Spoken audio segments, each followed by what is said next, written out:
Former missing persons. What's your story? Serious.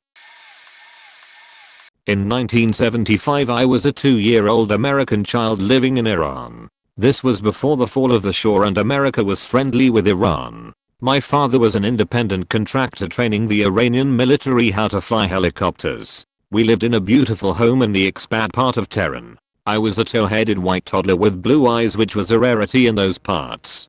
One afternoon while my father was at work and my brothers were supposedly at school, my mother decided to go to market with her friends. She decided to leave me with a trusted maid, but this was rare. She had developed an excellent relationship with our family and my mother finally trusted her to watch me alone.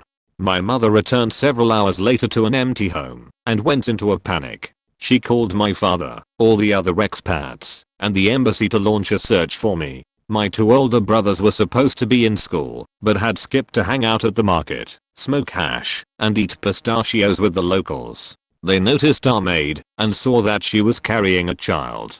They approached her, and saw that it was me. She was talking to a man they didn't know. My brothers confronted her, she screamed, put me on the ground, and ran away. This caused a commotion, and she was captured by the market security, similar to the moral police. Come to find out that she was talking to a slaver attempting to sell me into some strange sex trade looking for blonde hair and blue eyes. The police took her, and we never heard anything about her again. I was saved from sex trafficking by my delinquent brothers.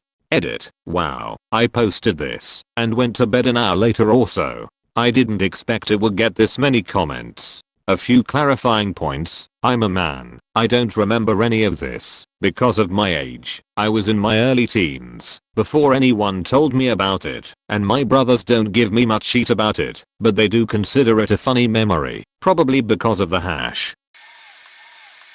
I was missing for 3 days out on the open water. I was boating with my father and we were in a small boat. We had all sorts of supplies, knives, life jackets, fishing rods, flares, cooking utensils and materials, all the stuff. Anyways, we were both in this one boat. We were at a dock, but we didn't tie the boat to the dock, which was a dumb idea.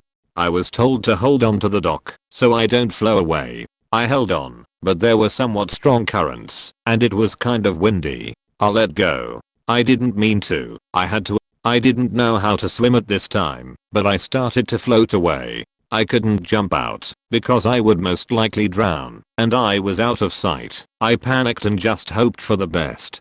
If we didn't have the materials in the boat I probably would have died. Anyways, I floated away and eventually I was out of sight from the land. It was very scary. I closed my eyes and just hoped to God I would survive. I prayed, and am an atheist. I wanted all the luck I could get. I kept hydrated with the bottled water we had on board, and we had some dried nuts and fruits on board too.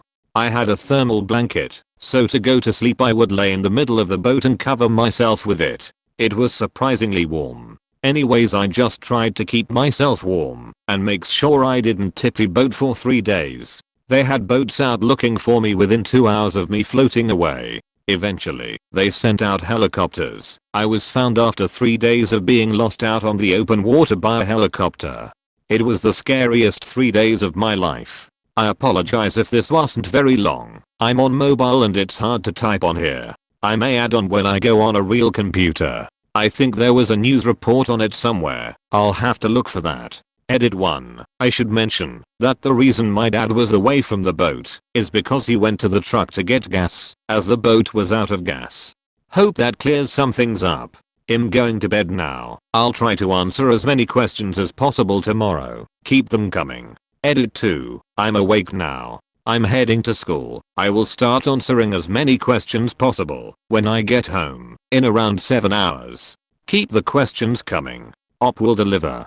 Edit 3. It's break for me right now, and I just thought I should mention I was 12 years old. This was in Payne, Canada. This happened around 2.5 years ago. I'm 14 now. I'll be back home in around 4 hours, and I will try to answer your questions.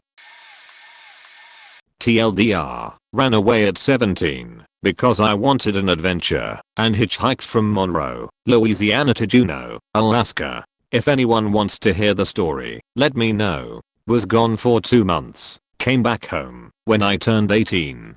Edit. Story time. Op delivers. So, I had a pretty normal childhood. White suburban family, private school, complete material excess yada yada. I have always loved unconventional travel, as in going to places for the experience and the people, rather than renting a $1,200 condo and being a tourist. My parents and I constantly took vacations, and we would see hitchhikers, and I always admired them. The complete freedom and the shit you get to see. This feeling grew and grew until one day, after we got home from a Denver trip, I said fuck it, and decided to go on a real adventure. I woke up one morning for school, like any other, only I didn't bring my school backpack. I brought my grandpa's Alice pack he handed down to me, loaded with camping gear and exactly $87. I drove up to the school, told my best friend at the time what my plan was, and drove to a truck stop on the northern outskirts of the city. Went into the bathroom, shaved my head, I had very long hair at the time, threw away my phone, destroyed the SIM card, cut up my ID and flushed it. Skip ahead 3 weeks. Lots has happened, far too many small stories to include, and I'm within 25 miles of the Canadian border.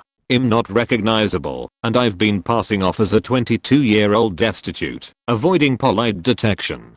I've made one phone call back to my buddy, who then passed on my good tidings and apologies to my family and friends. I managed to book myself a small private flight through the Canadian border with a farmer, on his way home to his family in exchange for a partner during the flight to negate the boredom. No passport checks, no nothing. He drives me from the airfield to the nearest town. I'm in Alberta at this point, and I thumb up to a shithole city about 100 miles from Alaska. I met up with some Canadian gutter punks, and they take me tagging. I was a graffiti writer at the time. And I hop my only freight train right to the Alaskan border. I get yet another small flight to Juneau, and stayed in Juneau for 2 weeks. I turn 18, I call my parents, and they book me a flight back home. And then my life carried on as if nothing ever happened. So, when I went on vacation to Portugal, my family got small villa. There was a 24-hour restaurant that served breakfast, lunch, and dinner, along with snacks throughout the day. This is where it gets interesting. During dinner one night my 8-year-old mind decided it was a good idea to go exploring throughout the area. After about an hour of exploring I got sort of lost, but I knew the general area where I was. Another hour passed, and that is when my parents probably realized that something was off and decided to tell one of the waiters. Within 10 minutes the entire resort staff was looking for me. By now I'm getting bored, so I decide to start heading back. But that's when the police arrived. I was for some reason terrified of the police, even though I grew up in a safe neighborhood without much crime. So back to the police showing up, I make a break for it to the one place I thought was safe, the villa we stayed in. I hid in the closet and didn't move for what had to have been another hour. By now it is around midnight and my parents returned to the room. My mom was sobbing, and my dad was trying to comfort her. I hop out of the closet, and that was my 5 or 6 hours I spent missing in Portugal. TLDR, my stupidity caused me to be missing for an evening, while in Portugal on vacation. Obligatory, not me, but my cousin's cousin, who I went to high school with, was a missing person. Her mom started a Facebook group titled, "Help Us Find Cassie." For whatever reason, it went viral. Nearly 250,000 people joined the group / liked the page / whatever. About 3/4 of the responses were along the lines of, "We've got eyes out for her in whatever state / province they were in. Prayers and well wishes to you." But the rest of the responses were like, "This is a faking hoax. Shame on you for freaking people out. You must really like attention, you beach. You're a cunt. Give it up. No one pay this woman any attention." It got to the point that people were searching if the page was a hoax or not. Snopes ended up posting an entry on it, confirming that Cassie was actually missing. Her mom wasn't asking for money, just for people to keep an eye out for Cassie and her boyfriend. My brother is the same age as Cassie and was good friends with her. She and her boyfriend ran away because they needed to get away for a little while, according to my brother. They were gone for close to a week before they were found at a hotel. Cops with guns literally busted the door open, aimed at them. If my family gossip is to be trusted, Angela, Cassie's mom, didn't like Chris, the boyfriend. However, because of this dislike, they were afraid Chris had kidnapped Cassie. They basically spent a few days in a hotel watching TV. Pretty boring story from Cassie's side, much more interesting for me as a sort of family member. Edit. Yes, I'm aware they were having sex. But my point is that they didn't have some crazy adventure. They literally went to a hotel in bumfuck nowhere, had sex, and watched TV for 3 days. A few days before my 18th birthday I was doing a college course in media, and to learn a few extra things I decided to enroll in a night class about Photoshop. I'm certain, and this is open to debate in my family, that I told them I would be attending this course, and wouldn't be home at the usual time of 5 p.m. To compound matters, my phone died halfway through the day. By the end of the day at 9 p.m. I'm walking down the stairs towards the exit of the college, when I see 2 police officers walk in, and start pointing at me. My first thought is shit. What have I done? When they call my name, I know it's me they want. I go over to them, when they tell me that I'm a missing person and that there is a massive police search for me. It turns out that, because I'm deaf/hard of hearing, I'm considered a vulnerable person, which made the search more immediate. My parents arrive shortly after the police contact them to tell them I'm safe and sound. There's big hugs and the usual questions, and when my parents got me home, my nan had just got off the phone to what I assume was a liaison officer who wanted my parents to do a TV appeal. I'm still adamant that I told them, although we don't talk about it too much as it put them through a lot of stress. I was never reported missing, but apparently was damn close. One day after school, I was 16 I think, I decided to go round to a girlfriend's house for a bit, and didn't come home until maybe 6 p.m. My parents had been on holiday for a week, and my grandma was keeping an eye on me. She lived down the road, and was sleeping at our house at night. I arrived back home, and she went apeshit at me. Apparently as I hadn't arrived home by 4, she'd started to worry, and had rang my school, my ex. Not only had she rang my ex, she'd also gone through the phone book, and rang anyone with the same surname as her to get the correct number, and she had also somehow managed to ring my head of year at home. No idea how she got that number. She was also about 10 minutes away from ringing the police as I'd been missing for over 3 hours.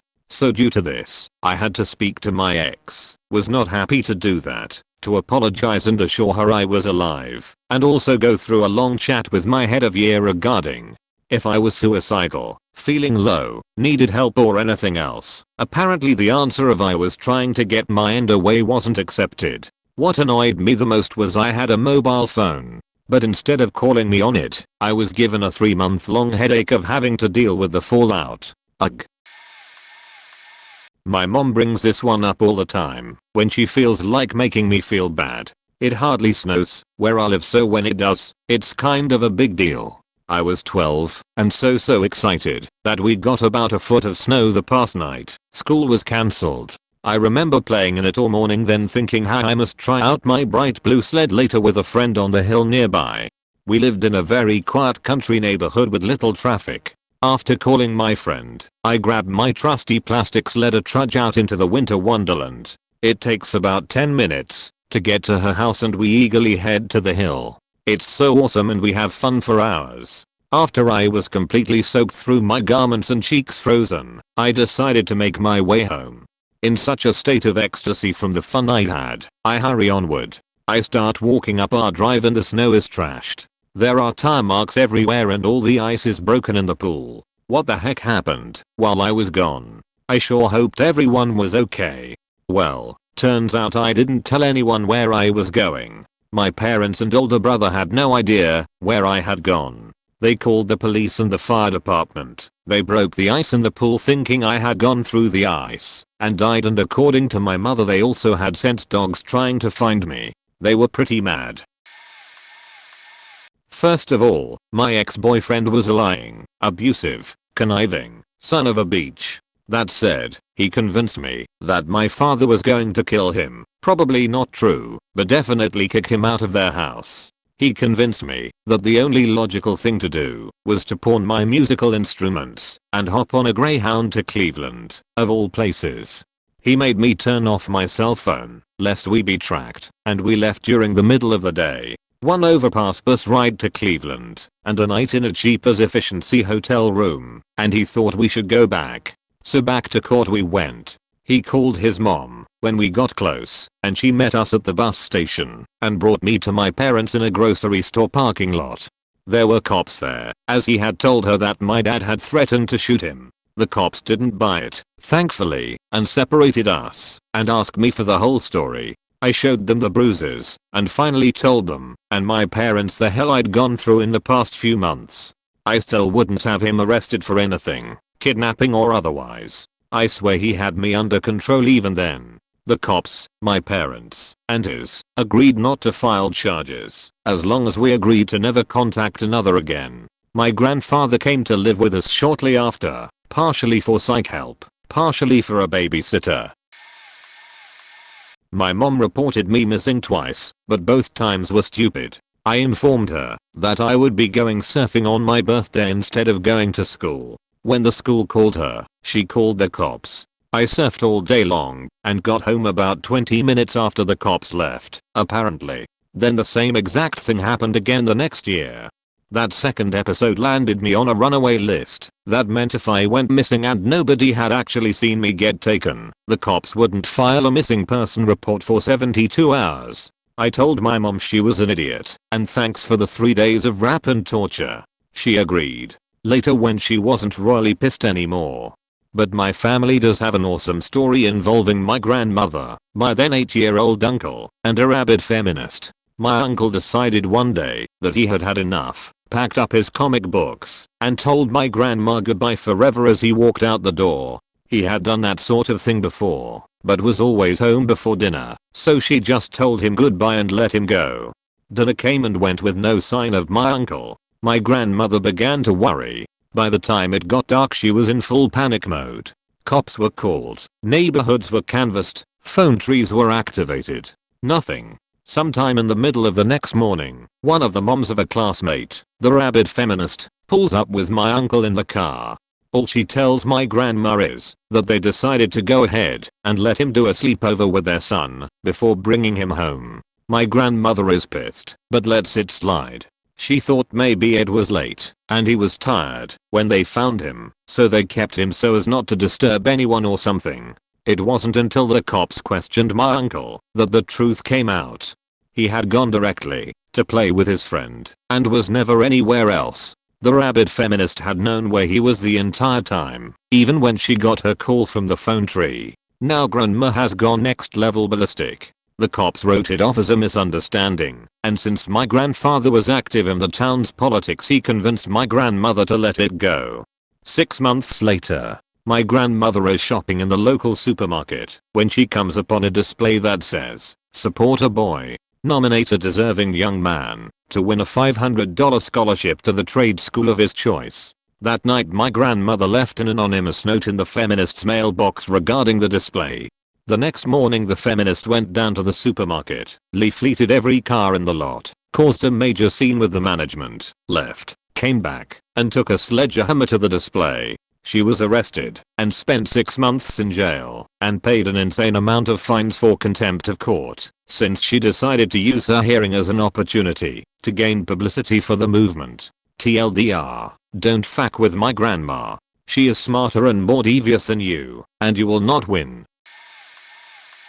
I'll go ahead and tell my story because not a lot of people get to. I was 3 years old when I ventured out of the apartment complex my parents were staying in. My intent was to find my mother, who was actually in the bathroom cleaning my sister's bloody nose, which was my fault. But my brain didn't get the concept that different doors led to different places, so I booked out the first door I saw and could open apparently. This led me outside, and I continued to parking lot, thinking that if mom was out here, she would be in her van. I remember seeing someone stopped in the parking lot and another person outside of a car talking to someone in the passenger seat. Not mom. So the search continues. Here I am, little ol' me, getting lost in between cars looking for the right van, so I can find my mother. I'm probably only out there for a couple minutes, but soon I see a person walking towards me, obviously concerned as to why a little girl is outside by herself. He asks me what I'm doing. I tell him I'm looking for my mom. in which he responds, "I know where she's at. Let me take you to her." I'm faking stoked. So he takes me to his car, puts me in the passenger seat, and off we go. No, I didn't think he was weird. And no, I had no idea I was in any kind of danger. Even when, and this gets kind of graphic, he was shoving his tongue in my mouth while driving, I did not think I was in harm because he was taking me to my mom. So even when he crashed into a ditch for failing to pay attention to the road, I was then excited that I got to ride in a cop car. And then my night was made because mom. Finally. I actually got to hear my mother's side of the story a couple years ago, and it's absolutely tear-worthy. Come to find out I was gone for 5 minutes, and mom doesn't see me in the front room. Asks dad where the fuck I am, and he says dunno, he's a great dad, don't worry. So she automatically goes into freak out mode and looks for me outside, asking neighbors if they saw me, and of course calling the police. Couple of hours go by, I'm still missing. My mom gets a phone call from an officer who was at the scene of the accident. Tells her I match the description she gave them. Apparently someone saw him crash and called the popos. I'm a little late, but here it goes. I was 16 years old, and I had fallen in love with a girl I met online. She was completely insane and manipulative, and I was young and stupid. Well, one Super Bowl Sunday night, she decided to threaten her life if I didn't drive the 400 miles to see her.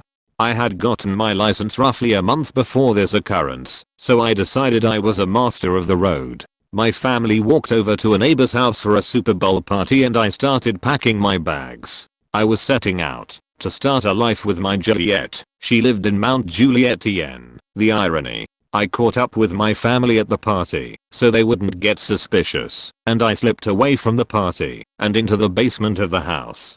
I quietly opened a window and sprinted home. My dad's car was blocking the car I needed, so I had to run into the house and search for his keys to move it out of the way, then raced back into the house to grab everything I wanted to start my new life with. I had previously written a letter to my parents about how much I loved them and wished they wouldn't come looking for me, and I set it on my bed. I proceeded to take 2 trips of luggage downstairs to the car. The first trip was just the clothes and necessities. The second was my 2 guitars and an amp. It was about a 5-hour drive that started at 9 PM and ended around 2 AM. I had stolen my parents' car and my brother's iPad for navigation. I had made one mistake. My parents had called the police, who had searched through the internet history to find directions to the girl's house. They had also found her phone number on a social network she had, and my best friend who I was conversing with at the party just hours before was helping the police track me down. He called the girl I was going to see and beached her out. Called her crazy and psychotic, all true, and begged her to tell me not to come. She responded by pretending to know nothing about me or the situation at hand. She called me up while I was driving to her house and told me everything my friend had said. The car was a red 1998 Pontiac minivan. I pulled into her neighborhood and immediately shut off the location services on the iPad. I pulled into a cul-de-sac. I wasn't sure which house was hers, so I stepped out of the car and started calling her phone. Then I heard a window open up and a girl whispered my name from across the street-lit pavement. She was leaning out the bedroom window of her 1-story home. This was the first time I heard her voice without it coming through a phone. This was the first time I saw her face that wasn't frozen in a picture or jittering across FaceTime. I walked over to her and stared up at her. Both of us were stupidly smiling at each other, trying to find out how to get my inside her room. We were both so happy we couldn't think straight. Her first idea was to throw out her school backpack and have me stand on it. It didn't help at all. I tossed her backpack back up to her and she caught it. I decided to jump up and grab the window, pulling myself through, and it worked. I was in her room. She was much shorter than I was, but this is what I have been waiting for. She was perfect. Nope, she was completely insane and suicidal. This is when I started to break down. We started hugging and didn't let go for about 10 minutes. Through my tears I notices that she was also crying. I was so conflicted with the emotions of leaving my previous life behind and starting a new one with some so not perfect After we pulled away from each other, I remember some sort of conversation, but I don't remember what it was about. The next thing I remember, we were both in her bed. We were both 16. Somewhere along the night, when my lips passed over her shoulder, I noticed irregular cuts along her shoulder. Then I read what the cuts spelled. It spelled my name. And for the sake of this post, I will skip ahead until morning. I woke up to the noise of her mother walking around the house. I could see her shadow move across the light coming through the bottom of the bedroom door. I was scarred to death. Since I haven't named her yet, I'll just call her Juliet. Juliet's told me not to worry. Her mom never comes into her room and she always leaves the house early to take Juliet's brother to school. After another hour of talking about my new life in Juliet's bed, it was time for Juliet to go to school. It became apparent that neither of us had thought this through. She fetched me a glass of water, and I took the time of her absence to search for my clothes. Then I was alone in somebody else's house. I was texting Juliet from her room. She told me where the food was if I was hungry, and told me where the towels were if I were to take a shower. I remember taking a shower and feeling disgusted with myself by being in a home without the owner knowing. I walked into the kitchen and opened the pantry. I saw a Pop-Tart box and grabbed one. It was Oreo. I hated those, but I took it. After one bite I texted Juliet and asked where the trash can was. The garage. I opened the garage door to see her dog lying on the floor. It was a black lab and obviously in pain. I hated the sight of seeing the animal in pain and immediately asked Juliet what was wrong with it. She said her mother accidentally ran over it and it has grown sick over the course of its recovery. I quickly went back to Juliet's room and never intended to leave it again. I fell back asleep and was awakened by a knock on the front door to the house. It was a police officer. The address was found on my internet history sheet. I panicked and texted Juliet asking her what I should do. She said to do nothing. I sat hiding behind the curtain of Juliet's bedroom window and waited for the police officer to leave. When he finally did, Juliet told me to gather my things from my car and hide them in the backyard, under the porch. After hiding my things, I got in my car and drove it to a nearby BP gas station and left it there until I could figure out what to do with it. I took my hat out of the passenger seat and started walking back. The walk back was long. Down a hill, up a hill, 3 more blocks, and I was back in Juliet's room. Only I had another problem. One of Juliet's neighbors had seen me enter the house. I didn't bring my phone into my new life, and I had been texting Juliet using her iPod Touch. It had a new message. When I got back, my friend is walking to the house now, don't worry, she knows everything. Just follow her back to her house, you will be safe there. So now I'm walking with one of Juliet's friends whose real name I don't remember. We got back to her house and she went inside to talk to her mother. Then they both returned and started asking me questions. Where are you from? How do you know Juliet? Have you called your parents? I answered their questions politely, and they told me to follow them to the backyard. Once there, they told me to call my parents. I didn't have to return home, but let them know that I was safe and doing okay. It was a diversion though. While I was sidetracked by the conversation with my mom, Juliet had texted her friend to get rid of me. Her friend called 911 and the police arrived in front of the house while I was on the phone with my mom in the backyard. The porch door opened and I was handcuffed. I remember walking back through this family's house. It was disgusting. Absolutely nothing was clean and there was trash laying everywhere. By this time, Juliet's school bus was pulling up right when I was being placed into the backseat of the cop car. I was crying like I had never faking cried before. I had never been handcuffed before, or arrested, or even seen the inside of a police car. Juliet walked up to the police officer and another car had shown up. Out stepped Juliet's mother and her divorced ex. Juliet's parents were yelling at her when I heard Juliet's voice, muffled through the thick windows. I know. I was trying to get rid of him. My heart broke. I was driven to a police station and placed in a foster home. There were 2 other boys there that were my age. The names escape me. I sat down on the couch, looked around, and said, so what are you guys here for?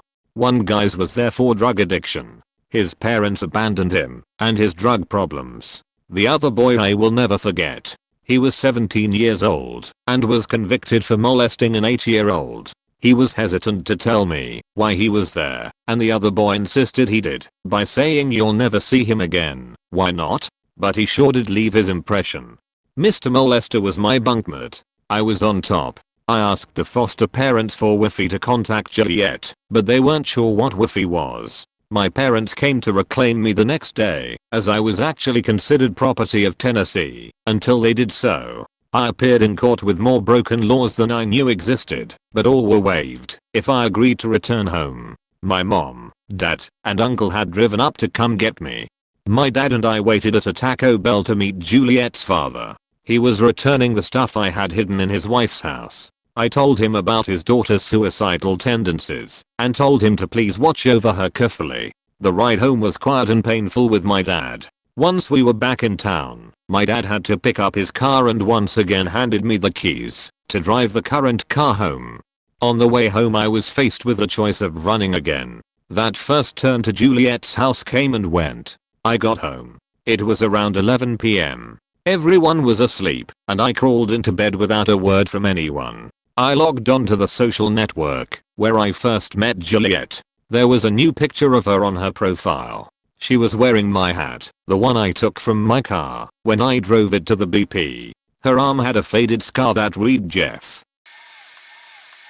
Back when I was in the 9th grade myself and 2 friends of mine heard about a party that was going to happen and decided to go. We got ready and left without telling our parents. The party was going on across town, and because we were walking the whole way we left early. We got close to our high school which backs onto a massive forest and my one friend claimed she knew a shortcut through the woods that would get us to the party faster. So we decided to go for it, and before we knew it we were lost. We gave up on the idea of going to the party and just tried to find a way out. Going back the way we came just got us even more lost, and we reached a really deep part of the woods where the trees were so dense that hardly any sunlight was getting through, and it was really dark and creepy as hell. The sun was going down, and we were getting freaked out. We had already been wandering for close to 3 hours, and knew our parents were probably having a shit fit. Just as the sun was setting we happened to run into a couple of guys mountain biking through the woods, and they lead us to the way out. We run up to the main road, just as a bus pulls up. We're all soaking wet, and covered in mud from unsuccessfully trying to cross a river at one point, to get to what we thought was a way out. The bus driver just looks at us all bewildered, and when we ask him if his route went through our neighborhood he told us to just get on, and not worry about it, he would take us there. We get home and practically our whole neighborhood is out looking for us, police included. Needless to say we all were grounded for quite some time. Pretty boring, but when I was 15 I slept over at my best friend's house one night that was unplanned. I called my mom to tell her, and she didn't pick up, so I left her a voicemail saying I was at my friend's and was going to stay the night. We hang out, watch a movie, whatever. The next day I wake up, around 10 a.m. to a mutual friend calling me telling me that the cops had just been at her place looking for me because my mom had reported me missing. I call my mom right away and she's screaming her full head off at me, calling me names, telling me how dare I spend the night out without telling her she thought I was dead, etc. In the meantime the cops show up at my friend's house where I was and they wanted to bring me home immediately as a runaway. I explained to them that I had called her and that she hadn't listened to the voicemail or whatever. They took me home, and in all the craziness I forgot about the fact that my phone had no missed calls from mom or dad. I confronted her with this and asked her why she thought I was dead, and she said, because I didn't call her. Yeah, because the first thing I'm going to do is wake up at 7:30 a.m. on Saturday to call my mother and remind her where I am. She then said she hadn't gotten voicemail. Eventually it came out that she knew where I was. She was just pissed at me for not going home because she had wanted to go out drinking with her friends and the built-in babysitter, me, was not available for once, and she was mad that she had to take care of her own children for a night.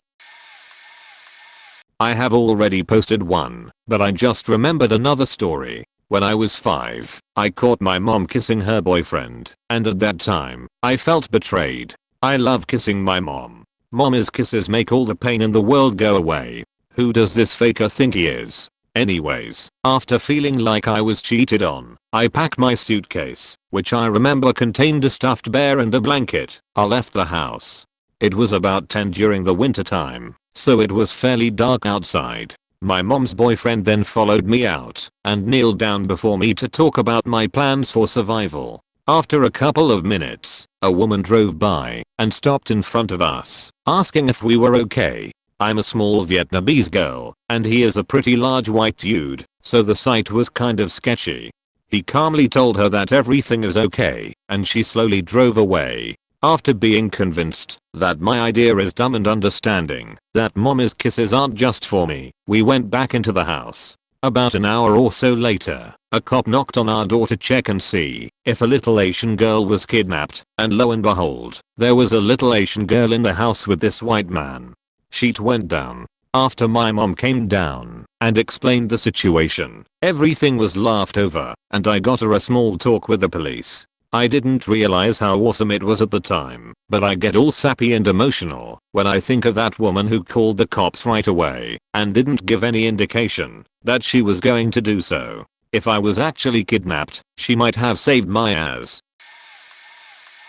I had been snowboarding all day and my dad came to pick me up since the park had closed. I was 14 at the time. On the way home he got mad at me over something. Honestly don't even remember what it was. I made some smartass comment and he kicked me out of the car and told me to walk home. I was already tired as shit from snowboarding all day and it was about a 10-mile walk to get home. So I decided I would just sleep in this wooded area that I had found near the snowboarding park. I still had all my snowboarding gear on, so I wasn't really that cold. I found a little ditch in the woods and went to sleep. I woke up the next day at around 6 AM and figured I would try calling my mom to see if she would give me a ride home. I told her where I was and she said she would pick me up at a nearby gas station. 15 minutes later she shows up with 2 cop cars following her. Apparently my mom had gotten worried and called the cops, so while I had been sleeping in the woods all night the cops had been searching me. They gave me some long speech about the dangers of running away from home and then let me go. I tried to point out that I didn't exactly run away, but they kind of just ignored that. Looking back it makes me wonder how much my parents spun the story when they told it to the cops, seeing as the cops seemed to believe I was the only one at fault. This will probably get buried, but I ran away from school in the 1st grade, still remember it like it was yesterday. Didn't do my Dr. Seuss Day paper Cat in the Hat homework and panicked, thought, shit, just grab my key, asked to go to the bathroom, walk home, profit. My plan was going great, walked home, chilled with some David the Gnome on the couch. Until I hear the doorbell and see my principal in the door window. Still remember driving back to school in his giant grey car. Apparently, during my absence, the rest of the school heard the following announcements. MR_Phoenix_car. Please return to your class. MR_Phoenix_car. Return to your class now. MR_Phoenix_car. MR_Phoenix_car. The best part, my mom was so pissed the school didn't call the cops. She didn't murder me. The worst part, I had to have a bathroom chaperone the rest of the year. TLDR. Fax use. Yeah David. Always pee with a friend. Not my story, but my grandpa's. He was a university science prof and was supervising a bunch of summer master's students in the northern part of the country, Reed, wilderness, on some sort of research project. They would stay at a cabin, and then a helicopter would pick them all up, students and profs, and drop them off at different places along the river to do their research, and then pick them up at pre-arranged meeting places at the end of the day. At the end of one day the helicopter was picking up the students, and crashed while heading back to base. Everyone aboard the helicopter died on impact, and the wreckage went up in flames.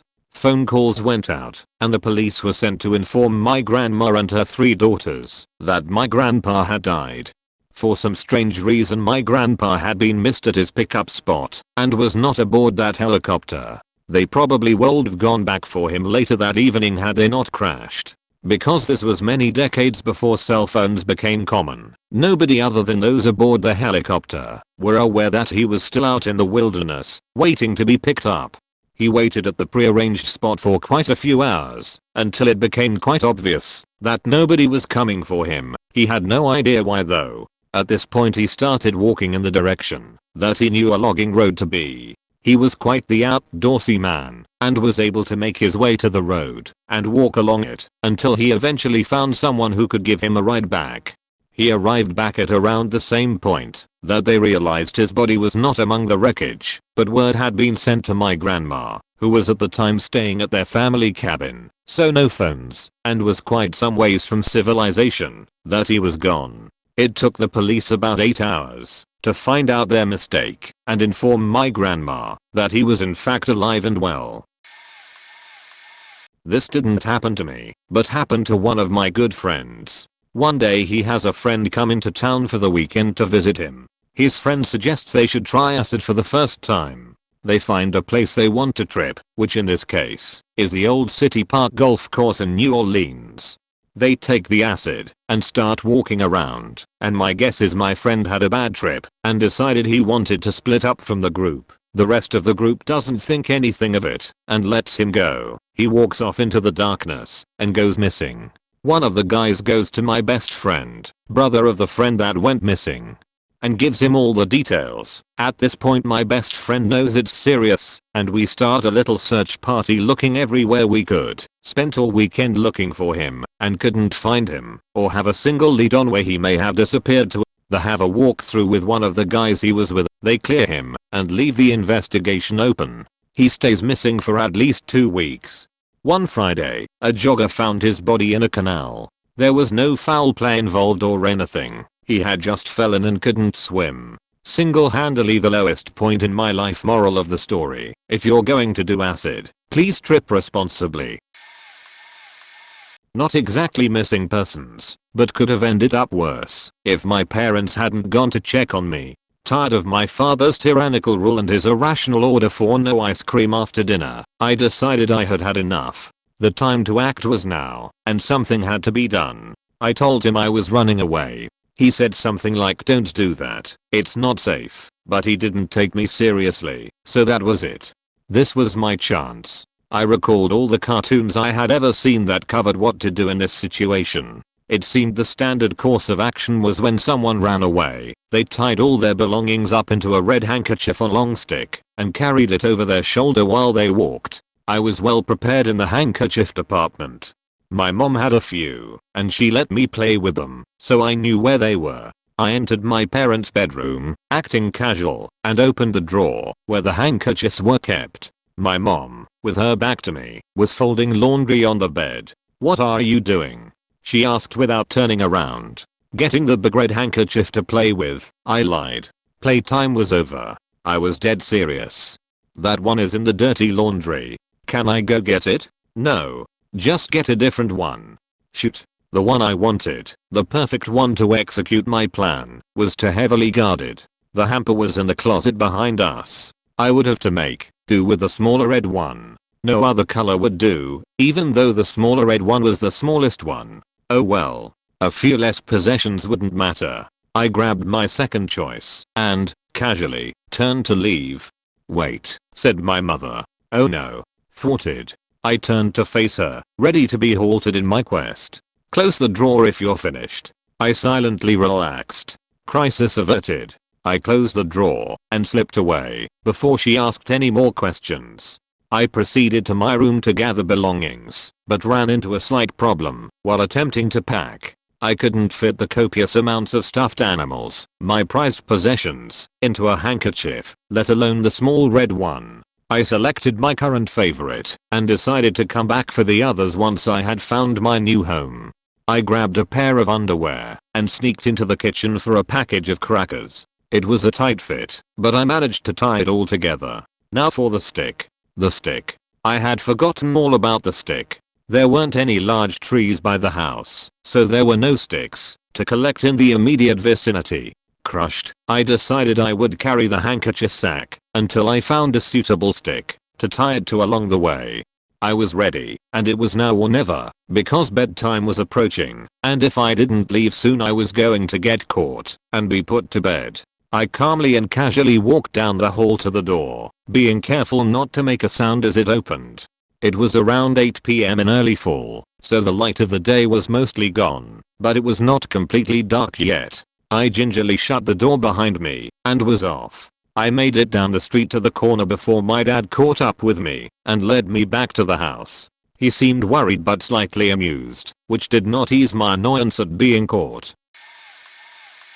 I only remember this very vaguely, but my parents have told me about it in detail. On my first family holiday to France, when I was 7, we were staying in a little rural village, and one day I went missing. Naturally my parents were panicked. After a fruitless search they alerted the local police, and they got the whole village out searching for me.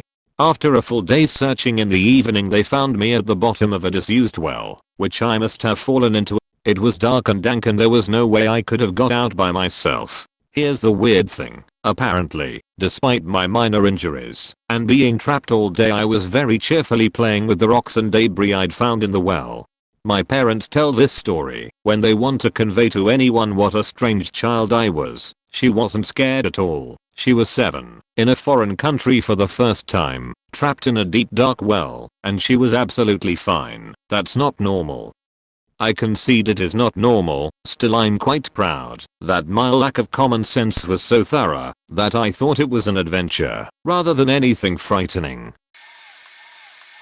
I suppose I can post this here. Although, my story never made it to the news. No one even knew I was gone. Let me explain. When I was about 4 or 5 years old, an old couple walked by my house and asked me if I wanted to go to church with them. This wasn't abnormal to me at all, because my house was located in between 3 churches, and every Sunday morning you would see many elderly couples walking to any of the several churches.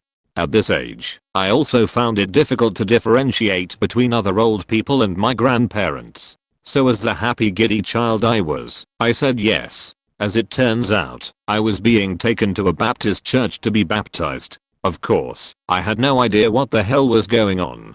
So when I was brought to the important guy with the funny cloak, picked up and dunked in this giant ceramic sink filled with water, I freaked right the fuck out. I screamed, flailed my arms around, and made every attempt to get free.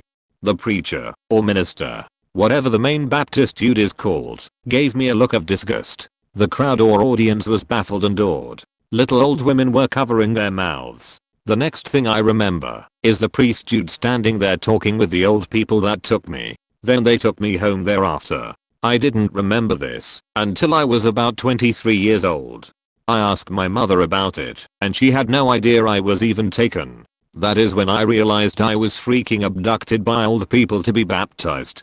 To be honest, it isn't even a traumatic memory for me. They didn't do anything to hurt me. They just wanted to get me baptized. So weird.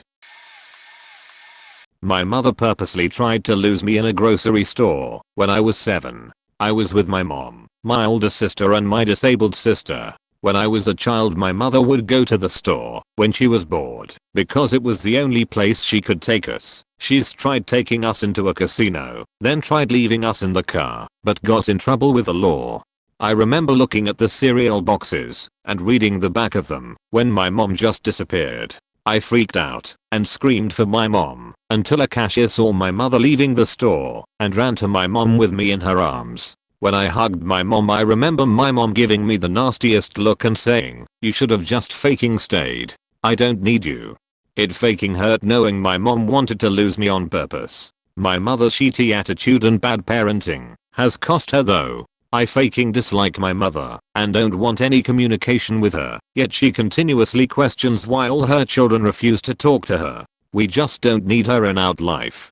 For crying out loud, my mother is so far off my brother's life she doesn't even know he's married.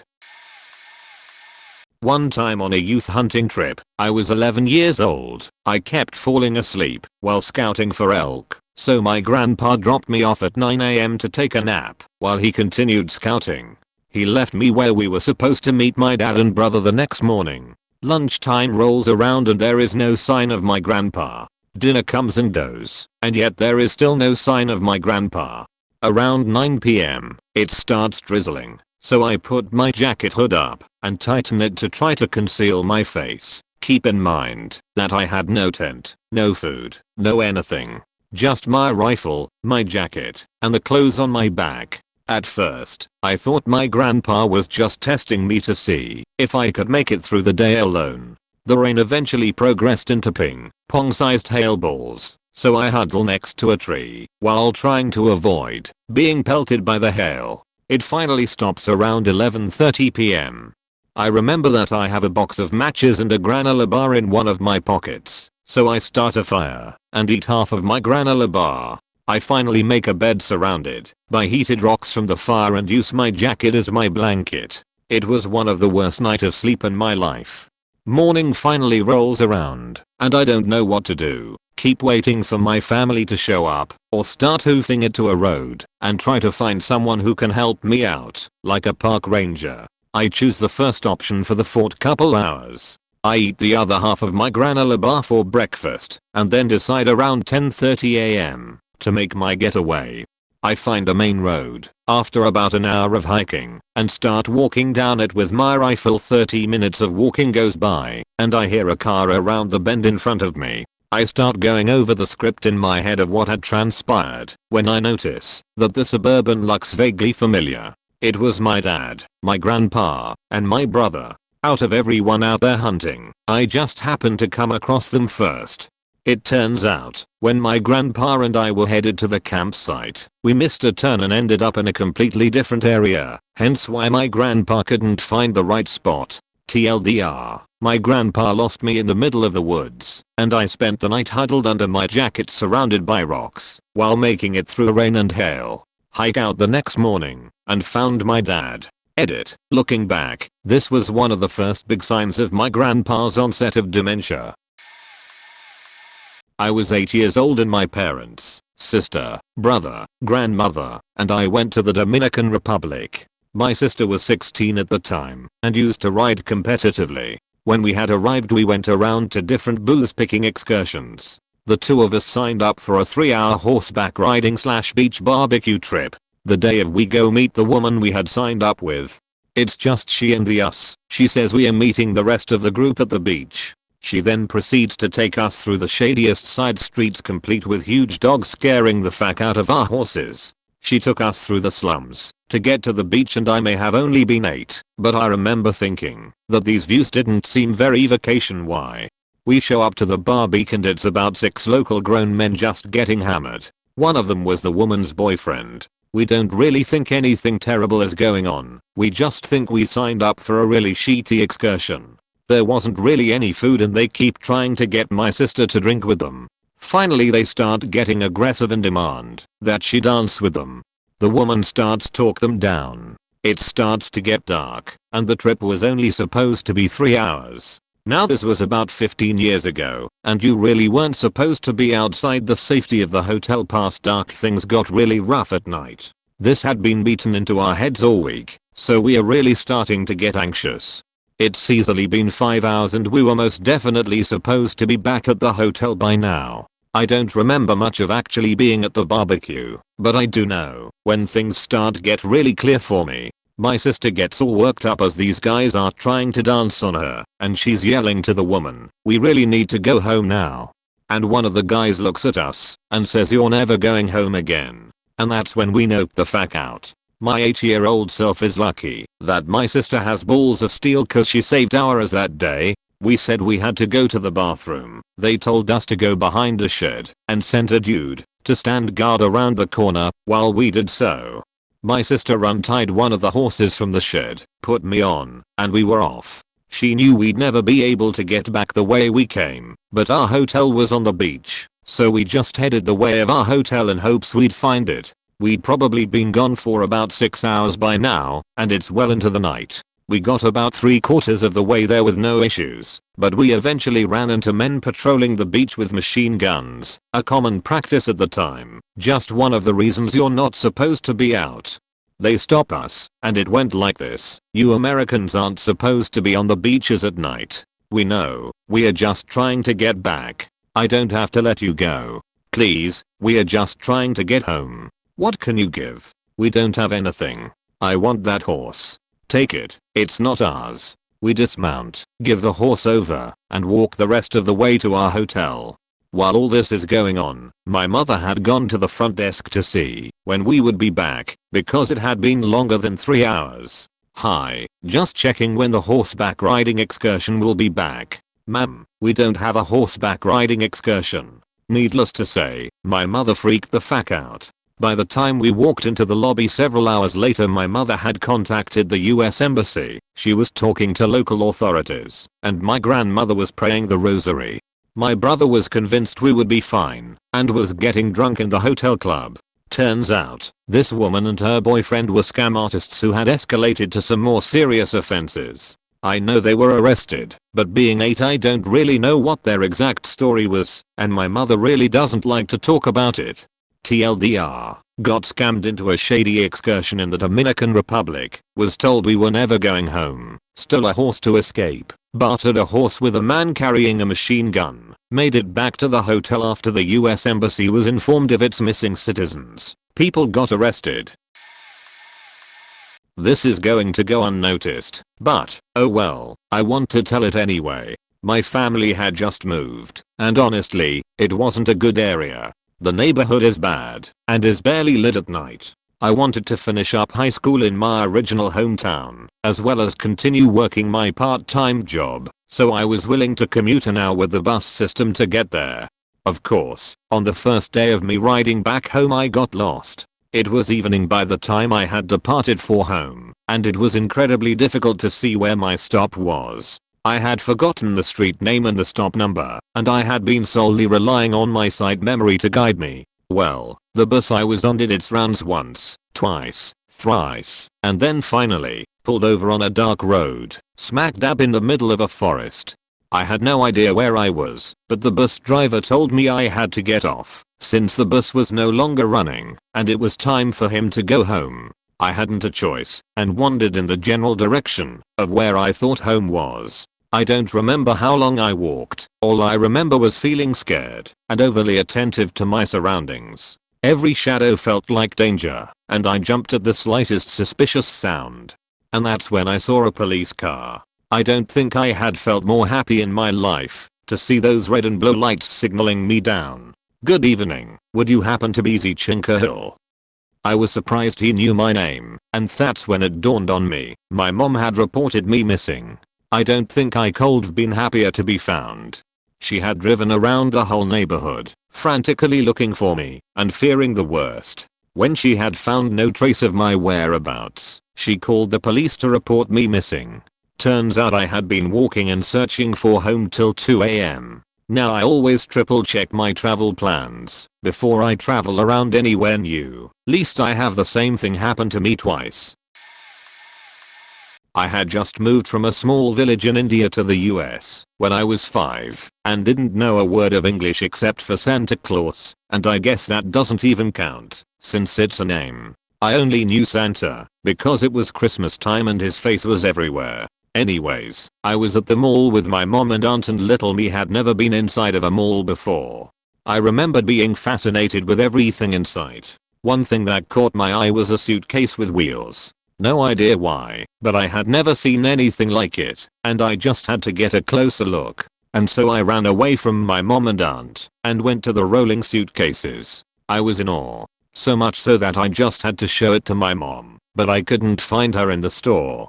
So I went out to look for her. I have no idea how a little 5-year-old girl managed to just take a suitcase out of the store, but I have vivid memories of walking around the mall with my little rolling suitcase waving hi to people. Probably did this for an hour or so, until it was apparent that my mother was nowhere in sight and the panic set in.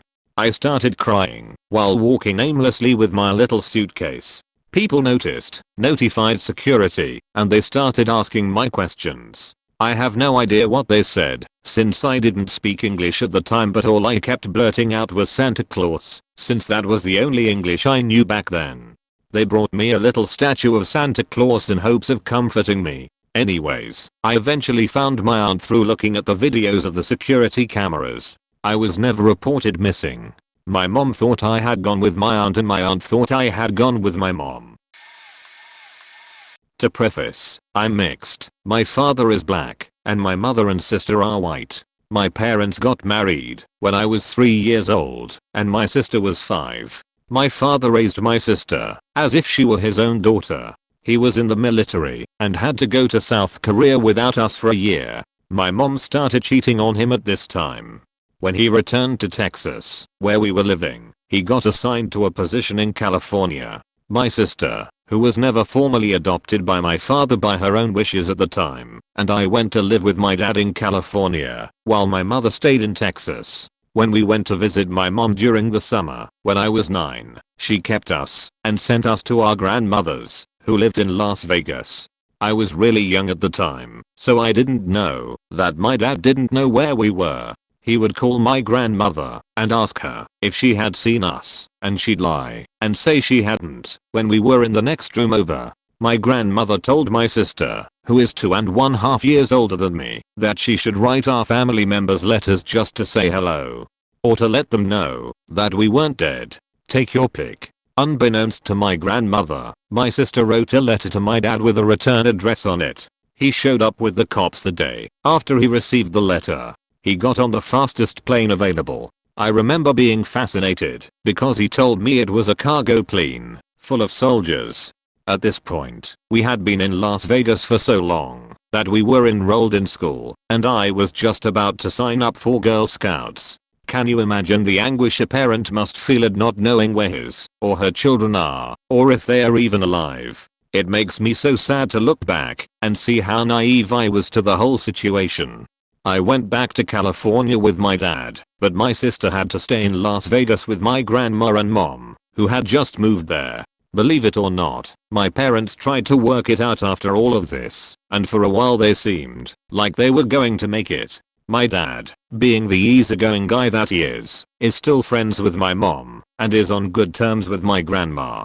My grandma's a reformed sort of racist and at one point told my sister they were going to send me back to my dad so that I could be with my own kind. Looking back, it's pretty painful because all my dad ever wanted to be was a father. He worked so hard to make his daughters happy, and he did. He did the best he could with the cards he was dealt and has become pretty successful. My mom really screwed him up in the love department though, and he's had a string of sour relationships and has never remarried. There is so much more to say about the whole thing, but that's my topsy-turvy experience with being a missing person. Can I tell one that's not me, but made me really angry? My parents have a place on a lake. It's a campground, and even though people rotate through the cabins, it's usually the same people every year and the whole campground is pretty much chummy with each other. This is a story about the one family that would come for 2 weeks that only the camp owners seemed to like. I was about 16 or so I was definitely old enough to stay on my own. I also would watch out if there were kids around the beach area because that's just what everyone did. We all watched out for each other. This family had 3 kids, 2 sons about 12 and 14 years old and a daughter who at the time was 3. The older boys understandably were allowed to roam as they pleased, which was annoying as they were sheetheads, but I digress. But for some unexplained reason, they let their daughter wander also. And, also quite inexplicably, since they were always up in other campers as about things, the owners never said a peep to them about it. I don't know if the parents thought that the boys were watching her or what, but she often turned up in various places. As a 3-year-old she didn't understand private property.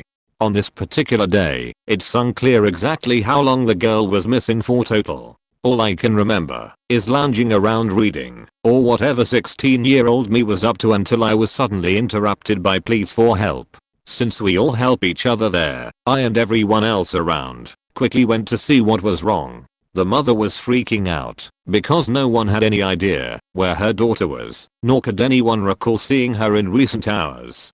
What ensued was a child hunt for this tiny blonde little girl. My camper was near the entrance, and I had been there for a while, so I was able to help figure out who had come and gone, and it hasn't been many people, so we figured that she had to be around. The 20 or so of us that were there at the time started searching all around, checking the cabins and campers and boats and woods. I don't know why, but the parents didn't want to call the police at that point. We exhausted where we could look with our limited resources, and finally someone suggested what we were all thinking. We needed to check the lake. Our worst fear is that she fell in the water and drowned. At that point, we were all insistent that we needed to call the cops, and they finally agreed. Had I been the age I'm now then, I would have done it first thing. We're all gathered around their cabin, thinking that the girl is drowned somewhere, and the owner is going to make the call, when we hear it, crying, coming from inside the cabin. The cabin we didn't check, because the mother said it was the first place she looked. It turned out that her looking meant glancing into the rooms. The girl had been asleep under the bed. Had the mother actually looked in the places a 3-year-old could be, she would have found her, and there would have been no crisis. Had she kept an eye on her faking child, there would have been no crisis. We were all glad that she was found, but we hated that family more and more. I was surprised when they came back the next year for vacation and the girl was still with them with all of her appendages. I once took a spontaneous drive to California from the East Coast to meet someone I had been talking on the phone with for months. I was bored between semesters in college and wanted to meet her. I left a note that said, "Be back in a few days," and didn't tell anybody that I was leaving, not even my roommate or friends. I packed up a bunch of my stuff and started driving west. Around 9 hours in, my Razr flip phone from back in the day died, and I had no car charger, so nobody could reach me. I had a buddy that would stop by unannounced all the time to hang out. He showed up with a case of beer and was greeted by my confused roommate and my cryptic note. He looked around my place and saw that some sheet was missing and thought something was up.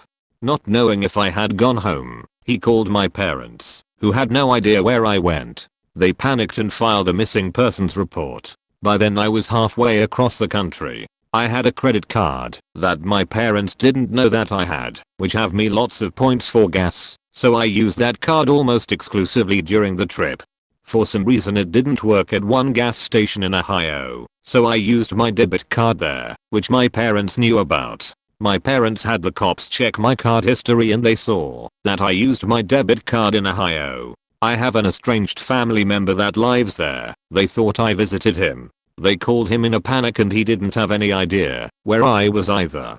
I was on Adderall in college, and I decided I could make the drive in one trip if I took doses back to back. Point somewhere around Nevada. I was so out of it that it took me like 2 minutes to figure out that my car needed gas, and that's why the gas pedal was no longer working. I ran out of gas a few more times on the trip. Once when I pulled over to water some bushes, the car behind me pulled over and called the cops because I was swerving like Ted Kennedy. I suppose me stumbling out of the car exhausted, dehydrated, and starving didn't help that image. I watered the bushes until state troopers pull up and give me a field sobriety test. When I pass and they find out I'm just sleep deprived, they have me pull my car off the road and sleep it off. They laughed their ass off at me when yet again my car wouldn't start because I was out of gas. Luckily I had a can of gas in the trunk from the last couple of times. I didn't really sleep because I was wired out of my mind and was worried about something happening to my car, so I spent a few hours looking at the stars, then went back on my way. I stopped at a rest stop, and my tired mind decided that it was really hot and I was only going to be resting for a few minutes, so I parked the car and left it on accessory with the AC and lights on. I woke up 2 hours later with a dead battery and it was 3 in the morning. Luckily the rest stop had a 24-hour Denny's, and luckier still, 4 state troopers were eating at it. Believe it or not, only one of the 4 had jumper cables. He gave me a jump and I was on my way. Much of the trip is a blur from sleep deprivation. At one point I tried to get on the highway using an off-ramp, nearly getting hit head-on by a semi-truck. I jumped a curb and landed on the on-ramp. Sometime after that, my entire body went numb. If you haven't ever driven that long distance before, if you do it all at once your body cramps up from being in the same position for so long.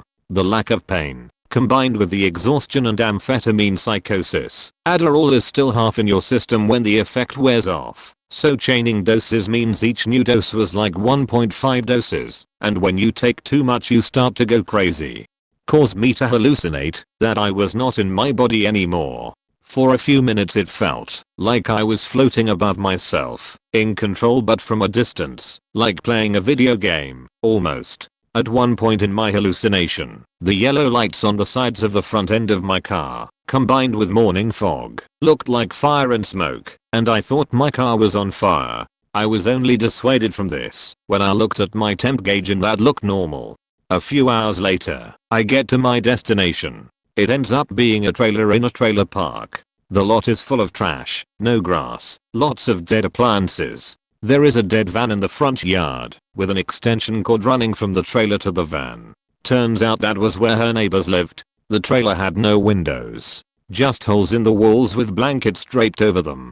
I stumble out of the car and knock on the door. She answers. I've never seen her clearly before this instant. She's disgusting 200 pounds, covered in acne, Millhouse glasses, hasn't showered in days, and her clothes are filthy.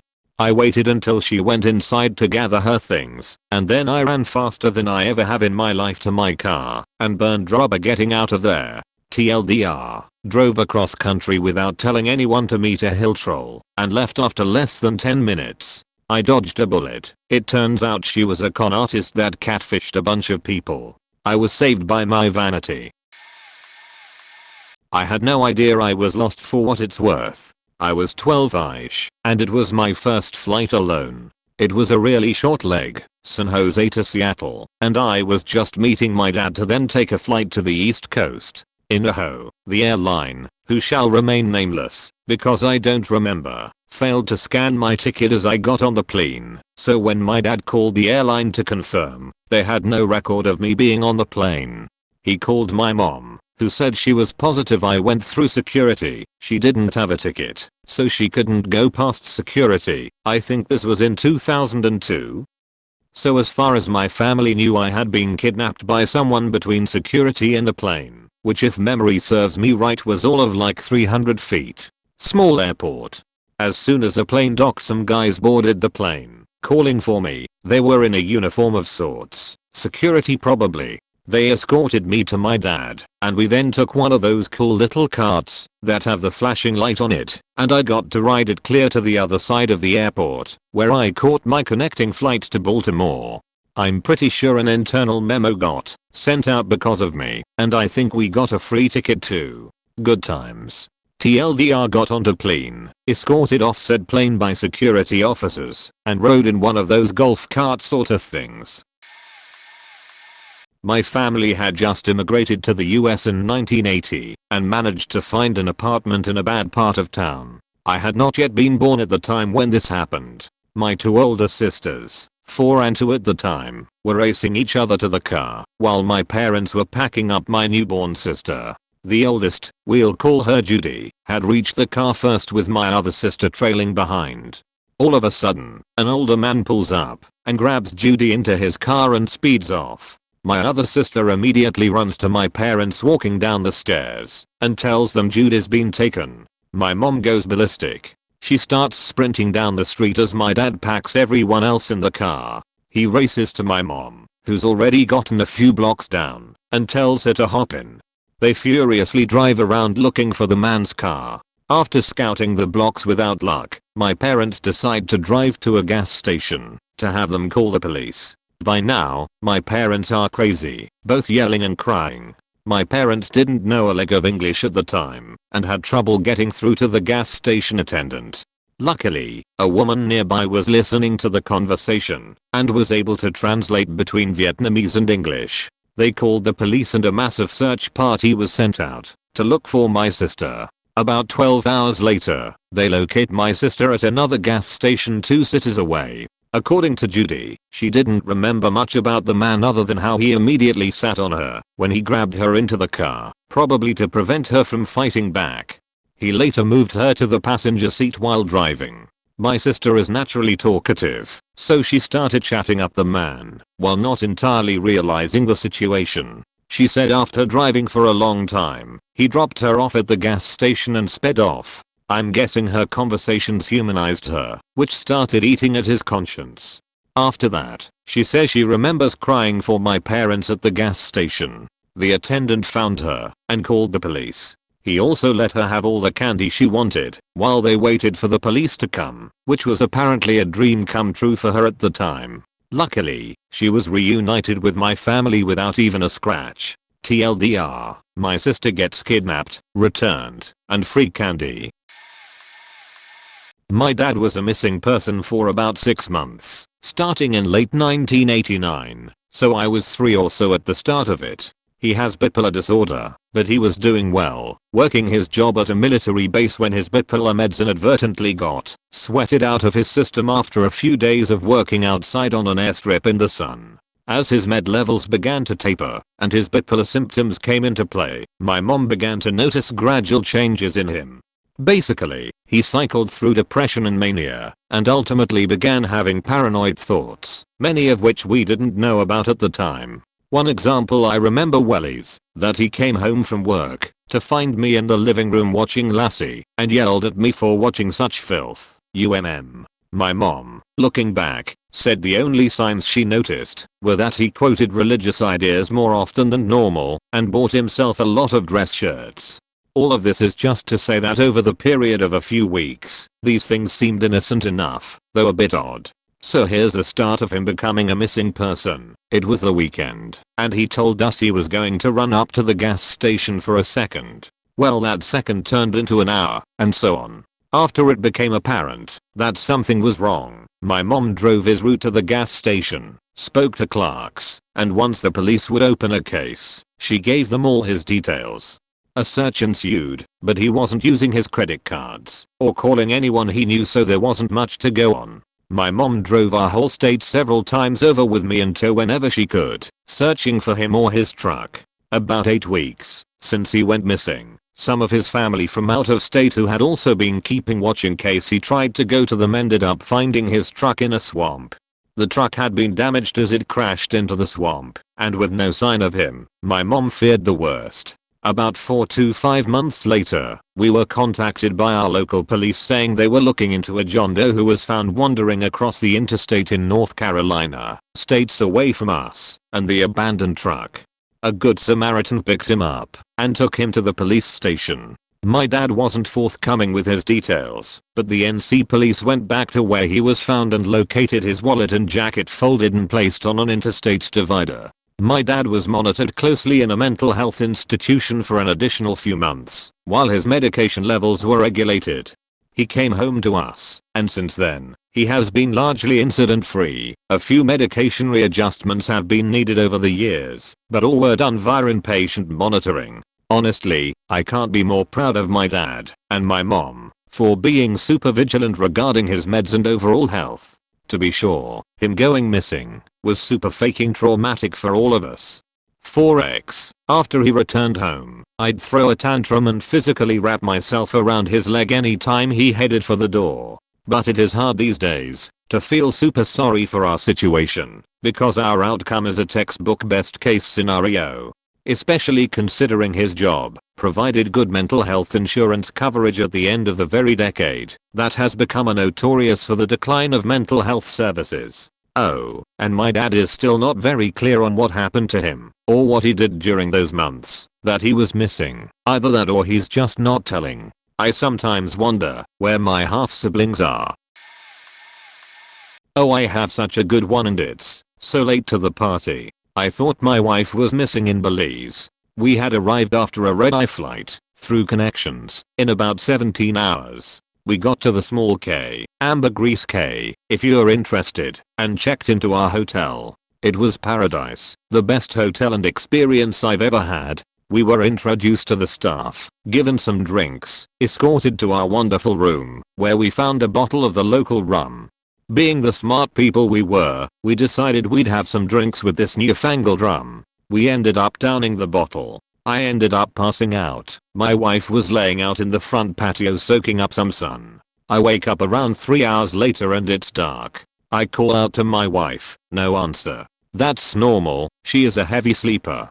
I go outside to the patio expecting her there, but she's not. Okay. Go to the extra bedroom, slow season, we got a suite, and she's not there. Okay, well, who knows, maybe she's at the bar. I walk around the hotel, and I can't find her. I find the groundskeeper who speaks only Spanish and the local tongue. I'm knowledgeable, but not fluent, and I tell him that I cannot find my wife. He tells me he hasn't seen her. About now I'm beginning to panic. She isn't in the room. She's not by the pool. She's not in the hotel anywhere that is public. I go to the front desk, and they assure me the island is very safe, and that we are right next to the police station. One guy even suggests that maybe my wife ran off with other guy and is with him. Yeah, right. I go back to my room, mind racing. It is then that I notice her shoes are still in the room. Not only that, but so is her wallet and phone. Wherever she is, she's shoeless, moneyless, and ID-less. Full on panic. My next move is to run around the streets of the area looking for her. We are at a beach, so now I'm looking in the water for her, at night. Worst case scenarios are streaming through my head. Is she dead? Is she abducted? What's happening to my life right now? I just arrived on my vacation and now she's gone. At this point the hotel staff is alerted to the situation. It's been about 2 hours since I woke up, and my wife is nowhere to be found. I'm filing a missing persons report in the hotel lobby when I hear a scream. My blood turns ice cold. The groundskeeper comes running up to me, sua esposa, and my heart again drops. I'm running over to him. Donde es mi esposa? He points to the hotel building, to the room next to ours. I'm greeted by a completely nude wife wandering around in the room adjacent to mine. I see her walk, stumblingly, into the bathroom, and close the door. Another family had checked into the adjacent room, and had seen her, and that was the scream. I walk into the room, and knock on the bathroom. She's like, "What do you want?" "You're in the wrong room, honey." "No, I'm not, Balarodafu, what are you talking about?" "Wife, you're in someone else's room. This isn't our shower, what are you talking about? You're scaring me, wife. Just put on the robe and let's go." I then proceed to get her into bed, and talk her down, as she is very confused. What happened? The hotel unlocks the patio doors of rooms that will be checked into on that day. This allows them to show the pool and amenities, and then take the new guests through the patio doors to their rooms, since all rooms surround the pool. My wife was drunk, was sunning in the patio, and fell asleep. When she woke up, still hungover, she got up, and walked into the wrong room. The rooms look identical, so she went into the bedroom, and promptly flopped down, and went to sleep. When she woke up, due to the screaming, she decided she needed a shower. The family all saw her buck naked. She wouldn't come out of the hotel room for the next 2 days. Probably scariest day of my life. I ran away at 15. I was gone for about 3 months. I had serious emotional and mental problems as a teenager and felt shunned, misunderstood, rejected and controlled by my parents. On top of physical and mental abuse by my stepfather.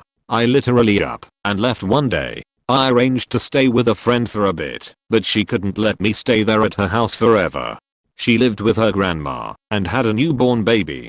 I wound up staying with a friend of hers that I knew, and his girlfriend for a while as well. At one point no one could take me in, and I slept behind a grocery store near a vent where heat came out to get some warmth, and found food in the dumpster. I stole cans of Chef Boyardee from the local 7-Eleven. I never felt solo in my life. I went back to stay with my friend who had the baby. I got sick soon after. I only went home when I got really sick with tonsillitis. I didn't know what it was at the time. I called my grandma at first, and I will never forget her crying when she heard my voice and knew I was alive, because no one did. After talking to her, she made me promise to call my mom, and I did, and my friend took me home, which was an hour drive. My parents didn't know my friends, and had been looking for me for a while, and didn't know if I was dead or alive. I'll never forget the sound of my mother's voice when I called her, and she heard me, and knew I was alive. The complete breakdown in her that I heard is something I will never forget, and made realize how much I was indeed loved. One of the whole reasons I left in the first place, because I thought no one gave a crap about me. A typical moody teenager. I went back home after that, and faced my problems, and 18 years later I have a great relationship with my mother. More than once, but I'll only tell one story, because they are all pretty much similar. I was barely a toddler when I went missing. I had been playing outside with my family and friends. Then suddenly I was just gone. My mother was frantic. She called my dad home from work, had the neighborhood looking for me, police searching the nearby park, going through the house, everything. It was getting late in the day and they were losing light. The police had thoroughly searched the house and neighborhood to no avail. As my mother is standing on the front porch giving a police officer/detective my description, I walk out the front door of the house rubbing my eyes. Officer to my mom, "Is that her? Mom, where the hell have you been?" Me, confused, sleeping? I had put myself down for a nap. Now they had done a thorough search of the house, but I was an odd sleeper. I had an entire fleet of stuffed animals and assorted critters that I slept with. When I went to bed, I must have rolled off and taken the entire fleet with me under the bed. I was a toddler and very tiny. I must have mixed in with all of the stuffed animals because my parents and the cops searching the house never found me. And I never woke up during the commotion. I'm hearing impaired, so if I was snuggled in on my good ear, I heard nothing when they called for me. This is not the only time I went missing as a small child and had the whole search party thing go down. My son and a friend of his pulled a joke on his dad and me a few months ago, and we had police on the way before they were found hiding in the neighbor's yard. My mother was grateful he was safe, but mostly unsympathetic. I don't blame her. I earned that one. I wasn't technically a missing person, but I started a whole missing person investigation, so I suppose it counts. Let's take it back to 2004. I'm in 5th grade. My family was going on a family vacation to Florida and this was the first time I had been on a plane since 9/11 and was irrationally afraid of planes. I was scared that if the plane crashed nobody would know who I was since I didn't have an ID. So I decided to write a note identifying myself which I kept in my pocket. Once we got to Florida it became a huge joke. We were out to dinner with some family friends who happened to be in Florida at the same time, and after hearing about the note they wanted to see it. During the course of dinner the note fell onto the floor and was forgotten. When a waitress was cleaning our table, after we left she found the note and freaked out. Being the overdramatic kid I was, the first line of the note was, "If you find my dead body," and then went on to identify myself and the people I was with. A girl about my age had been abducted recently to this happening, so she called the police. The police identified my family, got a hold of a relative of the other family we were with, figured out where we were staying and came to find me by 2 AM the same day. Of course I was fine, and I'm sure they left a little annoyed, but in the end we never got the note back. But it did make a decent story. This will probably get downvoted like everything I do, but here goes. When I was about 8 I used to have a hard time going to sleep. Who didn't? And one night I awoke and couldn't fall back asleep. I was a little kid, so I decided to go wake up my dad and says, "What's up?" Mom was away visiting her sister, but I went to my parents' bedroom and it was empty. Went to my older brother room. Empty. Here's where it get weird. So I'm walking around my house calling out my brother and father's name, and guess what I step in? Blood. Little drops of blood all over the stairs. So I do what every rational child does in the situation. I run the fuck out of the house, barefoot and in an oversized t-shirt. I run for about half a mile down the sidewalk of my street and show up at a friend's house and slam on the door. They take me in and I explain what's going on. Turns out my brother had a bad nosebleed and my dad rushed him to the hospital without telling me or writing a note. Everything worked out and everyone was okay, but scared. I can faking. Imagine when my dad got home with my bro and I was gone. Haven't thought about this traumatic experience in like 14 years. Thanks Reddit. TLDR, woke up with nobody home and blood on the floor. So I ran away.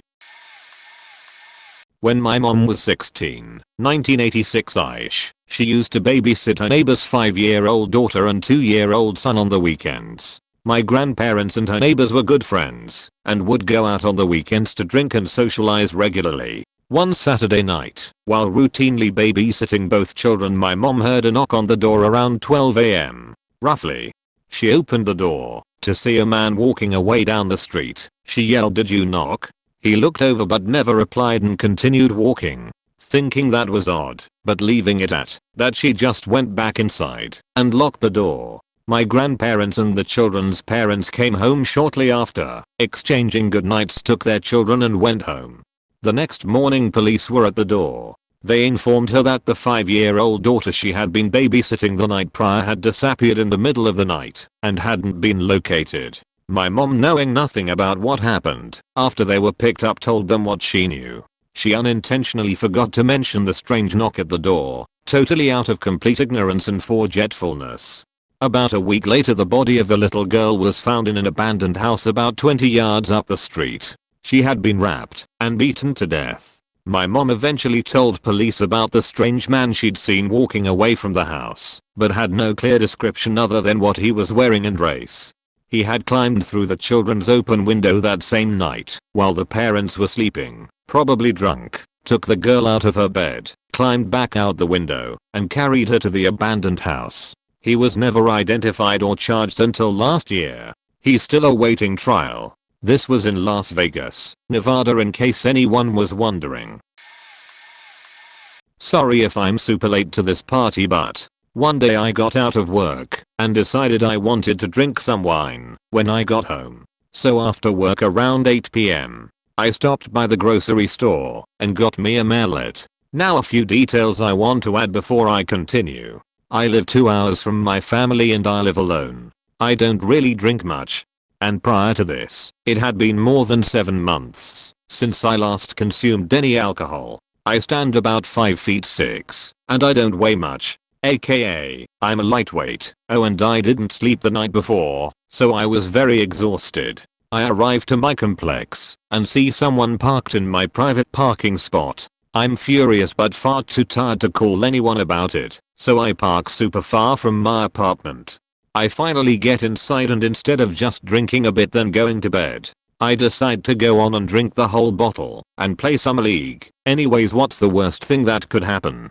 Sleep is for the weak anyways. Well, the worst thing that could happen is that I get uber drunk, pass out, and sleep for a whole day. Yay, like 24 hours-ish. I may have woken up, but I don't remember. Thing is, I wake up and didn't notice that I slept that long. To me it looked like I slept for 2 hours.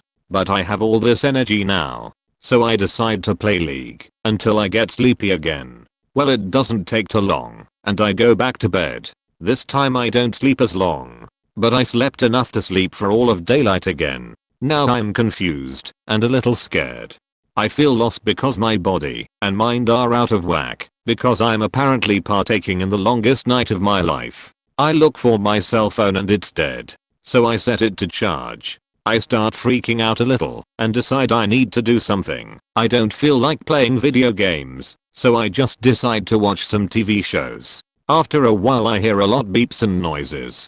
Beep beep beep beep, so I turn down the volume and notice it's my cell phone. This thing is beeping and vibrating more than an N64 controller while playing Explosives Only multiplayer GoldenEye. I try to read the messages, but they're coming in so fast. But I'm able to read some of the words, and then I start to notice a pattern. Words like "where are you" and "I hope you're okay" were pretty much in every message.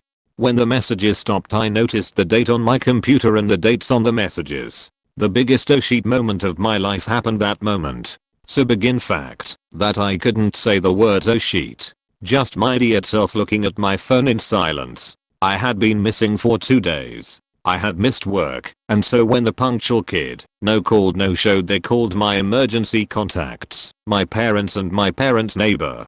The moment the latter was called was when everyone in my small Texas town got to play telephone with one another. The story got pretty ridiculous and some were pretty creative. So it took me about half an hour to gather up the guts to call my family. Explaining what had happened to the police and my family was the worst. The most embarrassing talk ever. I wanted to crawl underneath the densest rock Earth had to offer. I got fired, by the way. TLDR, I'm an idiot. I'm a bit late for this, but I was nearly abducted when I was 6 or 7. We were in a large busy supermarket on the Gold Coast, Australia in '92. We being my mother, my 4-year-old sister and I. This is what I remember. There was a really nice man with a motorbike toy, the ones you pull, and kids pretend they are riding it, and he let me ride his motorbike around the store. That's all I remember.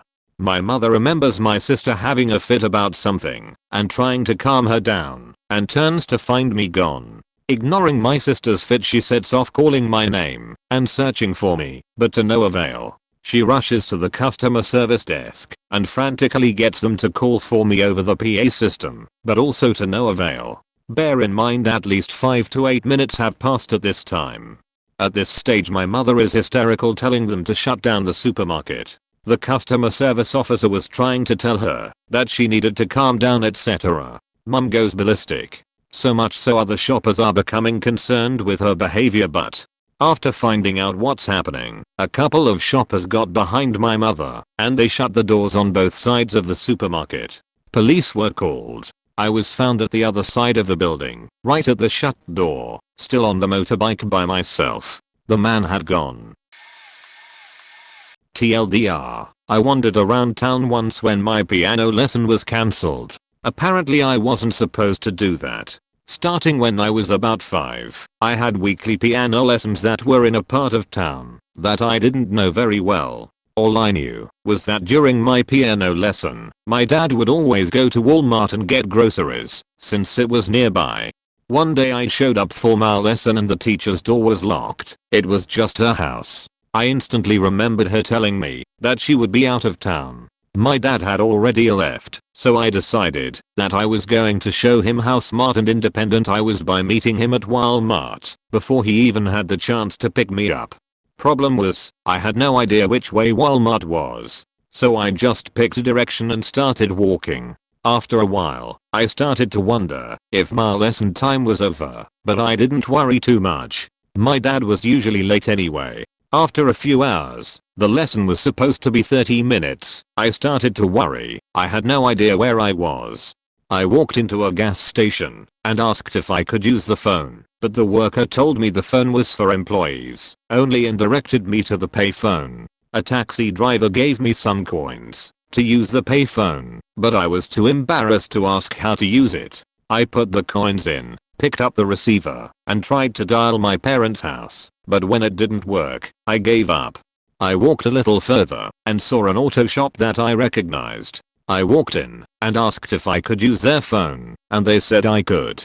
So I called my mom and told her where I was. She was upset, but I still didn't think this was a big deal.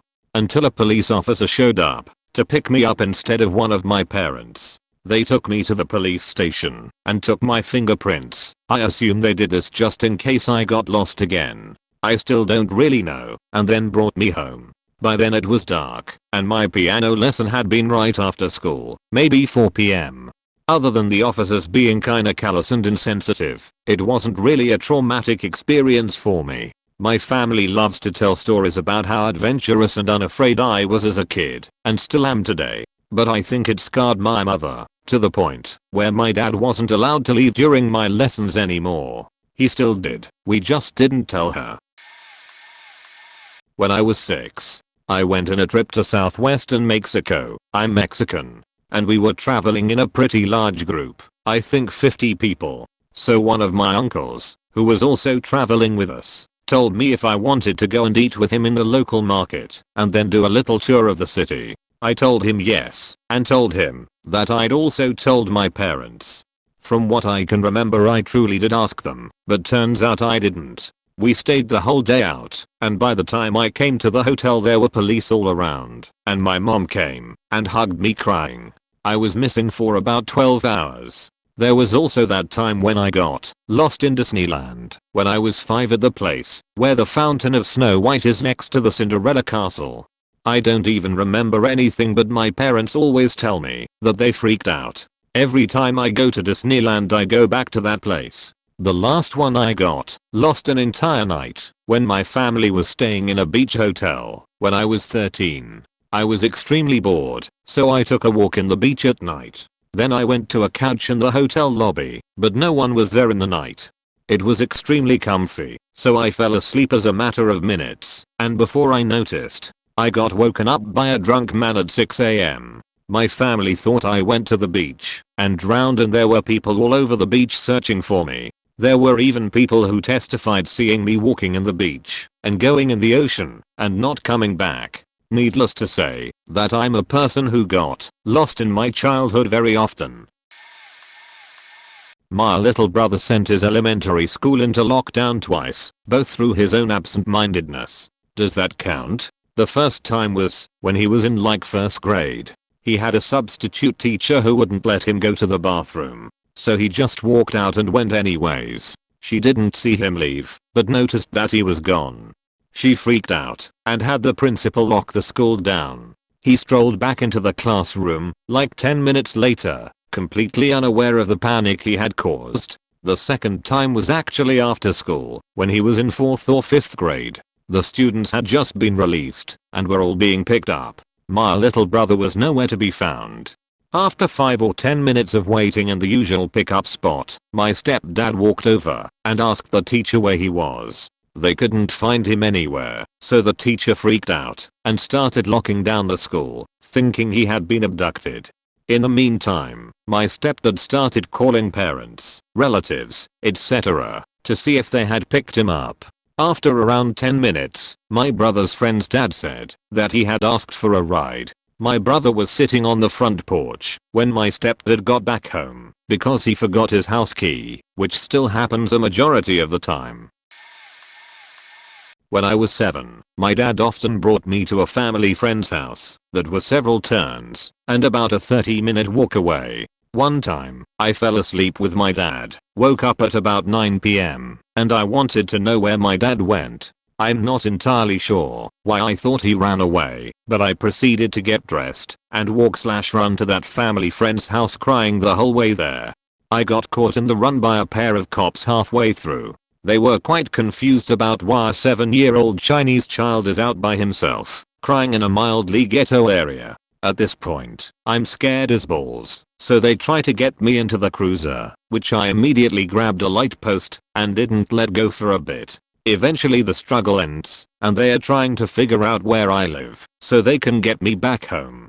Me being the little sheet I was, refused to tell them anything, however demanded to see their baton or gun. They gave me some juice, and I calmed down. Meanwhile, my parents are freaking the hell out at home wondering where the hell I went, and started blaming my uncle, because he apparently saw me get dressed, then leave the house, but didn't stop me. So I get home, get smacked by a stick a few times for making them panic. Traditional Asian family punishment.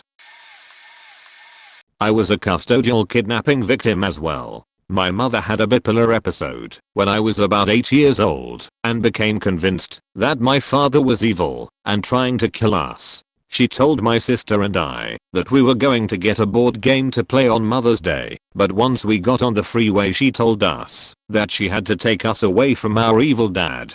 It was really confusing. I remember hysterically crying in the car because I knew that wasn't right. She checked us into the hotel airport because she was too tired to fly that day. We were begging her to let us call our dad. She eventually gave in, but gave us specific instructions to not tell him where we were because he would come and kill us. 14 years later, and I can still remember the fear and pain in my dad's voice. He kept asking where we were, but we didn't tell him. Mom made us hang up. She made us keep the curtains closed and the lights off, and she knocked out until the next afternoon. I can remember the green carpet with yellow patterning. I sat on the floor next to her while she was asleep. I was both scared of her and scared for her. I didn't sleep. The next day she called her friend to help her get plane tickets because my dad had cancelled her credit card. The friend convinced her to come and stay with her for the night until they figured everything out. I felt safer, but still confused and scared. I finally slept that night. In the morning my sister told me that dad had come to get mom in a white van with doctors. More crazy things happened when my mom was in the hospital. I'm not sure why my dad took us to see her then. No one really would tell how long she was going to be there, or even why she was there. She sent me things she found on her walks around the facility. A spoon, cigarette butts, and various items made from popsicle sticks.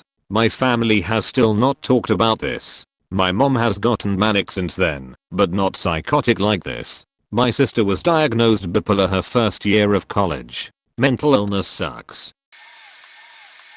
My mom grew up in a smellish and very poor town in Ohio.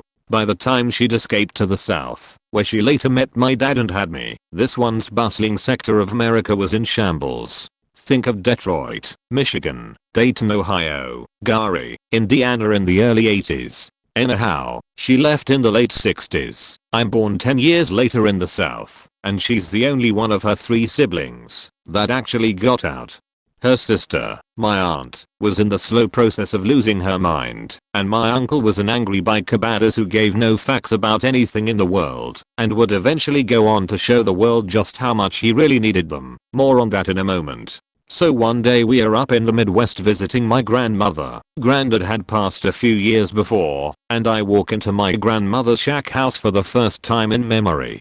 This may have been the first time ever, but who knows. I was about 5 years old at this time. My uncle was probably around 38, and he's thrilled to see me. He picks me up, tosses me around, and tells me about all the people he hates and would love to see dead. My mom shuts him up and tells him not to share that sheet with me, and she goes off to help my grandmother with something. Well, I'm hanging with Uncle A, and I'm having a blast. He asks me if I'd like to take a walk, because there are some awesome train tracks nearby he'd like to show me, and of course I'm like, sure. So we head out the front door, through the woods, and eventually find the tracks. This marks my earliest memory of train tracks. I'm amazed by them. He picks me up so I can see further down the line, and we eventually come to a bridge. He tells me we should cross, but says that we have to be careful not to get stuck in the middle when a train is coming, because then we'd have to jump. I'm like, well duh Uncle A, that's obviously better than being run over by a train. Jeez. So we look both ways and start to cross. We get about halfway across, and he suddenly freaks out. Holy shit gambition. It's a train. Run. Believe it or not, this was the first time I ever shit myself and sobbed uncontrollably while running at the full speed of a 5-year-old across a bridge of train ties, trying not to fall through the gaps into the gorge below. We arrive at the other side and my uncle is laughing his ass off. There was, of course, no train, and terrifying this small child is obviously the highlight of his week. Now I'm covered in shit and tears and I just wanna go home. He marches me into the woods next to the tracks and makes me clean myself up with leaves and branches, and then we start for home. I wasn't willing to cross back over the bridge though, so he picks me up under his arm and marches me across while I scream like the 5-year-old I was. About 3 hours after we'd left, we get back to my grandmother's place and there are police everywhere. My mom and grandmother come rushing out of the house and they're both losing their shit. My grandmother starts beating the mess out of my uncle and my mom is barraging me with strange questions. They thought he had kidnapped me and was on his way to the west coast to sell me for blow.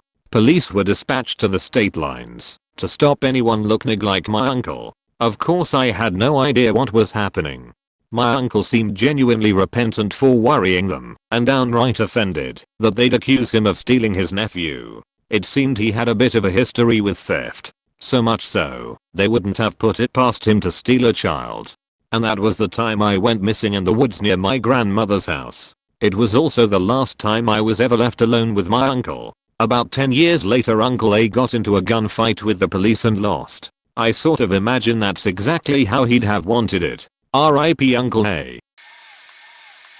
I got kidnapped by my mom when I was 3. I guess the term is custodial kidnapping. My mom and dad were never married, but when my older sister was born they tried to make it work for a few years. Ultimately their relationship fell apart. When I was about 2 they split up, and my dad's dad, we'll call him Grandpa, pretty much dictated the custody arrangements.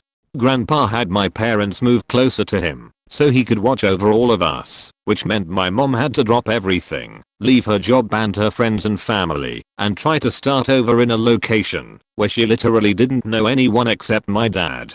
Dad didn't have much interest in me or my sister. He was like 25 at the time, so he just wanted to do drugs with deadbeats and floozers while he was still young.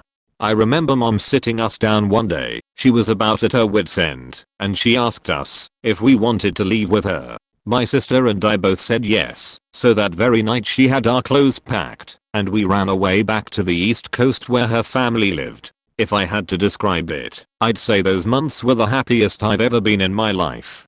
Mom's mom, grandma henceforth, owned a bus that she converted into a camper, and we lived out of that bus driving from location to location, so the authorities could never find us. For a while we lived on the beach, hanging out with tourists' kids, and exploring the forests and stuff. Then we found a widow with a large garage she rented out. That was the best. She had a plum tree she'd regularly harvest and share with us, and there was a zip line in the woods, and down the road was a patch of blackberry bushes that lead to a creek with a huge clay deposit we'd play with, squishing it in our hands and sculpting things out of. When we left there we went to a couple different places, sometimes picking up pets, always meeting new people, until eventually we ended up in the redwood forest, which is where the authorities caught up with us. According to my dad, the way they found us was pretty incredible. Police couldn't pick up any leads. Grandpa's private detectives were having trouble keeping track of us, but eventually one of dad's friends referred him to a legit psychic who specialized in this kind of thing. She told him we were in the redwood forest, and goddamned if she wasn't right. So the details are a little hazy for me, but what happened next was a lot scarier than the months prior. Basically mom, my sister, and I split off from the bus and sought shelter in various battered women's shelters across the state. These shelters were safe houses for women who feared for their safety from abusive husbands or ex-boyfriends, and they offered us some measure of legal asylum. The theory of these places is amazing, but the shelters themselves were shitholes. I remember the first night we spent in the first one. The act was out, and the heat in our bunk was painful. I stayed up half the night screaming and crying until I wore myself down enough to fall asleep. Those couple of weeks were pretty rough. In one I remember meeting this girl about my age, and my sister noticed I was spending time with this girl instead of following her around like a puppy. She made fun of us and referred to her as my girlfriend. At another shelter I got molested by an older boy. He taught me how to do fellatio and made me keep it a secret from my mom. In hindsight I guess it was better that my dad and grandpa eventually pulled us out of that situation. So I guess I'll skip a whole lot and get to the part where mom lost custody of us. I remember it like this. My sister and I were pulled into this room full of stuffed animals, with mom sitting next to a social worker who explained very calmly that this would be the last time we'd ever see our mother again. I can still feel the jolt of those words echoing through my child mind. They gave us a couple of those doodle bears that were popular in the 90s, the kind you could write all over then wash them off, and then we got to hug our mom for the last time. I didn't want to believe what they said, but when I looked to mom for some kind of reassurance I saw a look on her face that I still can't completely describe. Like she was trying to be strong to show us how to deal with it, and that's how it clicked. I went ballistic, screaming and fighting, clinging to mom's neck, clutching her hair in my fists, but they pulled us away and that's the last I saw of her for most of childhood. Since then I've lived with dad or grandpa or various other family members on this side, and overall I'd have to say that I've had a good life. I have to assume the way I turned out now is better than it would have been had I gone the other way. But sometimes, man, sometimes I wonder. This probably isn't really what you're looking for, because it was only a few hours, and I wasn't really missing, but I like the story. When I was about 8 years old I decided to go play with the neighbor kids. They were 5 and 4. We lived in a fairly rural area, and it wasn't uncommon for us to go hang out in the hills/woods behind my house. So we walked down the dirt roads for a while trying to decide what to do. Eventually we decided to play prison break. We pretended that we were prisoners making our escape from a jail. We'd hide from pretend cops in the bushes, trees, or hillside. We'd been playing for a while and decided that we'd head back home, but we were still playing in the way home. We weren't officially free men until we got home. On the way home we saw a cop car coming our way. Naturally, having just escaped from a maximum security prison, we hid in the bushes until the cop was out of sight. Along the way home we passed a few more cop cars, which, of course, we also hid from. When we got back home there were about 4 cop cars outside the other kid's house. They had apparently freaked out and called the cops when we hadn't been home after an hour or so. We told them we were playing prison break and that's why the cops didn't find us blah blah blah. I think they got in a bit of trouble, but my dad was at work and my grandpa was watching me and hadn't noticed I was missing. The fact that we were bidding from fake police and real police drove by made this the most fun I'd ever had playing a pretend game.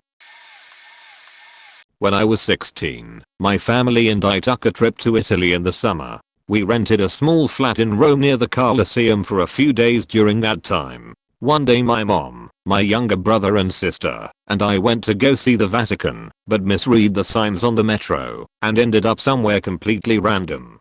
We found a small outdoor market to schmoz around while we tried to figure out where the hell we were, but while we were there my mom and I got into a fight about something very personal, and I got upset and ran off to go cry, being the impulsive teenage girl I was. After sobbing into my hat in the back of a seedy alleyway next to a parking garage, I realized that separating myself from the group had not been the best course of action, so I went back to the market. Naturally my family was gone. I searched all over for them, but it became clear that I was on my own, with no money, in a foreign country with little to no knowledge of Italian. I wandered for a while, until I found a tiny bookstore whose owner spoke English and mercifully pointed out where I was on a map. Unfortunately, our flat was halfway across Rome, but there was a long straight road that stretched all the way to the Colosseum, so I decided to get walking. By pure coincidence along my walk I came across St. Paul's Basilica and decided to pay a visit, figuring I might as well. It was incredibly gorgeous and once I'd seen all of it, I got trekking again. I walked for what seemed like a couple hours. I'm not really sure of that, but I definitely walked past part of the University of Rome until I realized that I was getting sunburned and that I had developed a nasty blister. I could see the Colosseum in the distance, but it wasn't getting any closer. At that point I decided to throw in the towel and approached a pair of cops that were on the other side of the street. Their English was shit, but both their and my French was passable, and I was able to communicate where our flat was thanks to its very convenient placing next to one of the biggest structures in the city. They gave me a ride and reported that I'd been found. When I showed up my whole family was there, waiting for news of my death or something else nasty. Taking the whole story into account I honestly think the strangest thing was that one of the cops offered me a cigarette and looked at me like I was a nun when I declined. Italians sure like their cigars. TLDR, naive teenage girl me goes a wall in Rome for the day equipped with nothing but a sun hat, saw some cool shit by accident, and proved that my decision to take French in school was not totally useless. I ran away at 16. I had gotten in trouble for something stupid at school, like not doing homework or something, and my parents completely overreacted and threatened to send me away again. So I was like fuck this, I'm out. I ditched to the cornfield behind my house and there was like a little tree oasis. I totally chilled there for a bit until the sun went down, then took a 7-mile walk to the nearby town in the dark. Ended up seeing my friends. Crashed there for a bit.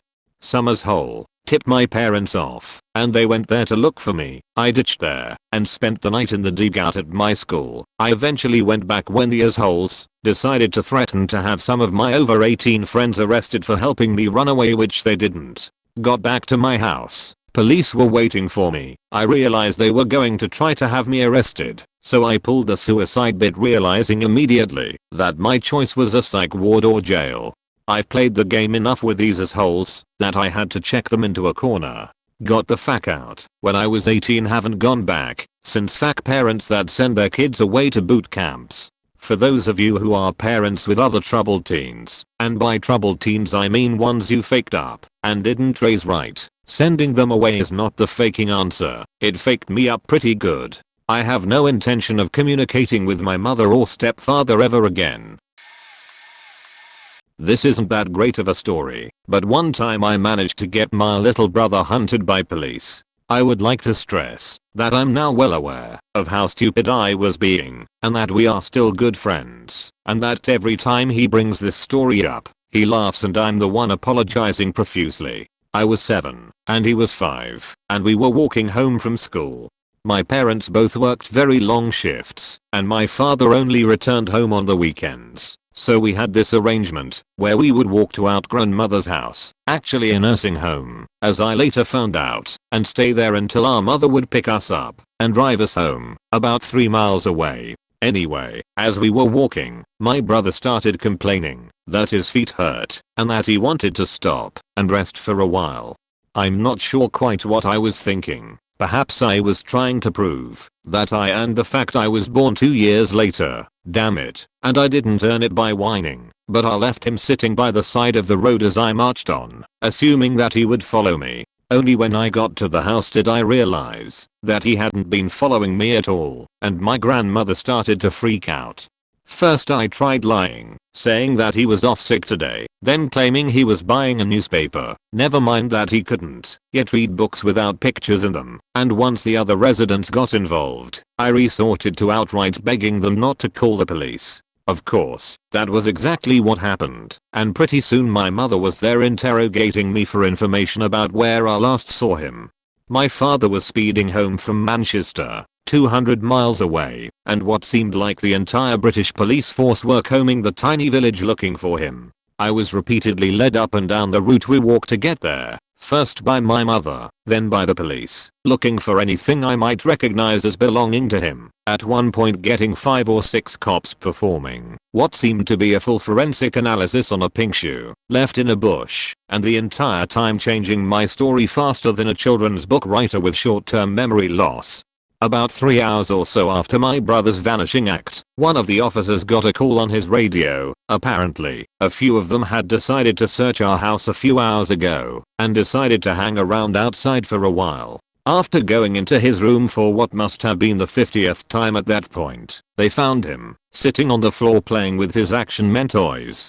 Apparently, he had not only managed to find his way home, following a route that he had never walked before, but managed to evade an entire village full of police searching for him, and then finally managed to sneak in the back door of the house and hide for 2 hours right under their noses. Hick's reason for avoiding the police: they looked busy, and I didn't want to disturb them.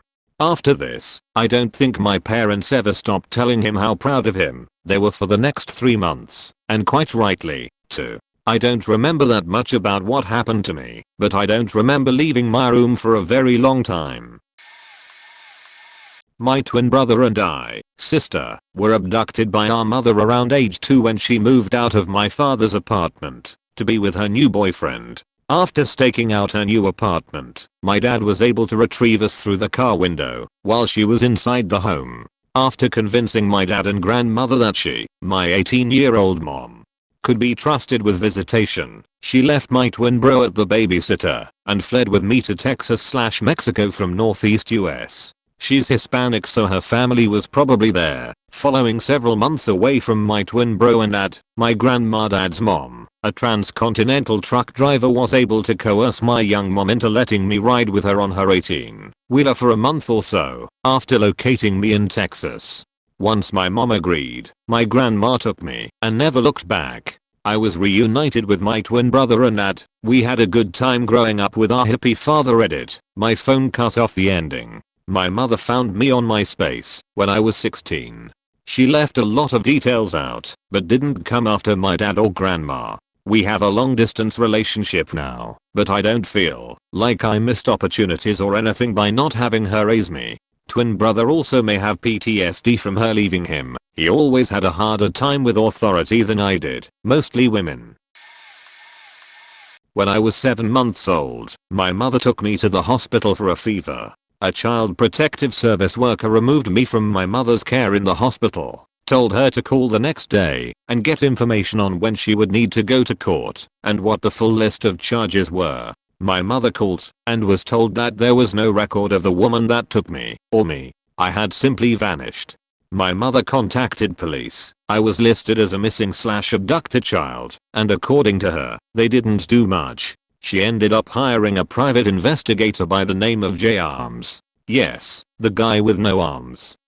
Here is where I lose track of the story, and the most that I know is that I was returned to my mother's care at 14 months old. Whatever happened in between is a complete mystery to me.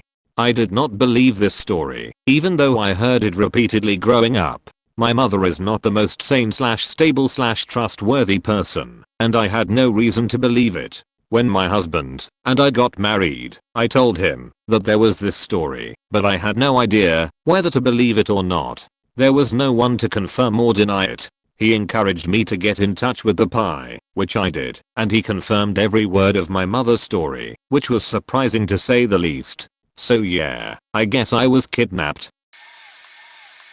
I guess I could share my boring missing person story as well. I was 16 and abused by my dad and stepmom. I had lived with them for 3 years prior and was getting tired of it. I ran away with my boyfriend and his family was wanting to try so hard to save me. It went okay for the evening and then the next day they allowed him and I to stay home from school.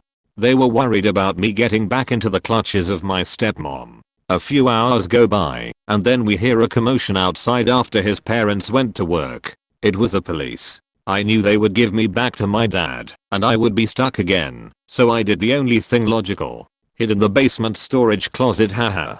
My dad busted open the basement door. He's a retired police officer. Of course he knows how to breach GRR, and I tried to make myself small. I hid in the closet and he threw the door open. I stared at him glancing in the closet for what seemed like forever. He slammed it shut and started screaming racial slurs at my boyfriend.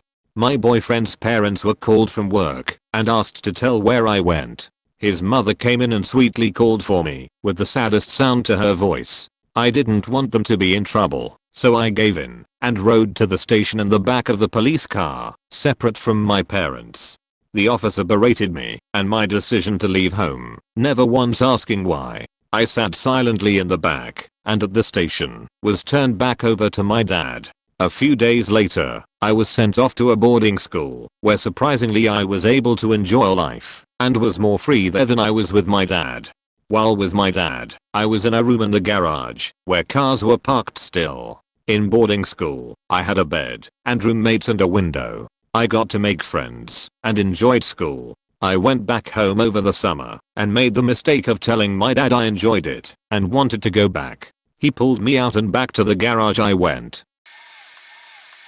I've been reported missing 3 times. My mom and I don't really get along. One of the things she doesn't let me do is sleep over at anyone's house. One night I came home after my curfew and she get angry at me and told me if I was going to come home late I shouldn't come at all. So the next day when I was going out to play I packed some clothes and went to sleep over at my best friend's house. At about noon the cops met her and me outside the house going out. The cops said my mom has been looking for me and drive me home. Lots of fights ensue over several months and my mom decided to move back to Ukraine. I don't speak Ukrainian anymore and obviously don't want to leave all my friends behind. I'm distraught and desperately trying to make any sort of stance on the matter. So I took a suitcase and packed all my stuff and I hauled it with my best friend to a community center we hang out at, has computers and gyms and a pool. Cool place and lack of supervision. 3 hours go by and the coos track me down. They take the stuff and drive me back home again. At 20, I now live in a different part of the country. My best friend was coming over to the city for a weekend and asked if I wanted to hang out. My mom was unfortunately going to be home this time. She's been visiting and I've been sneaking off regularly when my mom takes vacations. Woman doesn't let me stay out at night, but it's okay to leave me home alone for a month. I tell my mother I will be out all weekend. She's not happy obviously. I leave. For 2 nights. I had my first ever alcoholic drink. I met a tarantula. 2 guys hit on me. Life. I slept at 2 different houses too. And used a shower that wasn't mine. Life. I came home with my computers on because my mother tried to access them, but they are password protected. She notified the cops and they came to check out if I was really back. They wanted to talk to me, but I was just too angry and ignored them and went to shower. I was a bit too drunk to remember, but my phone kept turning on when I turned it off that whole weekend. I popped the battery eventually. Thank God my phone was old. One of the places I stayed at got a phone call from the police to ask if I was there. They didn't seem to do anything else.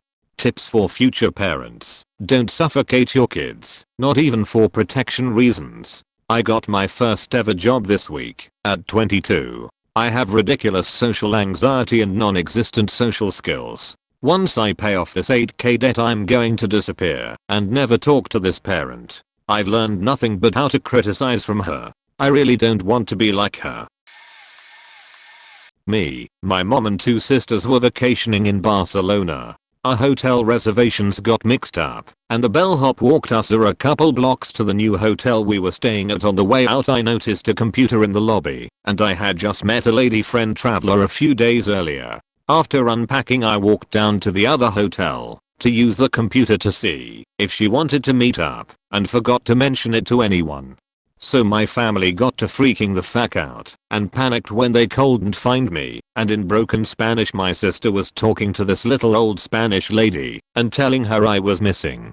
Like I said in broken Spanish, she had told the lady that her 18-month-old brother was missing. I was 18 years old at the time. The little old lady started freaking out and took to the police to say there was a missing 18-month-old American boy, and soon there were like 30 people looking for me.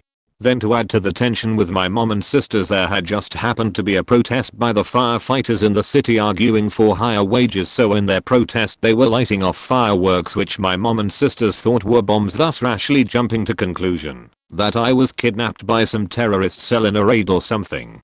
So I finish on the computer, I shit you not, less than an hour later, and walk back to the other hotel through this protest and see my mom bawling her eyes out outside of the hotel. I saw her and thought, oh shit, someone died, but she screamed Spear Hunter and ran over to me and hugged me. The police saw what was going on and that I was an adult and had some harsh words to say. After I cleared it up, because I speak slightly better Spanish, the police and little old lady and my family had a good old laugh and parted ways. At the time I was pissed because they blew that sheet the fuck out of proportion in such a short time, but since it has made for some funny dinner talk, so all's well that ends well. Oh, and as for the girl I was talking to, I boned her like 5 times over the course of the time I was there, and we still keep in touch, but live like 2,000 miles apart, so I don't feel bad for my mom and sister's worries. So my roommate's girlfriend was recently locked up for a 2-week mental evaluation. Here is the BS story he told me. Apparently at the time his girlfriend had a urinary tract infection. The pills she took to help her get over the UT apparently triggered a mental state. She proceeded to leave her apartment without her phone, without her keys, no shoes, no money and no warm clothes. Where did she go? To wonderful Sunset Boulevard, where she proceeded to wander around for 2 days asking people if they knew where Kristen Smith and Robert Pattinson were. She knew them and was meeting them soon. She was finally picked up by the cops and put on a 3-day mental evaluation. After failing the mental evaluation she was put on a 2-week eval. My roommate, after about a week or so, finally made a report to the police where someone somewhere connected the dots and put the batshit crazy, incoherent Jane Doe and my roommate's missing girl together. Upon seeing him, she amazingly and inexplicably snapped out of her mental state and became coherent. She's back now, spending way too much time at my apartment, eating my food, using up way too much toilet paper, and generally becoming a nuisance. Yay. I don't know what those UT pills were, but I want some. Okay, I'm late to the party, but here is mine. We went on a hiking trip with families and relatives. Mind you, this is those kind of safe jungle hiking trip in jungle path with a tour guide. On our way back from inside the jungle, our group was split into 2 parts. My parents and other elderly people at the back, and my cousin/relatives, young peoples, marching on maybe 100 meters in the front. I wanted to catch up with them, so with my parents' permission, I ran ahead from the behind group, tracking the jungle path, trying to catch on to the front group. I ran, until I reach a motherfucking river. Granted, I'd always had a bad sense of direction, and probably won't notice when I'm lost. But, there ain't no faking river on the way in. So, 12-year-old city boy alone in a jungle, I'm proud to say that I did not turn my underwear as wet as the river. So I came running back from the path I came, shouting my primary school biological class, the food chain fresh in my mind. I was fully reminded that a 12-year-old boy in a jungle is essentially just above vegetable in the network of food chain. Luckily, my parents, who eventually caught up with the front group and was alarmed that I wasn't with them, have the whole group searching for me. They reached me before any tigers did. Thank you very much. Turns out, the jungle path was diverged at one point, with the correct path hid behind a tree. Me with my fervent youth dashing down the path failed to even notice the correct path when I missed it. Had there not been a river to alarm me, I might have found a new world on foot and became the new Columbus. Last year in Australia for me, some crazy Italian invited me to the bush. It was me, this Norwegian dude and the Italian heading to I had no idea for, until we run out of food. We end up going to Cedar Bay, which is the next big beach north of Cape Tribulation near Cairns. It took us 6 hours to walk to this beach through the rainforest with our big bags and in a rotation of hoss carrying the bow and the camera, following markers in the trees. By the next morning we are out of water, so there we are strolling down the beach having just refreshed on some coconuts looking for the freshwater creek on the other side of the beach. I looked to my left and there was a topples chick in the forest. Is this too good to be true? Then 8 dreadlocked hippies emerge from the jungle and give us hugs and kisses. The first name I heard was Rainbow Suya. We moved in with them for 7 nights just fishing every day, upgrading the fort or just chillin' with these international backpacking hippies. Great time. On our last day, eating breakfast out of our coconut bowl, some yellow emergency boat comes around the corner and an old man hops into the waves and swims to shore. Old guy with a big beard comes up out of the water. We are laughing and he responds with "I love life on the edge," then asks for an American, Italian and Norwegian. Oh, seat right. I didn't respond at first, but then he explains a couple people reported me missing and has making sure we are okay. Once he sees we are living it up, he says he would be doing the same thing at our age with pounds of weed, then swims back to the boat. Our group in the jungle got to 15 amazing people. We said our goodbyes and started the journey back to the car. After dropping a Frenchie off in Cooktown, we head back to Port Douglas around 12 AM. A kangaroo runs into the car, makes the driver door only open halfway. We put a bag on its head, throw it on the roof and sleep in the car. The next morning we skinned, dismembered, decapitated, and disemboweled this thing and throw it on the barbie that night. I then got banned from the hostel I was staying at by eating a bowl of cornflakes the next morning. I was charged a week's accom for leaving my car in the hostel parking lot. Slept in the park, came back the next morning, and had the cornflakes. That got me banned. The owner of the hostel called the police to find me because of leaving my car, then threatens to call the police to find me once I return. On New Year's, the lady cop that drove my friend and I home from the bar had written my missing persons report. Straya, M19 from Seattle. I just posted this to another thread, but it got buried. When I was about 7 years old, I had a tendency to wake up really early weekend mornings, and my parents would tell me to either go downstairs and play with my brothers or go outside and play with friends for a couple hours. This particular morning was midsummer and I had set off to call for a friend. She lived pretty far across the estate from me, but I knew the area well. I was really grown up for my age, and well, early 90s. When I made it, my friend wasn't in, and I knew I had to stay out until a particular time, so I knocked on the door of my dad's cousin's wife that lived nearby to ask her the time. She answered in her PJs looking really rough and was absolutely furious that I had woken her up. She began shouting and swearing at me and collared me into the house. She basically locked me in her house for hours and made me watch horror movies, then started asking me what I knew about sex. Not a lot. She then put on a bunch of bonus and finally some birth tape, which I can't work out where it came from as she has no children. I spent this time pretending to be unfazed, but eventually asked to leave. I could walk the route fine myself and wanted to get out ASAP, but she insisted on driving me home. She drove me into the next town and paraded me around all of the shops and eventually a pub, telling everybody I was her daughter. I don't know how long it was, but I know that it was dark on a summer night when she left the pub and drove me to the top of my street and dropped me off. I walked home from there and was greeted by my parents and the police. For whatever reason, the police had no further involvement from there. My cousin divorced her, the last straw of a string of incidents probably, and she is now a renowned heroin dealer and prostitute in the area. TLDR, woman locked me in her house and forced me to watch porn and birth tapes before taking me into the next town to pretend I was her daughter and get drunk. I was one of the first of my group of friends to get their license and have their own car at 16. One night a friend of mine and I go to Blockbuster to pick out some movies, and we run into some girls who I know through some older friends who go to private school. One of the girls' parents are away, and the two girls are staying at the house together. They invite us to spend the night. The two of us know that there is no chance that our parents will be okay with this, so we do the next most logical thing we can think of. I tell my parents I'm staying at my friend's house for the night, and he tells his parents that he is staying at mine, and then we both head to the girl's house.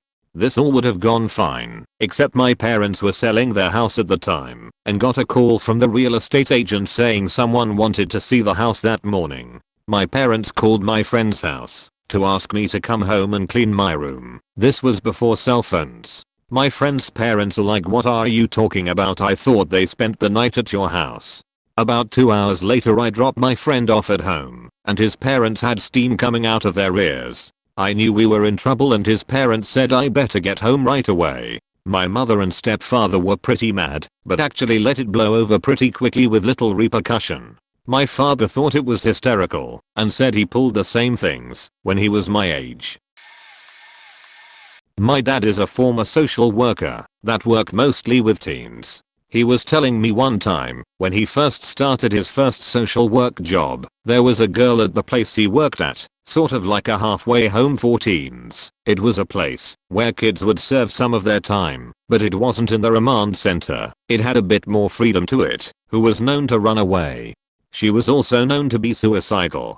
So, one night she runs away, and had earlier expressed thoughts of jumping in one of the nearby rivers to kill herself, and the one she had communicated a desire to jump into is known for its deceptively fast current and strong undertow, so it's a pretty deadly prospect. So, my dad, a cow walker, and some cops are searching the areas around the riverbank trying to see if there's any sign of this at-risk teenage girl. They did end up finding her, but it sounds like she wasn't near the river, just ended up running away because, well, she's a teenage girl with a criminal record that doesn't want to be cooped up. It's not like teenagers are known for their good judgment, and, frankly, who wouldn't want to run away for a few hours of freedom? My dad's clearest memory of the incident is him and his cow walker in the back of the police cruiser as they drive along the riverbank with the cops. The cop car parks, the cops get out, and my friend's cow walker just says, "Hey, can you open the door?" to my dad, and my dad is fumbling around trying to find the handle to open the back of the police cruiser, which I like because it shows there can be oddly out of place light-hearted moments in such a crisis. You just need to know when to find them, otherwise such work gets depressing as shit. This didn't happen to me, but to a friend I went camping with. In high school, a bunch of us went out camping pretty deep, 25 kilometers outside of town, or 15-ish miles, in the forests in British Columbia, Canada. In late summer, there's all kinds of life in the woods that'll fuck you up, so we prepared by packing bear mace and machetes. We were planning on getting wasted, and a gun seemed like a bad idea. Late into the night, everybody was having a great cross-eyed drunk time in the midst of trees and rivers. Then, my friend's, the future missing person's, ex-girlfriend arrived in her new boyfriend's truck. They were together for 3 years, and had only been broken up for a couple weeks, so this put my friend on heavy tilt. After some shouts and tears, and numerous broken tackles, he managed to sprint away into the dark abyss, and we couldn't find him. We all figured he would spend some time lurking close by, listening to our conversations, and crying it out, then come back once he had sorted his shit out. Not the case. After he didn't show up by the next morning, we reported him missing. His cell died, but there was no reception in the area anyways. This guy was gone for 5 days, before staggering into his parents' house, still wasted. Apparently he spent the night in the woods, then trying to find his way back to the campsite the next morning. He came across another group of campers, and spent the next 4 days getting drunk with them. It's funny now, but we all thought he got mauled by bear. Good times. TLDR hiked to a bothy in northwest Scotland that was 8 miles from the nearest payphone in October. Lots of rain, no firewood, and ran out of propane. Try to get my dad to pick us up early. 2 off-duty cops call our parents. Friends' parents panic. Call mountain rescue. My dad hikes 6 miles at night during a monsoon, only to find us getting wasted with random hiker. I'm pretty sure this is getting buried in the comments, but I'll post it and see what happens. I was 16 years old and living in Scotland. I'm an American, grew up in Scotland. They have these little cabins, called bothers, dotted all over Scotland, that you can stay in for free. I, along with my friends, would stay in a particular bothy called Penmeenach a couple of times a year. This trip was on a school break in October, I think. For anyone who doesn't know, Scottish Octobers are really cold and wet. The head count is a good friend of mine. We'll call him G, my golden retriever, and myself. So my dad drives us to the trailhead, which is about 2 hours from my house. It's overcast and a little chilly, but the forecast called for spotty rain and temps in the 50s. Everything starts out okay, rain is holding, and we have backpacks full of vodka, hash, cigarettes and pot noodles. Good times are about to be had. About halfway through the 6-mile hike up and over a mountain, the skies open up. Those spotty showers turn into a torrential downpour that would last 4 days. We get into the bothy and drop our packs and immediately go out to gather sopping wet firewood. Unable to start a fire and soaked from head to toe, we just climbed into our sleeping bags and tried to sleep. Fast forward to day 3. The rain hasn't stopped for longer than an hour since day 1. Our sheet is soaked and we are out of propane for our stove. We've got 3 days until my dad is picking us up. No dry clothing, no propane for cooking, and no firewood for heat. We see hypothermia in our immediate future. We decide early in the morning of day 3 to hike out to the nearest payphone in a town called Loch Lort, which is 6 miles over the trail and another mile or 2 on the road, to call my dad for an early pickup. Me, G and the dog set off over the trail, which is a raging river at this point, and eventually reach the road. We get to the payphone and I call my dad, no answer. G tries his mom, no answer. I'm not really sure, but I think neither of us had answering machines at our house. So we decide to man up, hike back in, get drunk and wait for our inevitable deaths from hypothermia. We hitchhike the 2 miles of road back to the trail, get picked up by 2 guys who turned out to be police, who we find out later took our names and called G's mom, who freaked out and called mountain rescue. My dad got the same call and immediately drove out to the trailhead and hiked in during a monsoon in the pitch black. He found us wasted and playing go fish with some older lady who must have hiked in while we were at the payphone. Needless to say, he was pretty pissed, but after a while he calmed down and joined us in finishing all of our alcohol. We left at first light and my dad called off mountain rescue when we got to the payphone. That's all I got. Sorry if you read up to this point and hated my story. Edit. Lots of mistakes. I was conned into marriage when I was in my early 20s. I thought the guy liked me. He thought I was rich. He wasn't that nice to me before we married, and he was worse afterward. So a month into the marriage he assaults me, and my best friend's mom tells me to get on a plane and come home. I called my husband from the airport telling him I was leaving. He responds by saying he's checking all the hotels in the area and he's going to find me and bring me home. He won't let me leave him. I didn't call my real parents because they were out of town. This was before the internet and cell phones, so if they weren't home there was no way to reach them. Turns out they came home a couple days early. My father calls to tell me they're back, and my husband tells him that I'm missing. Never found out exactly what he was told, but my father freaks out and has my husband file a police report. He did. My father also tried accessing my bank/credit card info to try and track where I am. They won't give him the info. When I do call my parents to tell them where I'm at, my father drives over to my friend's house to ensure I'm really there. He says nothing of the police report. He simply asks when I'm going back and says he'll drive me to the airport. He treated it like I was on vacation. I remained at my friend's house and my dad picked me up a couple days later to take me to the airport. Here I thought he'd explain to me how he'd help me get a divorce from the monster I was married to. Nope. He hadn't talked to me about it, but my best friend's mom had a long conversation with my father about my husband being an addict. It was a 45-minute drive and he screamed at me the entire way about how spoiled I was and that I had done this just for the attention. I remember he told me that I was a married woman now, and that meant I was cut off financially and to never ask him for money again. I think I was too shocked to say anything. I was never close to either of my parents, but always thought they'd help me if I was in a jam. I could not believe my father was putting me back into an abusive situation simply because he had felt embarrassed. I get home to find my husband had changed the locks on our apartment. Our tax refund had come during that time, and he spent it all on drugs. He would call my father regularly to ask for money and my father would send it to him, no questions asked. But if I needed money for rent, because my husband decided he didn't want to pay rent anymore, my father wouldn't help me. He even bought my husband a car. I was shunned, while my husband was treated like the favorite son. So 5 months later I left my husband for good, after he beat me up in a parking lot. I lost nearly everything when I fled. My husband ended up leaving town, and it took me 4 years to divorce him. He uses the social security numbers of dead people, so my lawyer couldn't find him. Since he didn't show up to court, I wasn't able to get a monetary judgment. Never bothered calling my parents, since they were more concerned about what others would say about our family than about my welfare. Best decision I ever made. Never heard what happened with the missing persons report. I saw the business card with the report number on it, so I know it existed. Wonder if they ever closed it.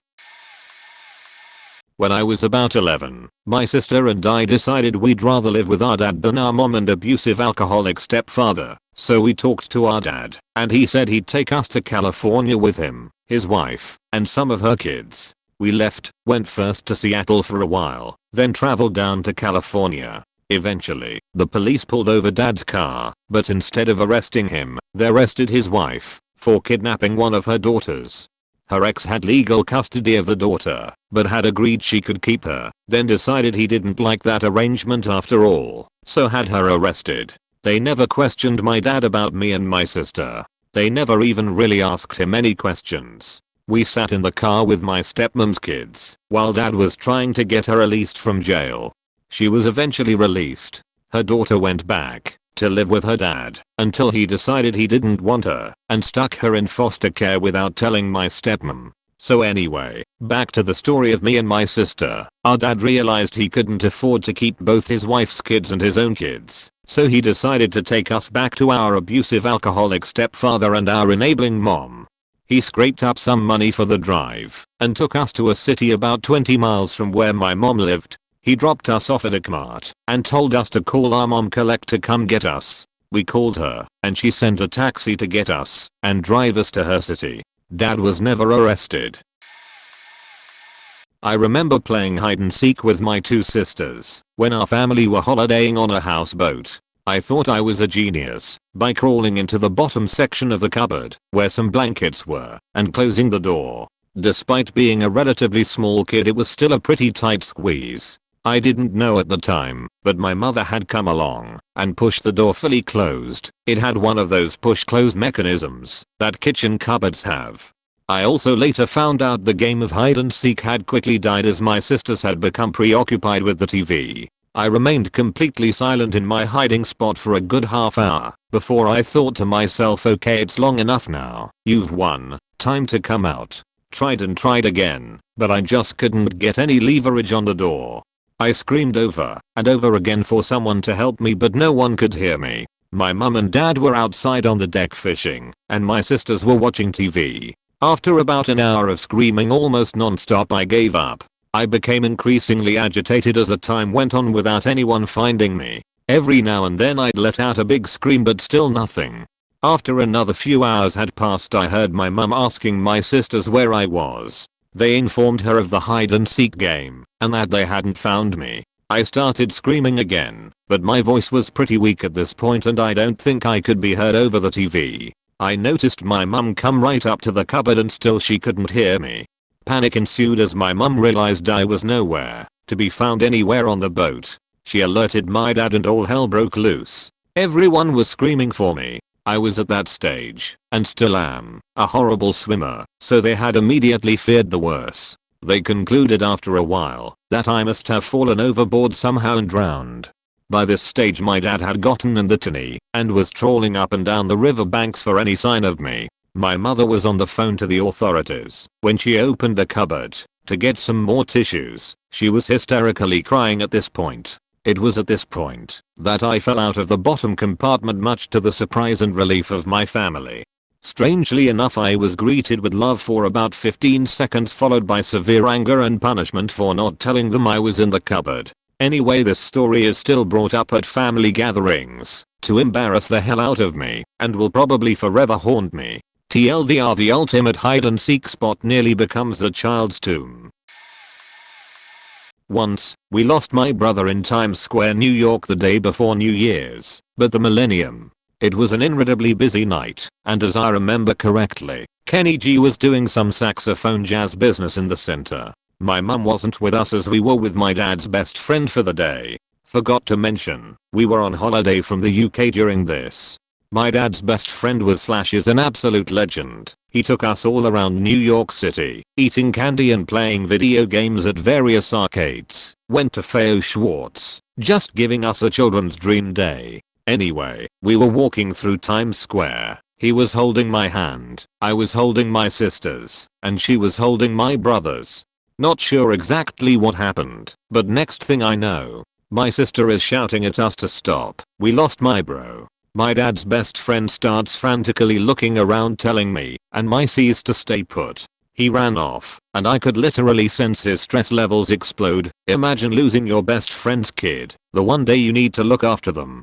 He was running around all of Times Square looking for my bro. He took me and my sister along as we were calling out his name, speaking to police, the whole ordeal. Elsewhere, my mum and rest of our family were getting ready in a steak restaurant relatively near Times Square. We were meant to be meeting them there within the next 25 minutes. My brother, during this time, had figured out to go to some police, head over to the Hilton with them, and find the name of the restaurant that we were going to. Obviously this must have been tough as he was around 10. They eventually found it and left to drop him off. I try to picture my mum's face as my brother walks in the restaurant with a line of huge policemen behind him. I can't imagine what went through her head. After my brother explained how he got lost and found them, my mum thought it would be funny to play a little prank on my dad's best friend. She called him up, asking how we're all doing. He replied, "We're just fine, we're making our way soon, but I can't get the kids away from the arcade." He must have literally been shooting bricks.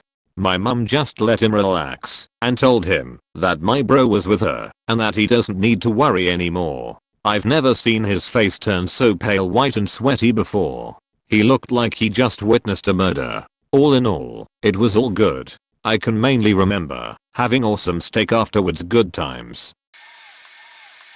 I was 8, and it was December of 1990. Apartheid had come to the end, and many countries had lifted their travel restrictions. My parents flew us to the States for a 3-week vacation all over New York, Washington DC, Disney World, San Francisco, and docked just outside LA. We arrived at SFO to board a flight to John Wayne. We were a little late, and we had to rush.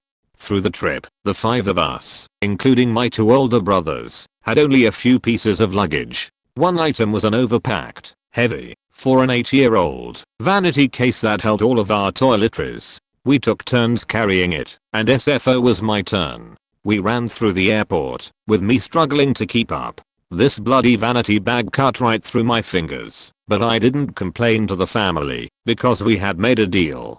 We ran with me lagging behind further and further as we heard final boarding calls for our flight. My hand holding the vanity bag became sore, and I shouted out to my family to wait 1 second.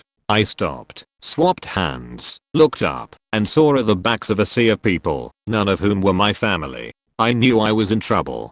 We'd watched Home Alone shortly before leaving on the trip, and flashbacks of the first few minutes of the movie came to me. I was alone. I wasn't sure that my family would notice me missing.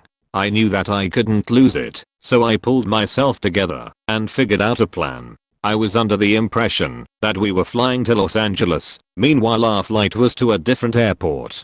The departure gates for these airports were on completely different sides of the airport. I did not know this, nor did I know the flight number. I walked ahead for a few minutes, through the hustle and bustle. I was looking for a cop or my family. I found a cop. I walked up to him, this young 8-year-old boy, jet black hair and rosy red cheeks, and told him that I was lost. He looked at me and asked me where I was going to. I told him, Los Angeles. He walked me to the LA departure gates and handed me over to a security guard who was stationed in that area. I don't remember what he looked like, but he had a strange last name that I vaguely recall having to do with the weather. He was just a normal looking middle-ages white guy. I sat down with that damn vanity bag beside me and waited. I don't know how long I waited. I had faith that my dad would find me. There was absolutely no alternative in my mind. I heard an announcement over the PA system mentioning my name. It gave instruction for me to call a specific number on the airport's internal phone system. I told the guard that I had to make that phone call. The guard told me not to worry, that if my parents would be there shortly. Not once did he reach for his radio or make a call. I heard the announcement again. I told him again what I had to do. He repeated himself, adding that if we were flying to LA, that my parents would be there shortly. I continued to wait, started to feel desperate, and searched for my family in the crowd. Then I saw him. My dad. His effect was like Moses. One moment there was a crowd, and the next I saw him parting the crowd like the Red Sea. He was leading a large group of guards and cops. I could see the anger, panic, and desperation on his face. He saw me, and his mood changed instantly. I picked up the vanity bag and ran into his arms. I told him exactly what had happened, how I'd reacted to being left behind, and what I did to try and find them. His face was full of relief, his voice hinting at tears of joy. I told him about the security guard who was looking after me, and told him about the guard who assured me that he would find me. Except, the way I interpreted it was different to the way he did. As an adult, I think about that guard now. Here he had an 8-year-old boy who came from a foreign country, and he told him explicitly to ignore the announcements calling him by name. It makes me suspicious and angry. It also made my dad angry. I saw the anger return, but I couldn't understand it. I couldn't fathom that anyone would want to harm me.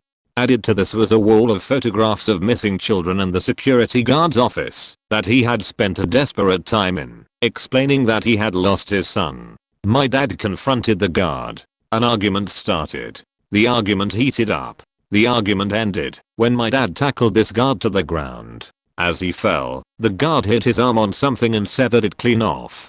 Every single person watching this scene was shocked at what they witnessed. The guard stood up, picked up his arm and said, "And that's why you always arrive on time." No, not really, but I was missing for 3 hours in an international airport, in a foreign country, 2 days before Christmas. I never did have to carry that vanity bag for the rest of our trip. Edit, I forgot to add, in the same trip the week before I also went missing in Disney World for most of a day. I lost my brothers, and decided to head back to the hotel we were staying at. A monorail operator saw me waiting for the train, and told me that I could go with him in the driver's cabin. I enjoyed it so much I didn't get off. The only difference was that my parents didn't know that I was missing. My brothers shat themselves, though. I was in first grade and I would take the buses home and drop us off on bus stops nearby our homes. So one day the school put me on the wrong bus and they made me get off on the wrong stop point. I was like 6, so I didn't know what the fuck was going on and went with it. Point I had no idea where my house was, so I just started walking in a general direction on the side of a fairly busy road by myself. After about 30 minutes I come across this random guy. Point he was pretty old, maybe like late 50s, and he seemed like a nice man. He started walking with me and tried to have small talk with me about where I lived and whatnot, but I was oblivious. We kept walking, and after quite some time we enter a neighborhood. We walk for a while more, and we come across this old lady, and I think I had recognized her from school because she was a yard duty. Anyway, she starts walking with both of us in some random-ass direction, and before I knew it, I could see my house down the street with police cars outside of it. Turns out the yard duty lived at the corner house, but the old dude went Maya. I never thought I would get kidnapped or anything, because they seemed like nice people. I arrived home all nonchalantly, and my mom came and hugged me, and the cops stayed a little while longer and left. I told my parents what had happened, and they were really upset with the school. The school apologized, and life went on. I sometimes wonder what really happened to the people who brought me home, because it was also unreal that we just walked randomly and I somehow got home. I was missing for like 3 hours or so and didn't even notice. I have 3 stories. They're pretty lame. When I was 12 or 13, my family took a trip to Puerto Vallarta, Mexico. We were at a very nice resort. My parents told me to wake up at around 5 a.m. to go reserve pool chairs. I have Asperger's syndrome, so my parents were always worried about me and this was big. So I got up and reserved the chairs the next day. I kind of lagged behind a bit because there was a book exchange and I loved reading. It was 6:30 when I got back. Mexican coppers, I have no idea what they were called, were at the suite, and the resort staff were on alert and searching. During the same trip, I got lost in the Mexico City airport 14-hour layover. I was missing for 6. Best time of my short sheltered life. I found a bunch of pesos on the ground and got some cool stuff that I still have. I met some interesting people and even babysat a cute little girl. I even picked up a tiny bit of Spanish. I was found by security. My parents were understandably pissed, but I didn't care at the time. I was so bored all the time. I wanted some adventure.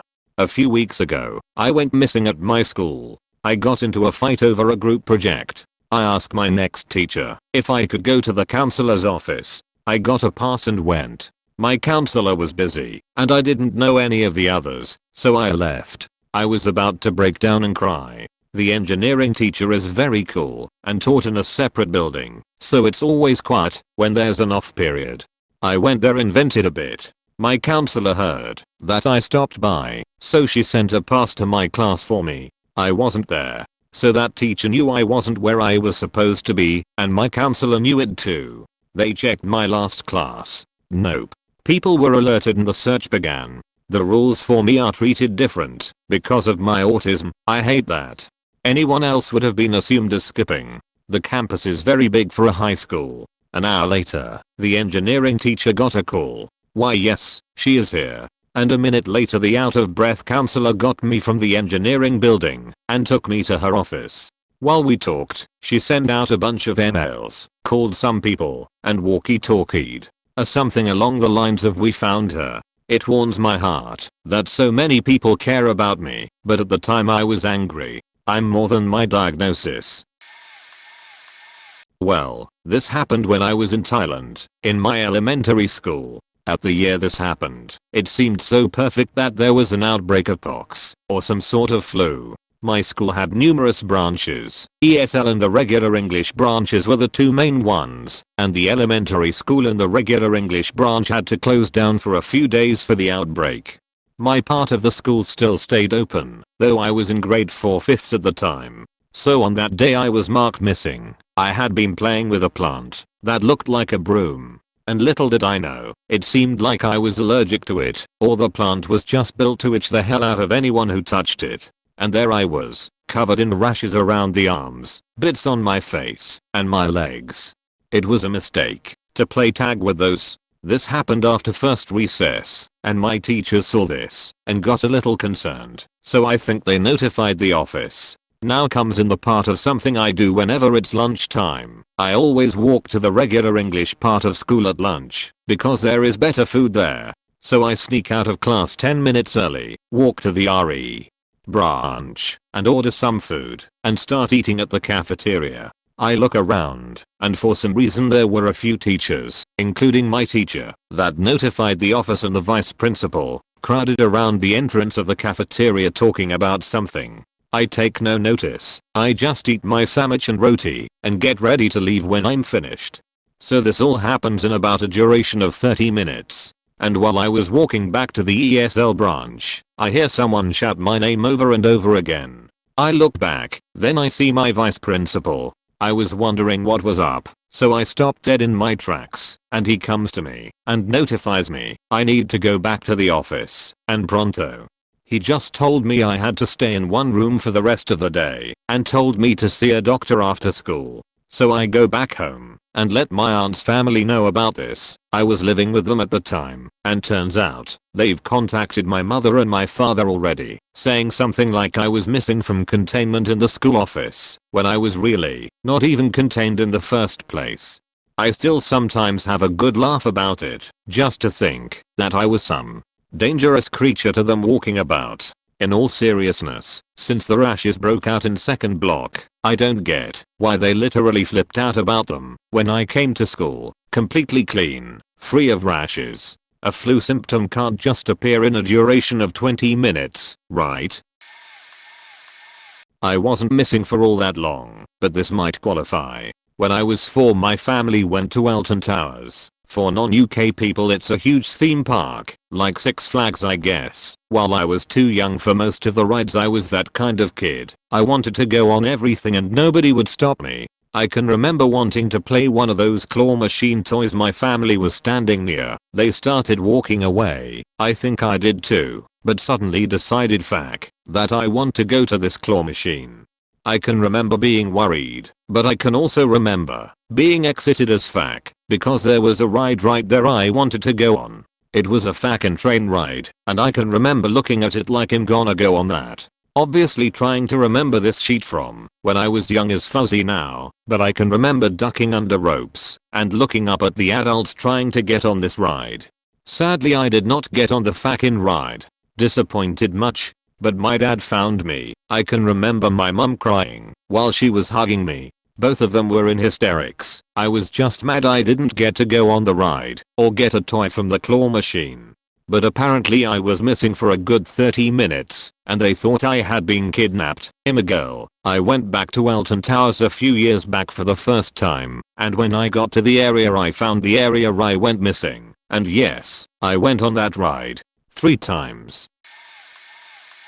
In high school, several of my friends had cell phones. I didn't. My parents would loan me a phone when I went out with my buddies for the evening, but that's about it. It was fine until one day, a friend and I skipped jazz band practice after school and our respective private lessons after jazz band practice. Now, the private lessons were just half-hour, simple lessons with a college student on our respective instruments. They were $10 pop. The big problem, and the reason why the band teacher was angry, was that we were in school for last period, band, then didn't show up at jazz band, which consisted of less than a dozen students, and the college student had made the 45-minute drive down for nothing. We were his only 2 students. Anyway, my buddy and I, and a third guy, decided we wanted to go fishing. Had the tackle in my vehicle already, stopped at a bait shop, and bought some live bait, minnows, ike, which I didn't use too often, and headed to one of the many nearby lakes. We had a good time, and then saw it was getting close to time for us to be home. If we had gone to band practice / lessons, and headed back. My dad wasn't home, and my mom was in hysterics. She asked where on earth I had been. Had I been drinking, doing drugs, meeting someone for sex? Of course, skipping out on band was very out of character for me. I love band and musical performance, and most of my close friends were bandmates, and I was usually less outwardly rebellious than my siblings, so I can see why it was very disconcerting. When my dad got home from driving around town looking for me, he was also upset, but he had been informed that I was never in danger. I was just being a careless turt. He had words with me. I did not have another opportunity to go fishing for quite some time after that. We didn't intend to cause anybody headaches. We simply hadn't thought it through. Teenagers, go figure. Didn't think about the guy who had wasted a bunch of gas money and wouldn't get the little cash we paid him for lessons. Didn't think the band teacher would care that we weren't at practice, etc. We didn't even catch any fish. I actually have a couple and swears here. When I was 5 at the elementary school I went to, for some idiotic reason, they thought that changing the buses on some days for different grades made sense. A friend and I went on the bus we were used to getting on and thought it was the bus we were supposed to get on. After the bus driver passed our stop and went about a mile down the road, my friend and I went to the driver to let her know that she had completely passed our stop and we were scared. Her response was pretty much, deal with it, and dropped us off there at the next stop, which was about a mile down the road from our usual stop. My friend and I, who were 5 years old, walked down a main busy road to our stop, in front of an apartment complex. And after my mom found out the truth of what happened, went apeshit and got the driver fired. My mom was in the right. No one told us underclass kids, second grade, kids that we were on the wrong bus, because it was a Tuesday and or Thursday. We obviously found our way home. My other missing situation was this time where, when I was 12 and a boy who claimed to be 15 talked me into going to his house. I had shitty self-esteem, and was happy to have the attention. I went to his house, and it turned out that he was 18 and pretty much a child molester. Thankfully his mother came home, and gave me an opportunity to run up the basement stairs and run home and escape. He actually shittily tied me up, and I managed to get out without making it like I escaped. I'm not sure if the mom knew what he'd been up to at that moment, but a few weeks later, there was a newspaper article about him and his molester actions. Edit, had to fix some grammar. Not really missing I guess, but I gave my family a bit of a scare when I was a kid. I was about 5 or 6 years old. My family was having a family reunion at some camp in the middle of nowhere. We had never gone to this camp, so we weren't really familiar with it or anything. My whole family was swimming, and my mom called me over to tell me she had to run to the cabin for a little while, and that my uncle will watch me. His boys were about my age. I said cool, and went back to swimming. Like 4 hours passed, and I got bored as shit. I want to go back to the cabin and take a nap, so I tell my uncle my plans. He was apparently really involved in some adult conversation and didn't pay attention to what I said, so I got an okay and walked in the general direction of the cabins. I walk for an hour and realize I don't recognize where I'm going. I walk for another hour, like a dumbass, and it's starting to get dark. The road is changing from a wide gravel road to a rocky narrow road that obviously wasn't very heavily maintained. Right when I started to cry at the thought of spending the night in the woods, several cars filled with my family members come barreling down the road towards me, with 2 park rangers in a jeep behind them. I walked 2 hours in the complete wrong direction. The cabin was maybe a 20-minute walk from the pool, but I was playing my Gamma Boy on the way, so I wasn't paying attention to my surroundings. From then on my mom made me pay attention to landmarks while I was in the car, warn several adults before I go anywhere, and be less of a dipshit when I'm in unfamiliar surroundings. The lesson stuck. TLDR got lost for a couple of hours, probably got my uncle yelled at, made my family think I was dumb. I was a missing/runaway child at one point. I was 15 or 16, if I remember correctly. Had an older boyfriend who I went to spend a Friday evening with. Things were fine, we had a plan for the day and evening, and how to get me home, but as I had an unlimited use monthly pass for school, we ended up hanging out at one of his really good friend's house, when I started feeling sick. After I started praying to the porcelain god, and throwing up all remnants of our dinner did I realize something really bad. I didn't have my cell phone, and where I was at didn't have a working home phone. I had no way to call my parents to pick me up, and I was in no shape to get on a bus to travel cross town. Before I knew it, it was after midnight and the buses had stopped running. We thought we could call a cab. Oh right, no phone, so I ended up staying the night curled up in their bathtub. I was so sick. Figured I'd get up early the next morning and go home and sneak in bed as if nothing had happened. As it happened, I continued to be sick well into the next day. I was gone a full 24 hours with no contact to my parents, and they called the cops after they woke up that morning to me not being home. Full investigation. Trace my cell phone, the whole bit. Called all my friends/contacts in my phone. Everyone they knew on Facebook had contact with me, the whole bit. They tore my room apart seeing if there was evidence that I had full blown run away somewhere. I came home and was surrounded by cops in about 2 seconds of coming within sight of my house. A moment after that, my mom came hurtling out of the house in full blown hysterical crying and tackled me to the ground in a hug.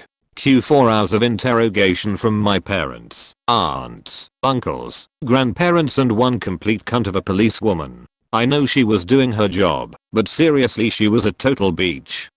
Was not a fun weekend. Went around like wildfire at my part-time job and school, that at the drop of a hat I might run away. Teenager me was not bright. I lived on campus sophomore year of college with my then boyfriend's dorm across the street from mine. We were having trust issues at the time, but I still insisted that he come with me to a small party with a bunch of dudes who were my friends that he didn't really know that well, one of which I made out with. I told him about it, and he was still upset about it. I honestly should not have gone to the party in the first place. Anyway, we get there, everything's fine. I bring my girlfriends with me to hang out with. I take a bunch of shots, and so does the boyfriend. We got pretty faked up, so we decide to call it a night. We decide to walk back to his dorm, and I didn't know what all happened until the next morning. I woke up to then boyfriend with the most guilty look on his face. He told me what happened. He blacked out after he took me to his room. I passed the fuck out. He left, drunkenly stumbled back to the dorm where the party was at. The guys who threw the party were outside, and he started yelling at them, wondering where I was, accusing them of hiding me in their room.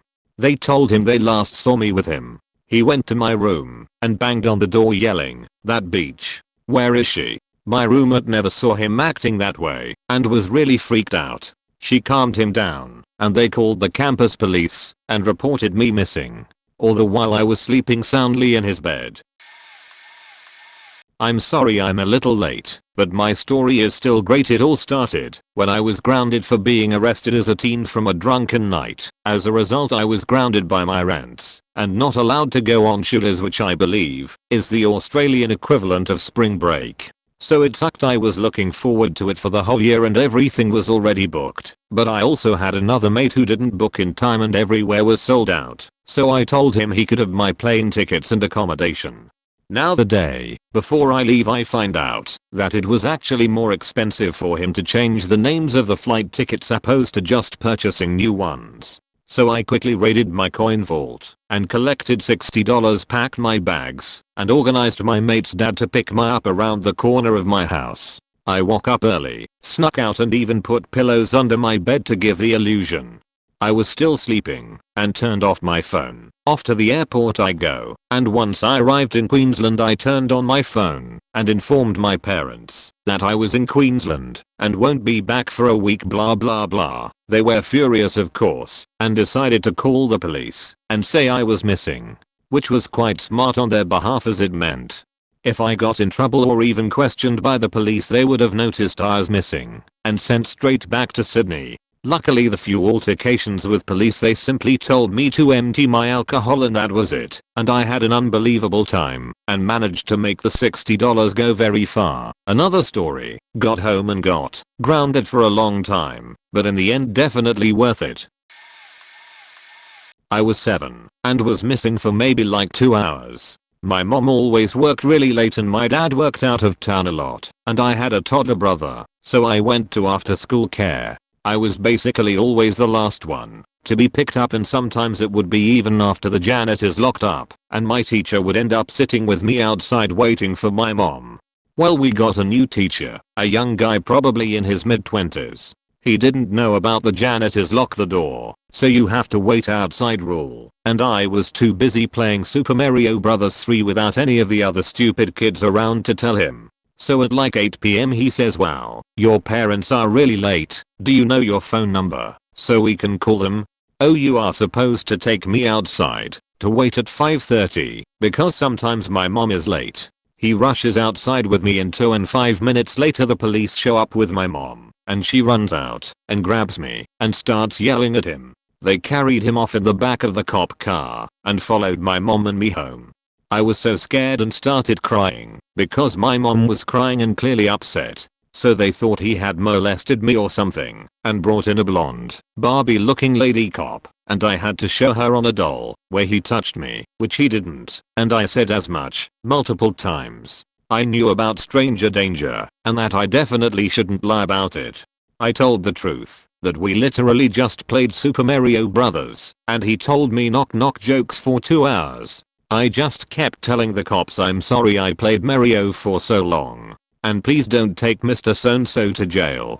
A couple days later he was back as the after school teacher and my mom apologized to everyone. He just laughed it off and said he understood. I actually still feel really bad for him 20 something years later. Mom was never late to pick me up again though.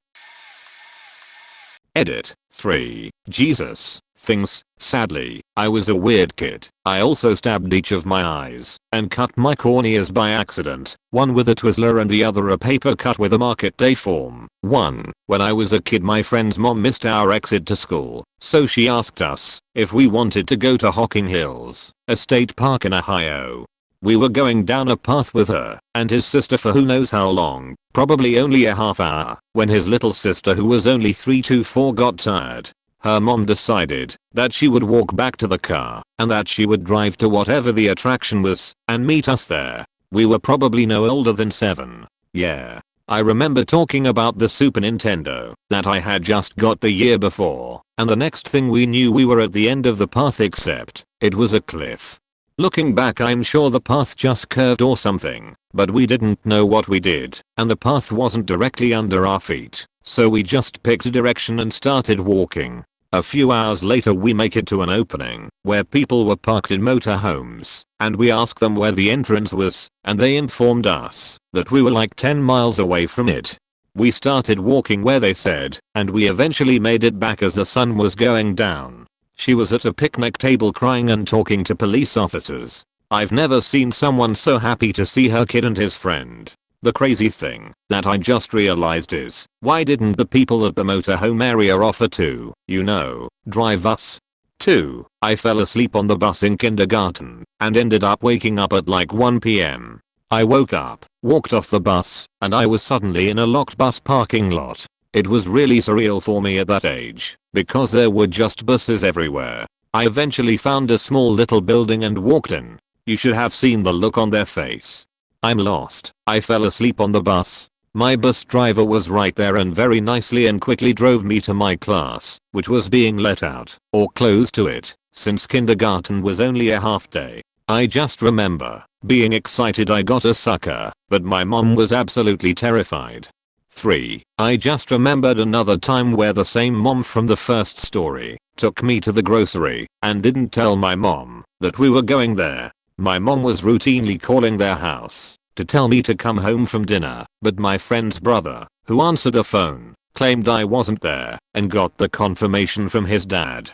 They were watching TV when I left and must have not noticed. Anyway, I got home and my mom yelled at me for some reason. I guess looking back she was probably just upset at the situation. 4. Finally, I may be confusing the missing of the exit from story 1 with another story. I think now that we planned that trip, but it doesn't make the rest any different. Regardless, we definitely did miss the exit once, same mom, and end up going to her work for a few hours, and raced wheelchairs. Come to think of it, what the fuck was wrong with her? I was 15, I think, and couldn't take my parents anymore. So original, so I ran away. I lived in a suburban city by New Orleans, so I figured New Orleans would be the place to be as a runaway homeless kid. I had a lot packed. Survival stuff, first aid, peanut butter, bread, water bottles. But I wasn't sure how to get there, so I tried to head there. My first day traveling, I couldn't get a ride with hitchhiking. I didn't want my friends to know where I was, so I wouldn't ask anyone for a ride like that. So I spent the first night in the woods. Got bit by a spider. A lot of mosquitoes. It was a crappy night. Next day, I catch a guy who's driving out just outside the city, so I ride with him, and he tells me he's stopping at a restaurant and that'd be the closest to the city he was driving. So I hop off. When we pull up and start walking, shortly after, a cop flashes his lights and tries to stop me, seeing as how it's past curfew, and I'm suspiciously walking near a highway. So I run. I'd been practicing parkour for about 2 years at the time, so I figure I'd better run away from the road toward all the stores/gas stations. I remembered seeing 2 other cop cars trying to find me after I'd gotten over a chain link fence. Then they got out and searched for me on foot, but I was on the roof of a Shell station. Before that hour was up, there was about 10 cops looking for me while I was just chilling on the roof, which is walled off, so they couldn't see me unless they got up there themselves, or if I peeked over too long. I spent the night on there. The humming of the account was relaxing, but loud. The next day I got to New Orleans. I made camp on top of an apartment complex for the next 3 days, until it rained. I tried finding shelter elsewhere, but this is how I realized this was not the place to be as a homeless kid. If I were 30 and an alcoholic, maybe. But I wasn't ready for this. So I stopped some tourists on the streets and asked if I could borrow their phone to call my parents. When they were on the phone, they were crying, but when they picked me up, they quickly went sour. I remember not feeling bad for leaving. They were mean about it, understandably, but I didn't care. As a 5-year-old, I used to play hide and seek with the grandchildren of an elderly neighbor when they called to visit her. One day, I got a great hiding place into my head. The estate where I lived was semicircular in shape and consisted of 20 or so semi-detached houses. I decided anyway that I'd go into the back garden of one such house and hide behind the shed in the dense bushes there.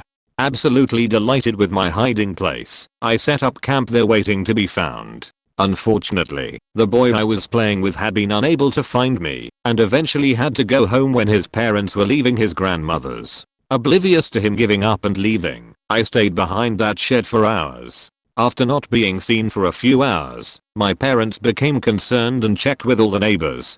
When no one had seen me, the neighborhood went into missing child mode with the cops called and all the neighbors out shouting my name and looking everywhere for me. From my hiding place, I could just about make out repetitive shouting, so I came out a bit to see what all the commotion was about.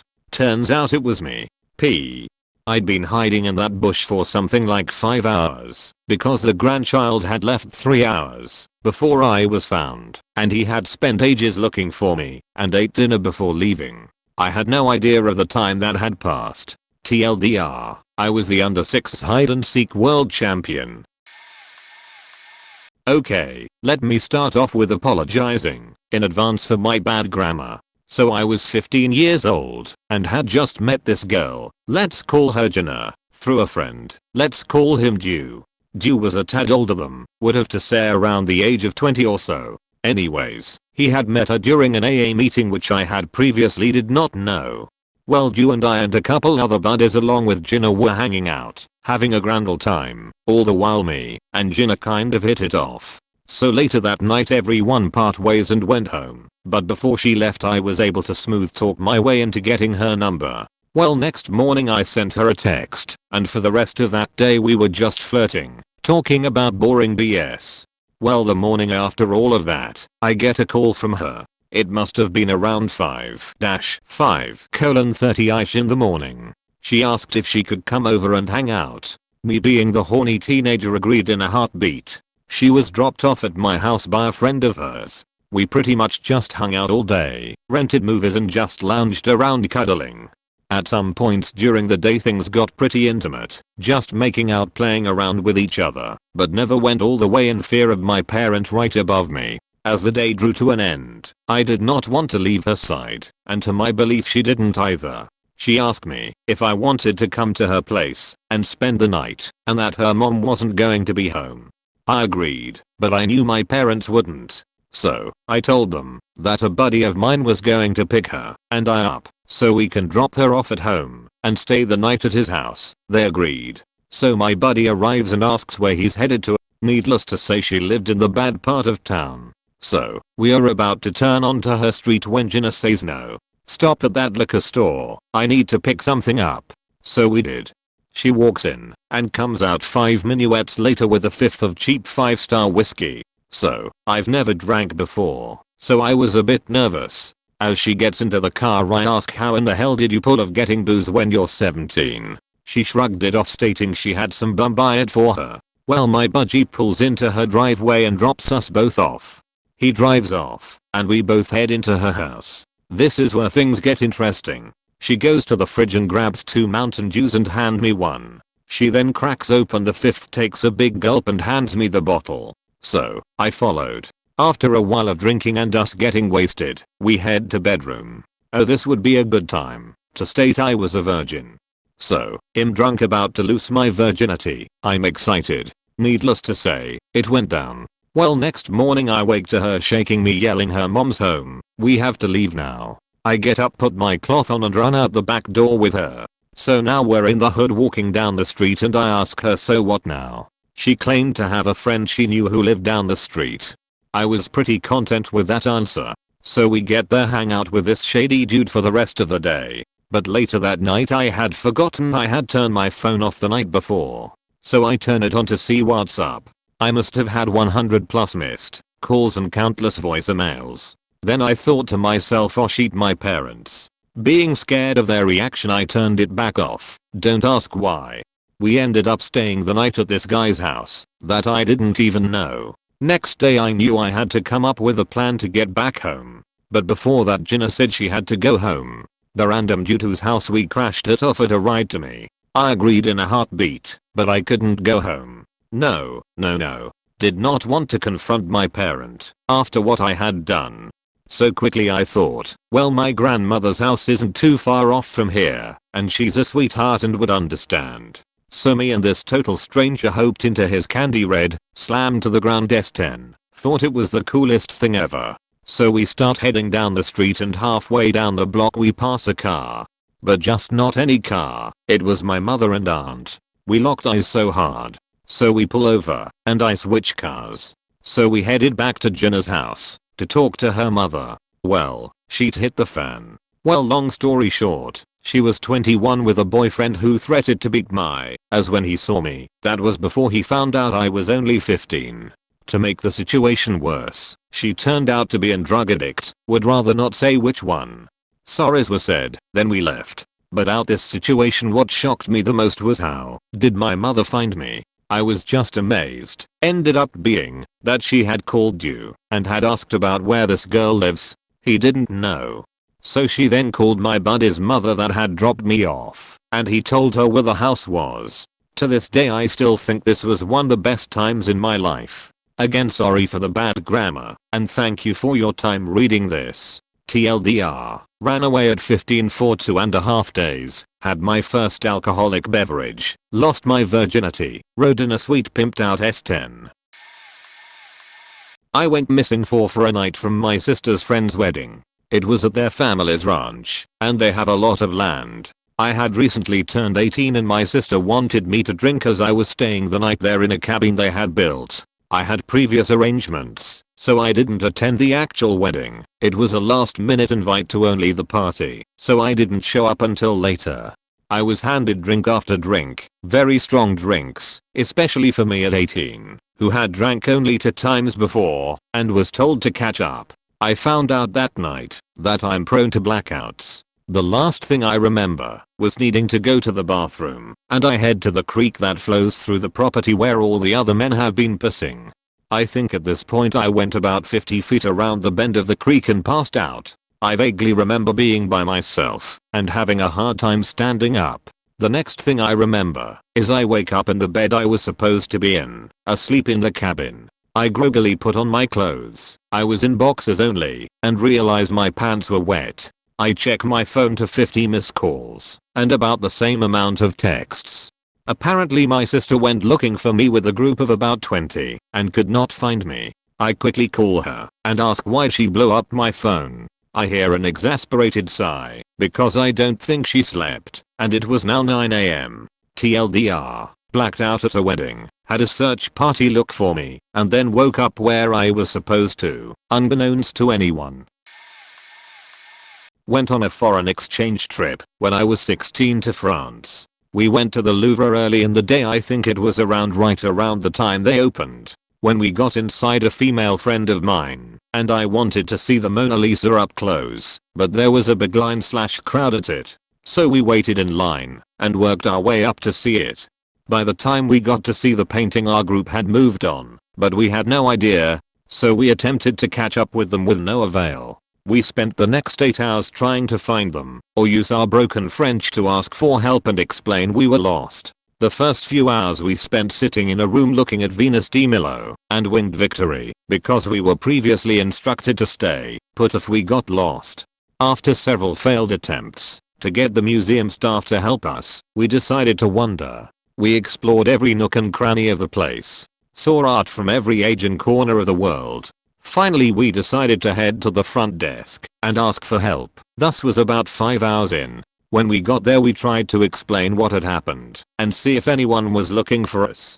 They dismissed us and told us to go wait in the nearby lounge area. Another 2 hours passes and we go check in with the front desk. I was a new crew and they had no idea that we were even there. In the end we got picked up by our sponsors and scolded harshly.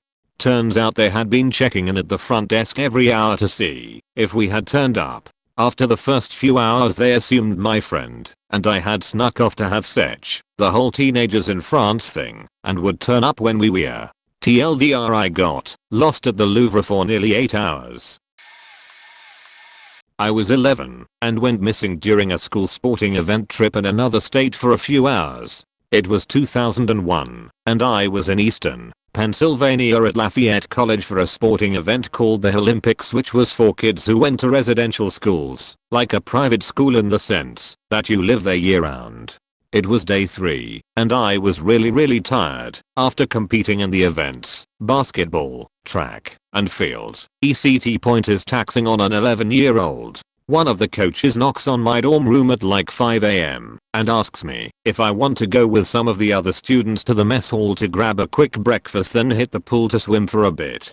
Being the youngest kid in the group who got to compete, I naturally didn't want to miss an opportunity to hang out with the older kids, so I obliged.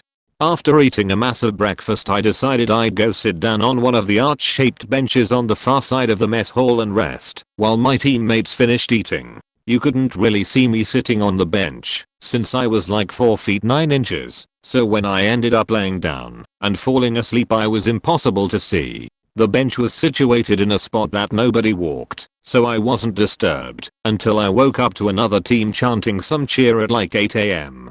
I stood up, went to the mess hall, grabbed a glass of water, and started looking for my team. They were nowhere to be found, so I walked back to the dorm building and was met by my coaches/chaperones, campus security, some official from the college, 2 uniformed police officers, a relieved group of my students/student volunteers. They thought I had been kidnapped or something, and it was especially stressful for them since I was 11, the youngest person on the trip, and our school was in Westminster, Vermont. Everyone was paranoid with good reason, I guess. After being yelled at/questioned, I was forced to stay with an adult for the remainder of the trip unless I was competing in an event. I got to visit the Milton Hershey School and play basketball with some of the students, then go to an amusement park after. That was pretty cool. TLDR, fell asleep, was assumed kidnapped, got to go to amusement park. I was reported missing when I was about 8 or 9 years old. I was out with my sister and my aunt, who basically wishes we were her kids, and tried very hard to get custody of my siblings and I. A few years after this incident, my sister and I spent most of our time at our grandparents' house, while my mom and dad worked full-time in order to support her family, with neither of them having a post-secondary education. That particular morning my aunt decided to take us shopping, but neglected to tell either my parents or grandparents that she was taking us out. And after shopping we went for haircuts, and then to McDonald's, and then to Chuck E. Cheese. We spent about 7 or 8 hours out and about while my parents and grandparents tore their hair out wondering where we were. So when we got back to my grandparents' house at 9 PM or so, we find the police outside the house as well as my parents and grandparents freaking out. My parents then took us, and we were never again sent over to spend time with my grandparents. The worst part is my aunt's motivation. My aunt is a paranoid schizophrenic from a very traditional Korean household. When she began exhibiting symptoms, my grandparents either didn't know what to do or didn't want to do anything about it for fear of looking worse than the other Korean families, so she received no help until she hitchhiked from our city to Ottawa to visit the Prime Minister because she believed he was sending electrical shocks through our water and wiring in an attempt to kill her. After that she was hospitalized, but was never given an official diagnosis, never had a psych assigned to her, etc. So why she kidnapped us is because she hallucinated that our parents were mistreating us, and she had to step up in order to provide what she thought our lives were missing, which meant clothes shopping, fast food and Chuck E. Cheese. My mom hates her because of what she did, but looking back it just makes me sad. Okay, this happened when I was 6 years old. I was still recently new to the US. My mom had just managed to afford my flight ticket about 2 weeks prior. I didn't know any English, and I barely knew the town. My mother took me shopping with my uncle and my younger sister. We went to Broad Street, an area full of stores, and parked the car inside a parking lot building. Well, when we were moving from one store to another, I decided to go back quickly to get my mom, who had stayed behind to pay. Unfortunately, I passed her without knowing, and when I didn't see her, I turned around and went back. Except, she was not there and neither was my uncle. I started to panic, but after realizing they were not inside either store, I made a decision. I decided to go to the parking lot, where we had parked my uncle's car. As a kid I thought, they can't leave without the car and they'll have to come back here. I waited for about 2 hours, next to my uncle's car. You can imagine the mayhem outside of that parking lot building. Every store had been shut down, and the police was everywhere. The police station was only 2 blocks away from Broad Street. My uncle eventually got the idea of checking the parking lot building, and to behold he found me. I was never really scared, or in a panic. My mom was hysterical and the police just made sure I was fine. Sorry if I made too many errors. It's late and I used my iPhone, but I never really got the chance to share this on Reddit. Also not a true missing persons case, but it was a minor kidnapping. My mom was a bipolar alcoholic and pretty violent towards my father. One day after a fight the prior night she played hooky with me, taking me out of school and just driving around with me. I was about 7 at the time. I remember going to a creek for a bit, where my mom sat on the shore and drank while I played with some other kids at the creek. Apparently mom got belligerent with the other parents and they all asked her to leave so we left and ended up in a sleazy motel. Mom called my dad at one point while I was watching cartoons. There was a bunch of yelling and she stormed out. And I was left there, alone and in a strange place. After about an hour I realized she wasn't coming back and called home. Dad was relieved and asked me where I was. At this point I freak out, because I don't know, but I remembered mom saying something about Iowa earlier, so I said Iowa. Dad freaked out cause that's several states away from home, so he asked for more info, if I could see anything out the window, etc. I told him the name of the hotel and he knew which one it was, since it has a big gaudy sign you can see from the highway. Really I was only about 40 minutes from home, but we'd been just driving around most of the day, so I had no idea, and we'd never been to this part of town before, so I didn't recognize it. Dad came and got me, and we stayed at my grandma's house for a few days. Mom took me out on hooky several more times but none so severe as that. Fun fact, a few years ago was the first time I went to that part of town again, riding in the car with some buddies. I saw the hotel sign and just froze up. Honestly I'd never been told we hadn't gone to Iowa, and a lot of my memories have corroded from those days. Too frightening for my young mind to hold on to properly. So it was really surreal seeing that sign and finding out my mom had kidnapped me one town over, not several states over. I have a couple of stories about wandering off and being thought missing by my parents. Probably the scariest for them was when I was about 4, 1997, and on holiday with them in Crete. We were having dinner in a restaurant, and I was wandering around the place as kids tend to do. My parents had their eye on the door so assumed everything would be okay. However they didn't realize that there was in fact a second door to the restaurant, which I of course had walked out of. 10 or 15 minutes pass until they realize I've disappeared, and as parents are so likely to do they freak out. I was lucky in that an English couple who lived there had found me, though when asked where my parents were had pointed them in completely the wrong direction.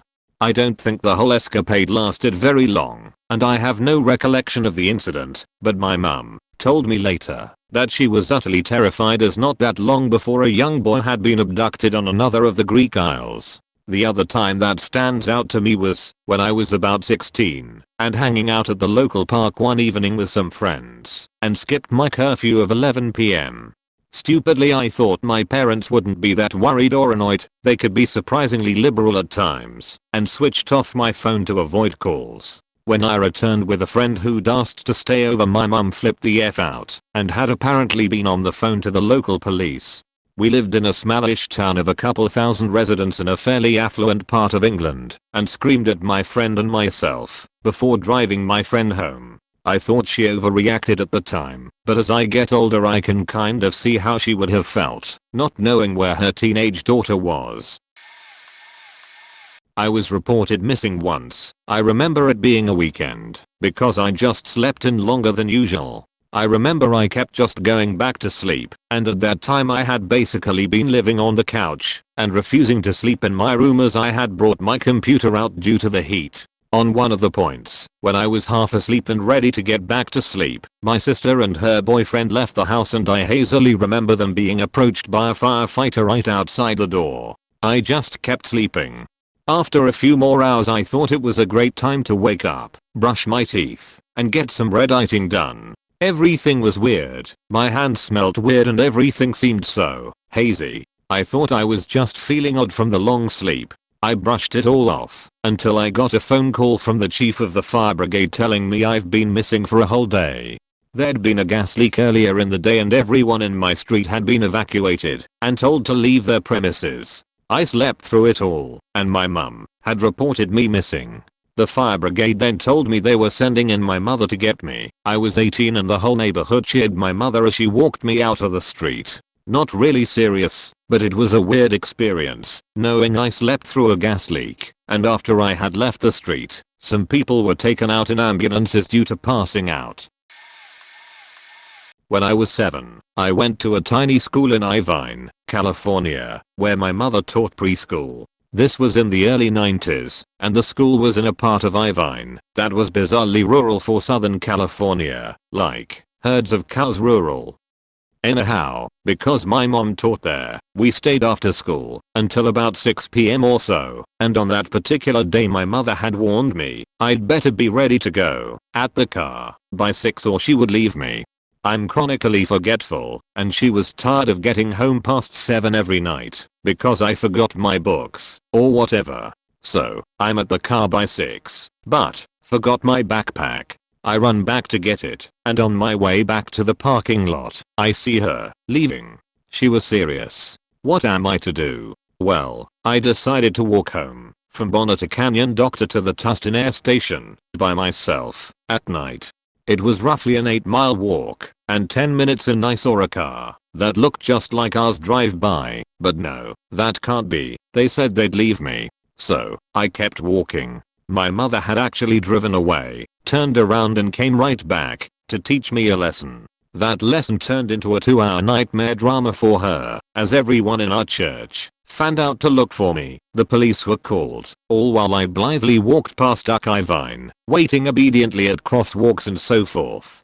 I'd made it almost 2 miles when a car pulled up next to me and someone started calling my name. I totally ignored them, stranger, until they got out of the car and I saw it was some random person from my church. Confused, I initially declined the ride, but eventually hopped in and was met by my mother, my father, half the church and several police officers. My mother learned to never issue threats I would take completely literally, and I got to go to Del Taco for dinner with my dad as my mother was too freaked out by the whole thing to speak to me just yet.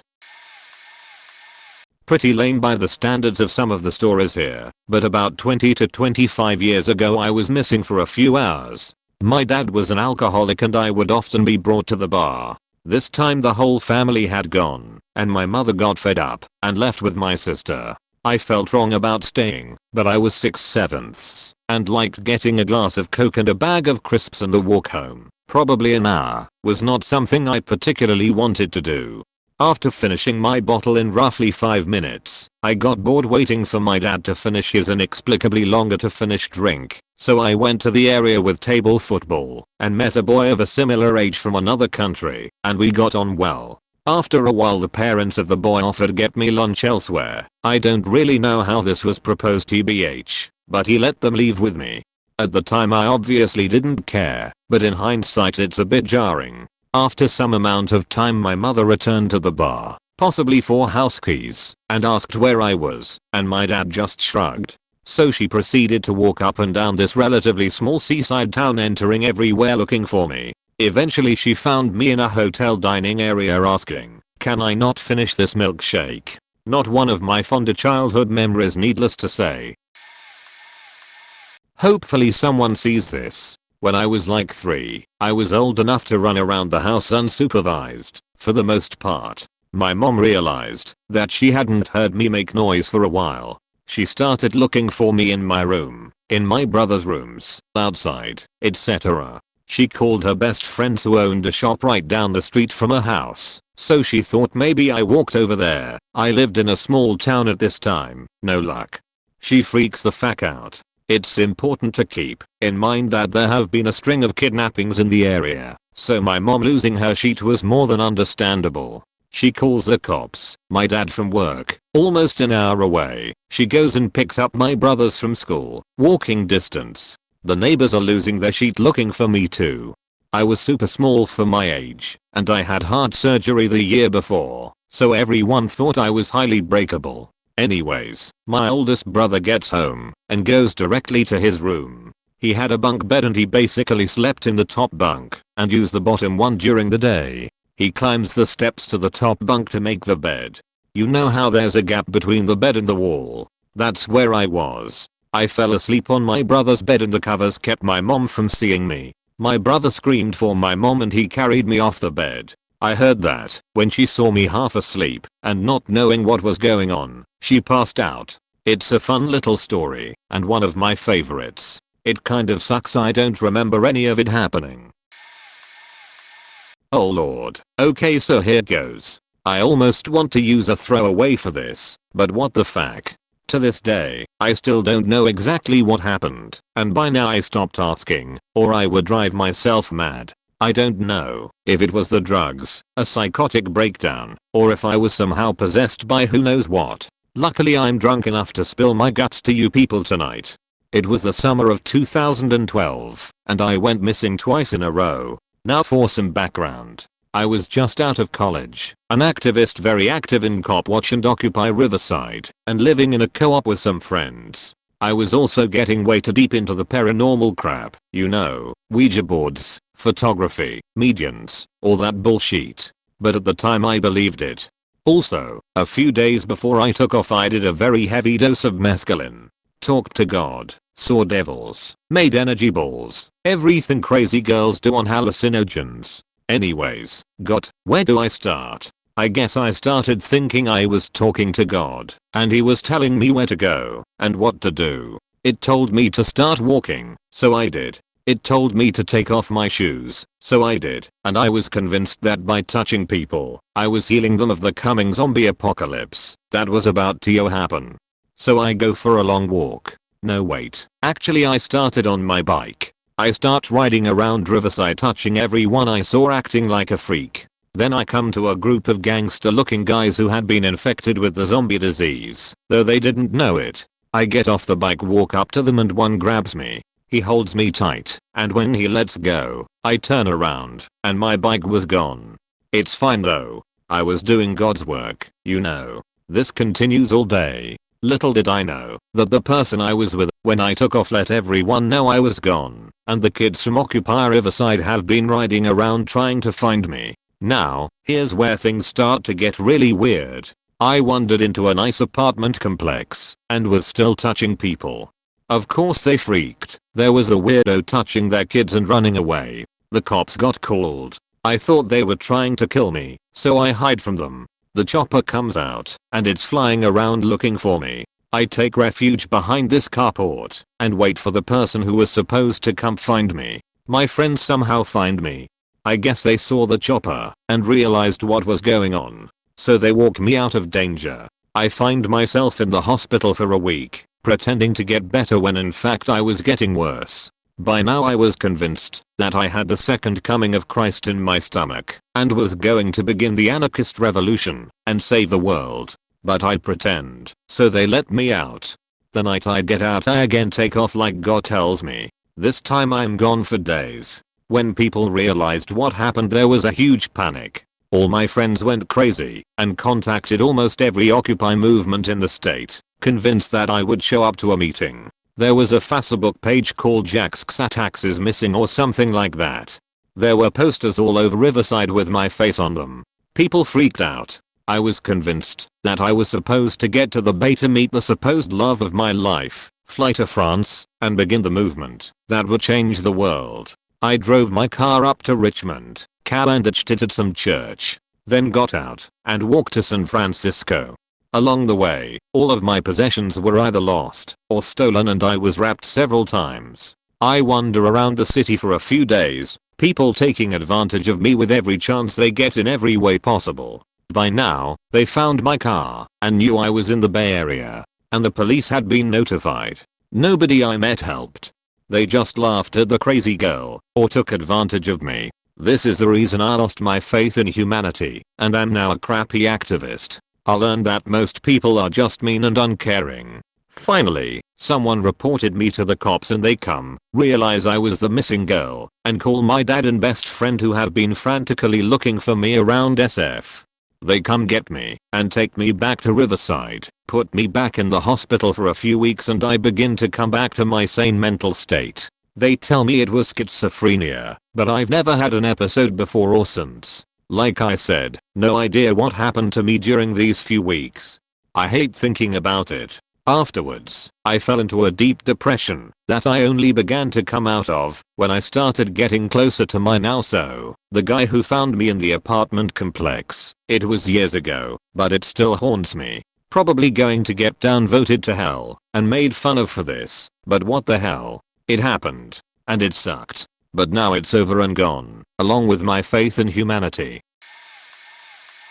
This wasn't me, but it happened while I was babysitting. I had 3 children ages 5, 6, and 7 in the house, and agreed to play hide and seek. The kids knew the rules, inside and outside, but stay on their property. This was in a small town, and in a good area. Kids run free all the time, and I was actually a little strict on them. I found 2 of them easily, and then had no luck with the third, the 5-year-old. We looked for about an hour, when I sent the girls to ask the people next door. They came out and looked for her, and before I knew it everyone on the street was looking for her. It had been about 2 hours. I had called her grandparents who lives closed and had come over to help but we decided to call her mother. Her mother came home from work, and when she heard the news started looking too. After about a half an hour we decided to call the police. We went to the mother's room to call, and while I was getting the phone the mother collapsed on the bed crying and noticed something funny. The little girl came out of the massive throw pillows the mother had on the bed. She'd somehow made it under the covers and placed them back perfectly. She fell asleep under there and woke up when her mother fell on her. She had been awake when I first checked, but was playing the game really damn well. Well, that was the shittiest day of my teenage life. Never let that little faker play hide and seek ever again. When I was 3 years old I escaped from daycare. I was an only child living with my parents on a college campus where my dad worked. Across the street from my parents' apartment on campus was a daycare facility for students and faculty. This daycare was where I spent my time while my parents were at work. One day I must have gotten the urge to run free because I broke out. According to the people who worked there I must have followed some parent out of the building without them knowing and snuck off and ran away. After a short while my dad, working nearby on campus, was notified that I had seemed to have gone missing. He freaked the fuck out and looked everywhere for me. He was the head of the work study department at a school where work study is mandatory for all students, and had lots of his students start looking for me too. He checked all of the buildings on campus, including our apartment there across the street trying to find me with no luck. After some while, read 2 hours, my dad was certain something terrible must have happened to me. As a last-ditch effort he started checking places he knew that I wasn't in, like our apartment, where I was. He walked into the apartment and thoroughly checked every room, as opposed to just yelling my name and quickly scanning the rooms to find me asleep in my parents' bed. I went straight from the daycare across the street, up the stairs, and to our apartment, where the door was unlocked, due to who knows why, and just straight went to bed. My parents have told this story at least 100 times in my presence in my lifetime, and I still can't tell it worth a damn. Some of us just aren't storytellers. TLDR, I ran away from daycare to take a nap at my house. When I was 3 years old I escaped from daycare. I was an only child living with my parents on a college campus where my dad worked. Across the street from my parents' apartment on campus was a daycare facility for students and faculty. This daycare was where I spent my time while my parents were at work. One day I must have gotten the urge to run free because I broke out. According to the people who worked there, I must have followed some parent out of the building without them knowing and snuck off and ran away. After a short while my dad, working nearby on campus, was notified that I had seemed to have gone missing. He freaked the fuck out and looked everywhere for me. He was the head of the work study department at a school where work study is mandatory for all students, and had lots of his students start looking for me too. He checked all of the buildings on campus, including our apartment there across the street, trying to find me with no luck. After some while, read 2 hours, my dad was certain something terrible must have happened to me. As a last-ditch effort he started checking places he knew that I wasn't in, like our apartment, where I was. He walked into the apartment and thoroughly checked every room, as opposed to just yelling my name and quickly scanning the rooms to find me asleep in my parents' bed. I went straight from the daycare across the street, up the stairs, and to our apartment, where the door was unlocked, due to who knows why, and just straight went to bed. My parents have told this story at least 100 times in my presence in my lifetime, and I still can't tell it worth a damn. Some of us just aren't storytellers. TLDR, I ran away from daycare to take a nap at my house. I was like 3 years old and had always been a huge prankster. Carved my sister's name into tables so she'd get in trouble. Here's her favorite stuffed animals, ECT. I decided to take it a step further and his behind the couch. This couch was all the way against the wall, but had a curved back. I could comfortably sit back there and nobody would be able to see me, unless they deliberately crawled past this antique sewing machine and peered back there, but nobody knew I went back there a lot, so I guess it didn't cross their mind. So, I decide to crawl back there. My parents after however long realize I'm missing, so they start asking my neighbors who all had kids my age I would play with. This was early 90s, so people weren't as scared I guess. We lived in a small town. Everyone knew everyone. All kids basically were allowed to just roam around. When they realized I wasn't at anyone's house, I wasn't down at the pond in the forest I would catch frogs at, and I wasn't returning, when they called my name, they freaked the fuck out. They called the police. They called my grandparents to come watch my siblings while they looked for me. Neighbors looked for me. I was hiding behind the faking couch the whole time waiting for the most opportune moment. Finally, someone comes back inside, and I jump out from behind the couch and shout "Tardier." This was the only time I was ever actually spanked hard, but my god did I learn the lesson. The most upsetting part was I had to go and talk to a policeman in private because they wanted a statement saying my parents weren't like bad people I was trying to hide from, which was terrifying as a little kid. I finally get to tell my childhood story. Yep, so I'm about 4 or so. My brother is 6. My dad dropped us off at my grandmother's as usual in town before he drove off to work truck driving. Well, this particular day, my grandmother had gone up to the store and my dad never checked to see if she was there. So here we are, standing at my grandmother's door, no one home. My brother gets the genius idea to go try and track down my dad, or at least someone we know at the local high school who is our babysitter. We go walking down US 1 in my small town in Florida. No one stops at all. We got all the way to nearly there, and a bus driver finds us, picks us up, takes us to the high school. Well, she's not there. Police picked us up. They got us free shakes and my brother spilt his on the officer's case files. By now, my grandmother is calling my mom in a panic because we are not there. We get taken back to her house and she's relieved to see us. Needless to say, my mom got pretty mad at my dad for not checking to see if my grandmother was home. All in all, we were missing for maybe 3 hours at most. My brother still claims it was my idea all along.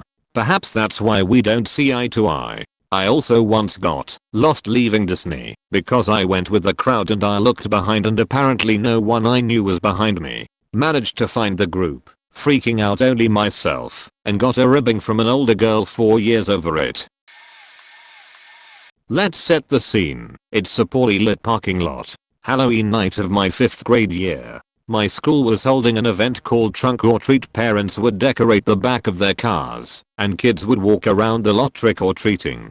After an hour or so of vigorous sugar gathering, I had amassed a collection of assorted candies large enough to kill Wilford Brimley on sight.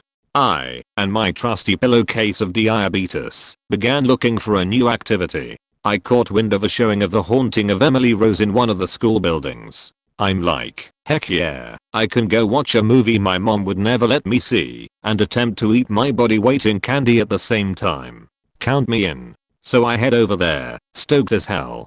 The movie had just started, so I figured I had plenty of time to demolish that fat sack of sugary goodness. Now, the movie was repeatedly scaring the shit out of me, but it was cool, because I was noshing on frickin' nectar and ambrosia. After about an hour, I had put down enough sugar to put a blue whale in a diabetic coma, and I was feeling great.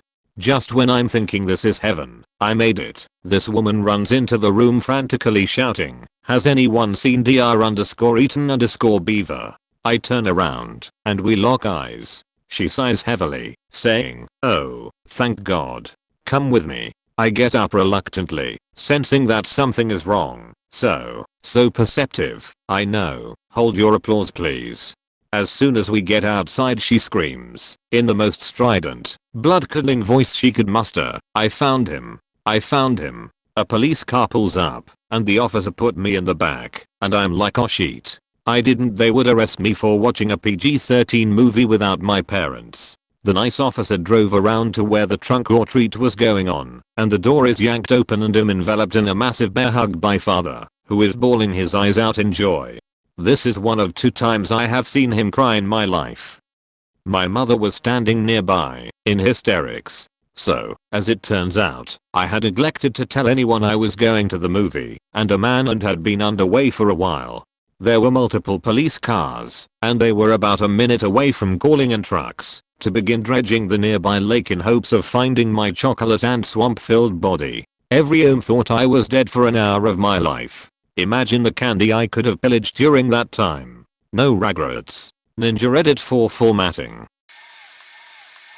Me and a friend went to see Chris Brown in concert years ago, and it wasn't until he arrived on stage an hour late we realized we would have to leave before his last song to catch the last train home. I live about an hour's drive from the stadium hall. As time went on we completely forgot about the last train, and by the time we remember and had legged it to the terminal, it had already left.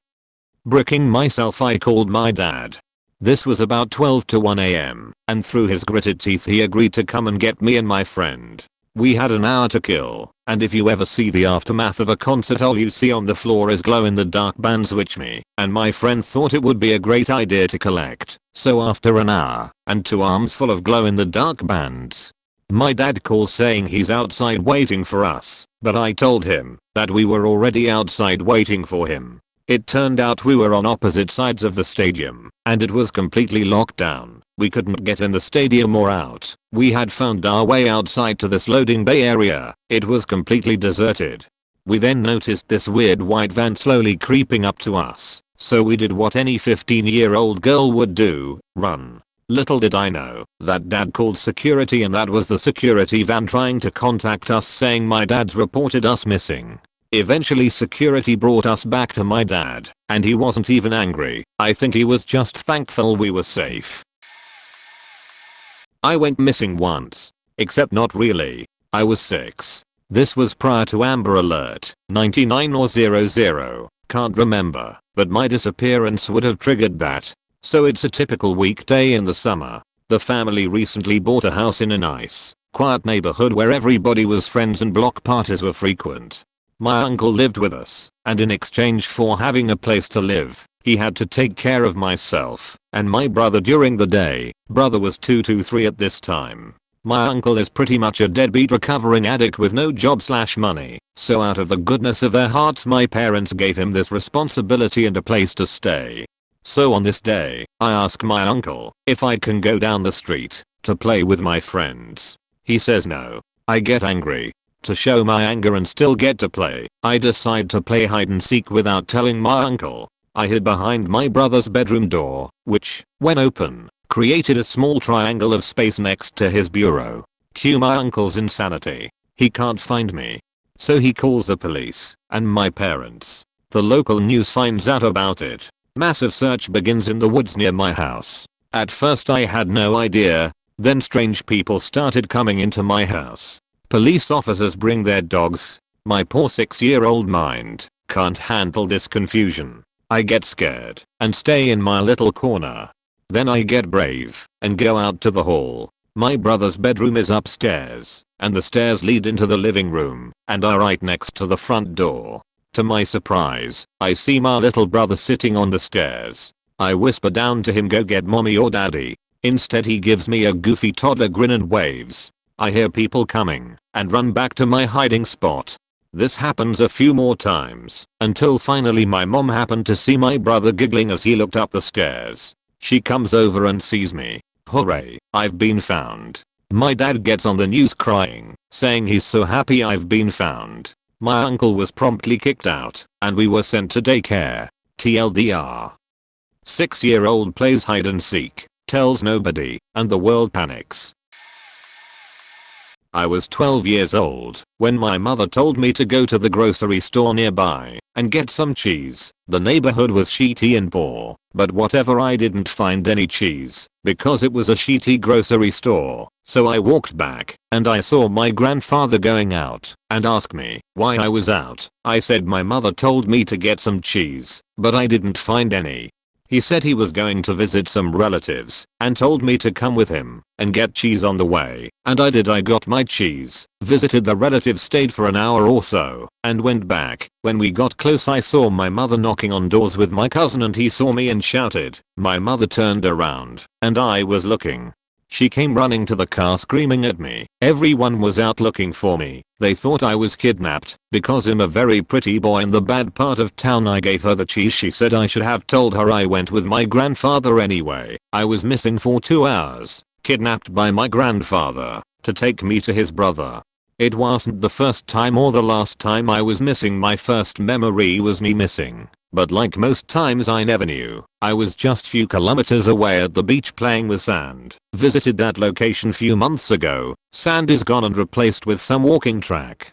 I was sitting and building my mountain because I was too little to think of castles. I was enjoying myself until some woman came and snatched me up and I was screaming and pointing at my mountain. It turned out that was my aunt looking for me. Everyone was looking for me that day. I wasn't actually missing, but my mom thought I fell in a river and drowned. Story: I was backpacking with my Boy Scout troop in California. My mom, whom worked for the US Forest Service, hears over her radio something along the lines of, "Boy Scout, in river at X location. Possible drowning." Needless to say, she goes code 3, red lights and sirens, driving a billion miles an hour up the freeway toward our location. We, of course, didn't have a cell phone or anything. So, we are hiking along in the area and we start to see search and rescue helicopters flying around. Thankfully, we were only a few miles from the trailhead, so my scout master took off. We had other adults there to find out what was going on and if we could help. When he gets there he finds out and immediately radios my mom. He was Forest Service too and had his radio in his personal vehicle. From what my mom told me, the conversation went something like this. Patrol 64, Le 1, go to TAC 3, Barbara, it's not our boys, pull over and calm down. Turns out that there was another Boy Scout troop in the area, and one of their boys was playing near the river and fell in. The area that he fell was really bad, and he was sucked under a rock and drowned. The troop came out a little while after my scout master and my mom was there at that point. She hugged me for about 30 minutes crying the whole time. It was pretty crazy. TLDR, be careful near rivers. The embassies in Rome and Florence were looking for my brother. He was visiting my sister in Florence while she was studying abroad. I'm at work late and get a group text from my dad telling my sister to call the police. I freak out and end up finding out that my brother has been missing all night in Florence. My parents are crying, not knowing what to do. From what little of the story I can piece together, my sister thinks he may be in jail as there was some sort of confrontation. I, knowing zero Italian, pull out my Google Translate app and start plugging in sentences like, "Is there an American boy there?" One jail ends up telling me yes, and I ask in broken Italian what is their address. I have no idea what he says. I then call the Four Seasons, a nice hotel will be able to speak English to me. They help me locate the address. In the meantime, my sister sends a text to my mom that she is going to start walking around Florence looking for my brother at 5 a.m. Well, she also decided to stop responding to texts at this time. So, after much panicking, calls, bank account searches, etc., we end up calling the embassy in Rome as the one in Florence is not open 24/7. The embassy is worried and calls every hospital and police station in the area. Nothing. I call my brother's phone again, and a random man answers. He found it on the street. Cue panic. Multiple hours later, my brother stumbles back to the hospital. Turns out during the confrontation, he lost his glasses, he's blind as a bat, and phone and was stumbling around the city for hours. Apparently he waved down the same car 3 times, because he couldn't see well. The embassy was not pleased.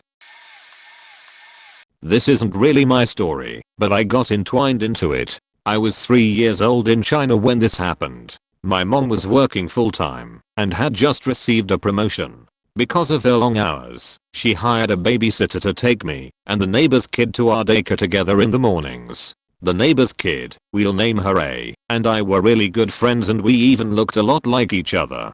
One day, A and I were playing in the playground of the daycare, waiting to be picked up by our parents. There was a slide that looked like a tree and you would have to climb up the ladder inside that tree to get to the top of the slide. A and I liked to hide in there. That day, I told A that I was going to get us cookies from the teachers, and I told her to wait in the tree for me to come back.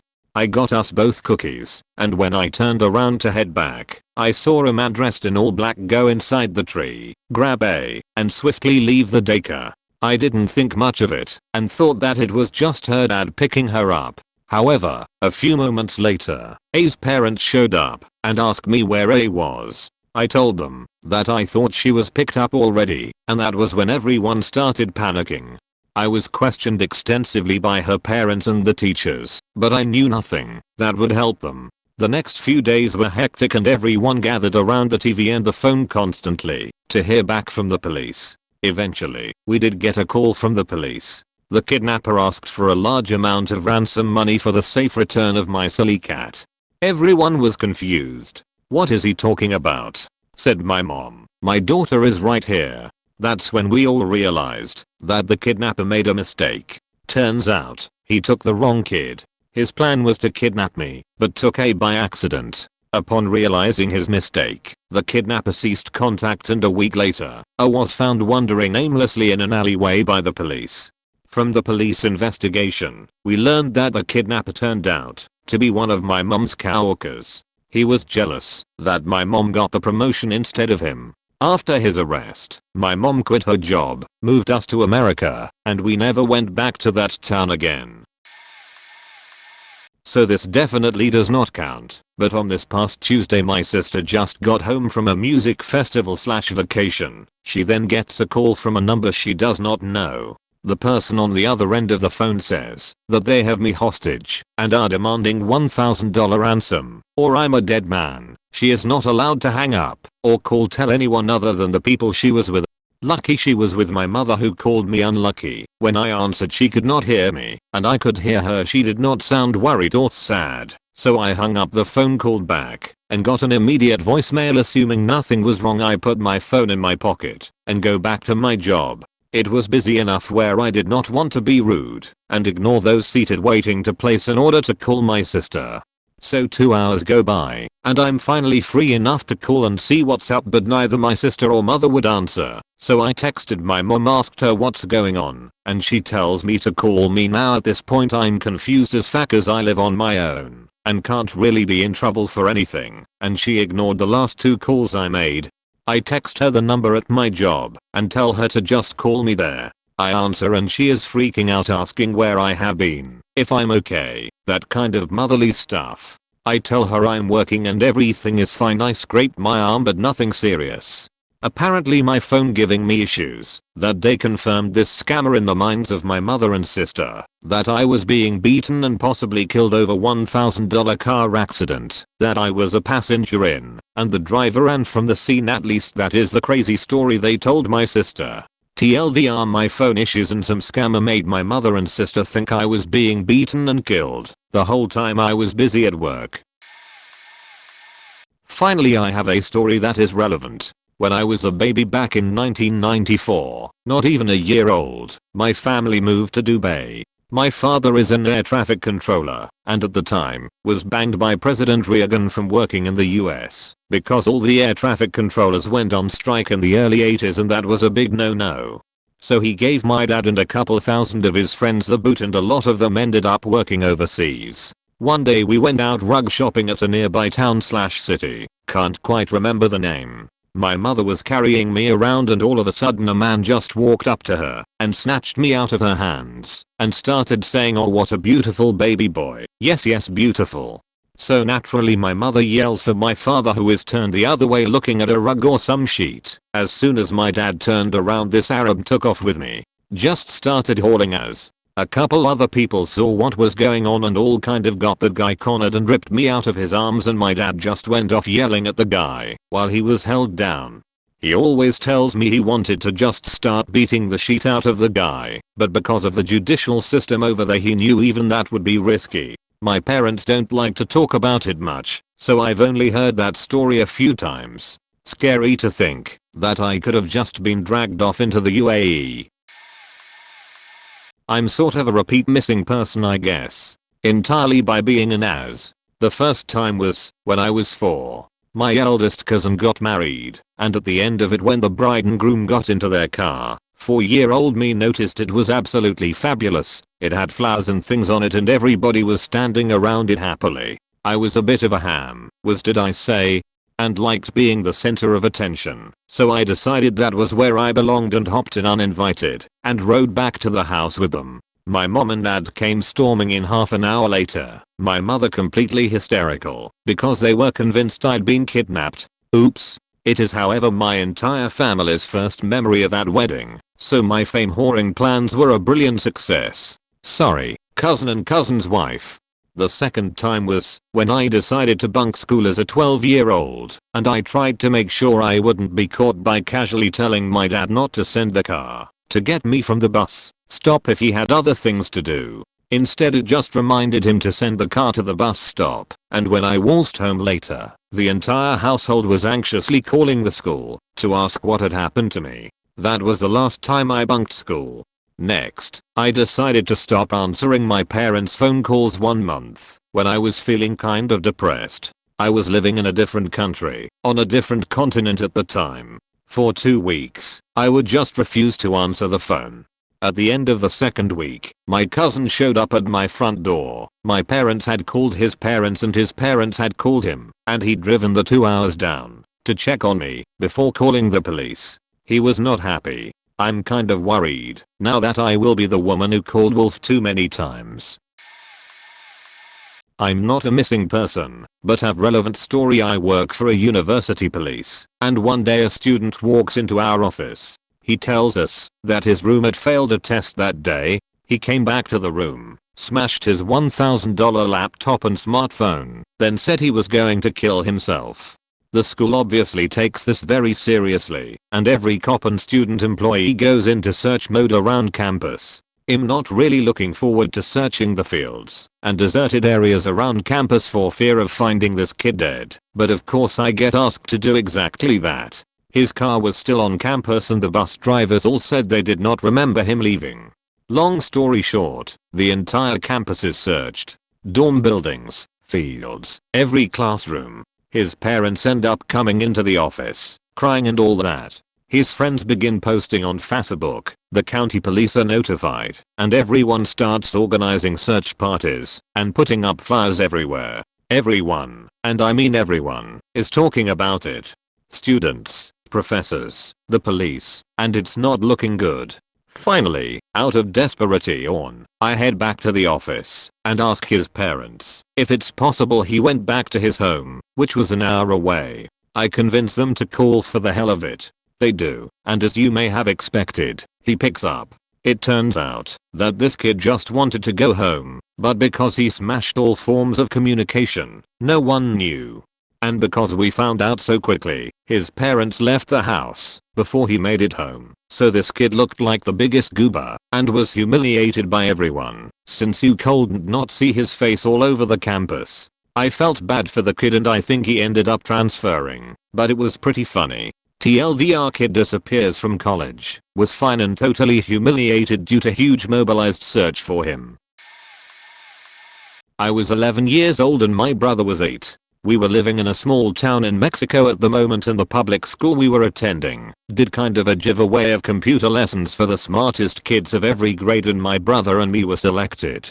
My dad gave it classes in the local high school, so we already knew how to use computers, but we find out they would let us use internet after the classes. We didn't had internet because at that time it was very expensive and limited in that area.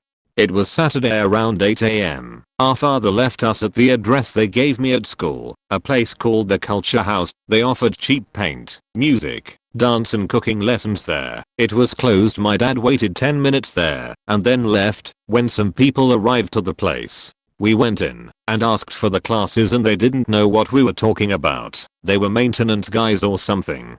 So we left the building and started walking home, since it was about 40 minutes from there when we saw a kid from our school walking into a building around the corner. Turns out my teacher got the address wrong for some reason. Anyway, we had a boring 4-hour class of how to turn on and off a computer, how to write on Word, and how to mess around on Paint. After that we had 1 hour to use internet. My brother and me spent the hour playing on Cartoon Network website.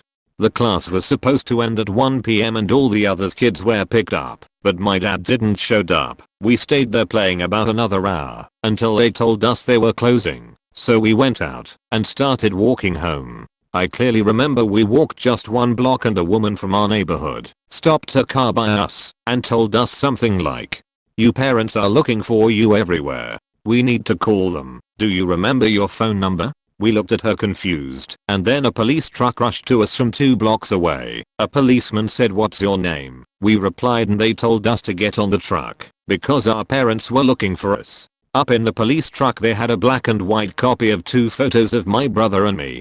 He was really scared and started to cry. I was scared too, but I tried to be strong for my bro. I remember them talking with a bunch of different voices through the radio. We went to the police station. They took us some photos and took the personal info we could give. 5 minutes later my dad arrived and they asked him for more info for our profiles as I heard.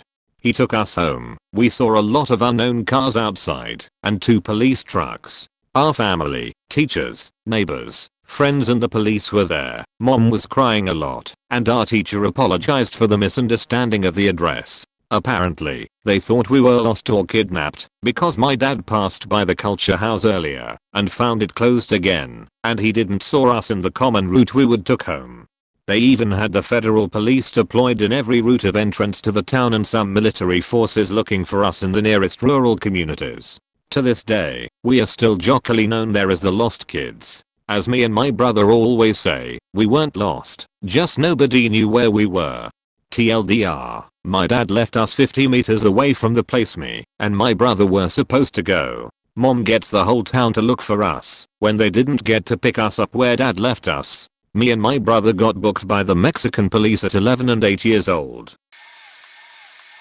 2 stories. When I was 6, oh boy, I went to visit my grandma with my mom half a city across. It was hot summer evening when we headed back. Near bus stop my mom bought me an ice cream on my insistence. She was afraid that if I gulped this cold ice cream all by myself I would catch cold, so we licked ice cream in turns. But I was pissed because I thought that my mom was ripping me off by biting larger than accessory lumps of ice cream.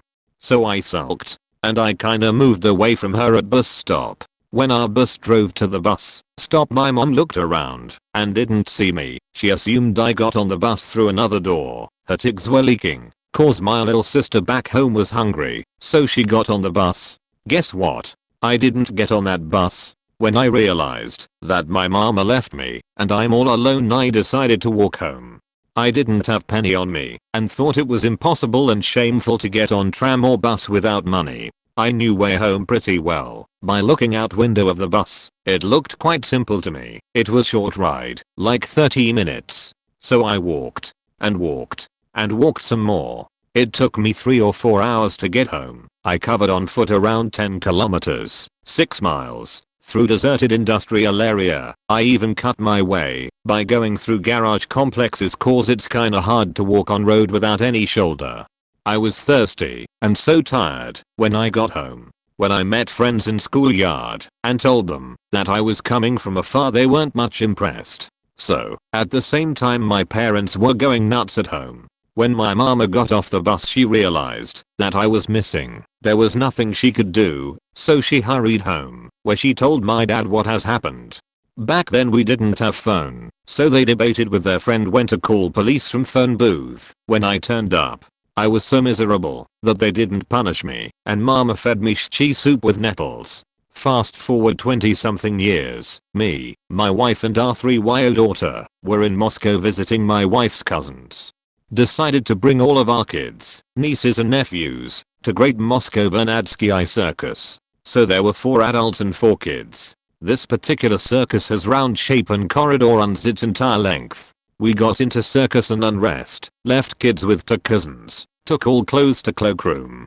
We go back and realize that somehow a little dog there is missing. And there are scores of people around us, pushing us, kids screaming and all of that ruckus that accompanies crowds of parents with underage kids. We start looking for her nearby. We don't see her. I start running in one direction and my wife starts running in opposite direction. When we meet halfway we realize that we lost our child. We panic. We freak out. I run to entrance. I ask security guards, did you see little girl with curly hair, about 3-year-old dressed in this and that? They say that they didn't see anybody. I ask them not to let anyone out fitting this description. My wife's cousin, girl about 25-year-old, starts searching through every single toilet room in the building including men's. She takes no chances. I found public service announcement booth and ask them to announce disappearance of my kid. They say that it is useless cause speakers are only inside stage arena. So they ask me to wait till show. Well, I have to tell you, show has already started for me and my wife. So lucky we found a little girl. She was carried away by crowd and managed to sneak into stage area where she was stopped by lady guard, to whom she declared in broken Russian her name and where she lives. So far it was biggest scare of our lives. TLDR. 6-year-old stubborn boy got into fight with his mom over ice cream. Ends up walking home 6 miles on foot through industrial zone. Another time went to circus. Lost 3-year-old daughter. Women looking through men's rooms. Found kid inside arena. Not my story, but my mother who went on an extremely extended vacation to Mexico, prompting a missing persons report to be filed with the State Department. Several years ago my mom, who was retired and had recently acquired a new motorhome, decided to travel down to Mexico for a couple of weeks and travel around seeing the sights and visiting places. Trip was supposed to last only a couple of weeks, at which time she would return to the US and finish at another location other than home. Well, a month goes by and the friends that she was going to see at the end of the trip begin to worry, but figure she is just delayed due to all of the driving. After close to 2 months and no contact, my mom's friends contact her neighbors back home to see if she showed back up there instead of coming to see them. Neighbors reported that they had not seen or heard from her in almost 2 months, so they ended up calling the police. Since my mom was heading to Mexico, the police had to contact the State Department and file the report with them. My mom finally resurfaces a month after she was supposed to be back in the States, when she finally gets cell phone service from where she was at and sees about 1,000 missed calls and messages, several of which were from the local police department back home. She contacts the police to let them know she is okay, and she was instructed to drive to the nearest US consulate embassy to verify in person that she was who she said she was on the phone and that she was physically alright.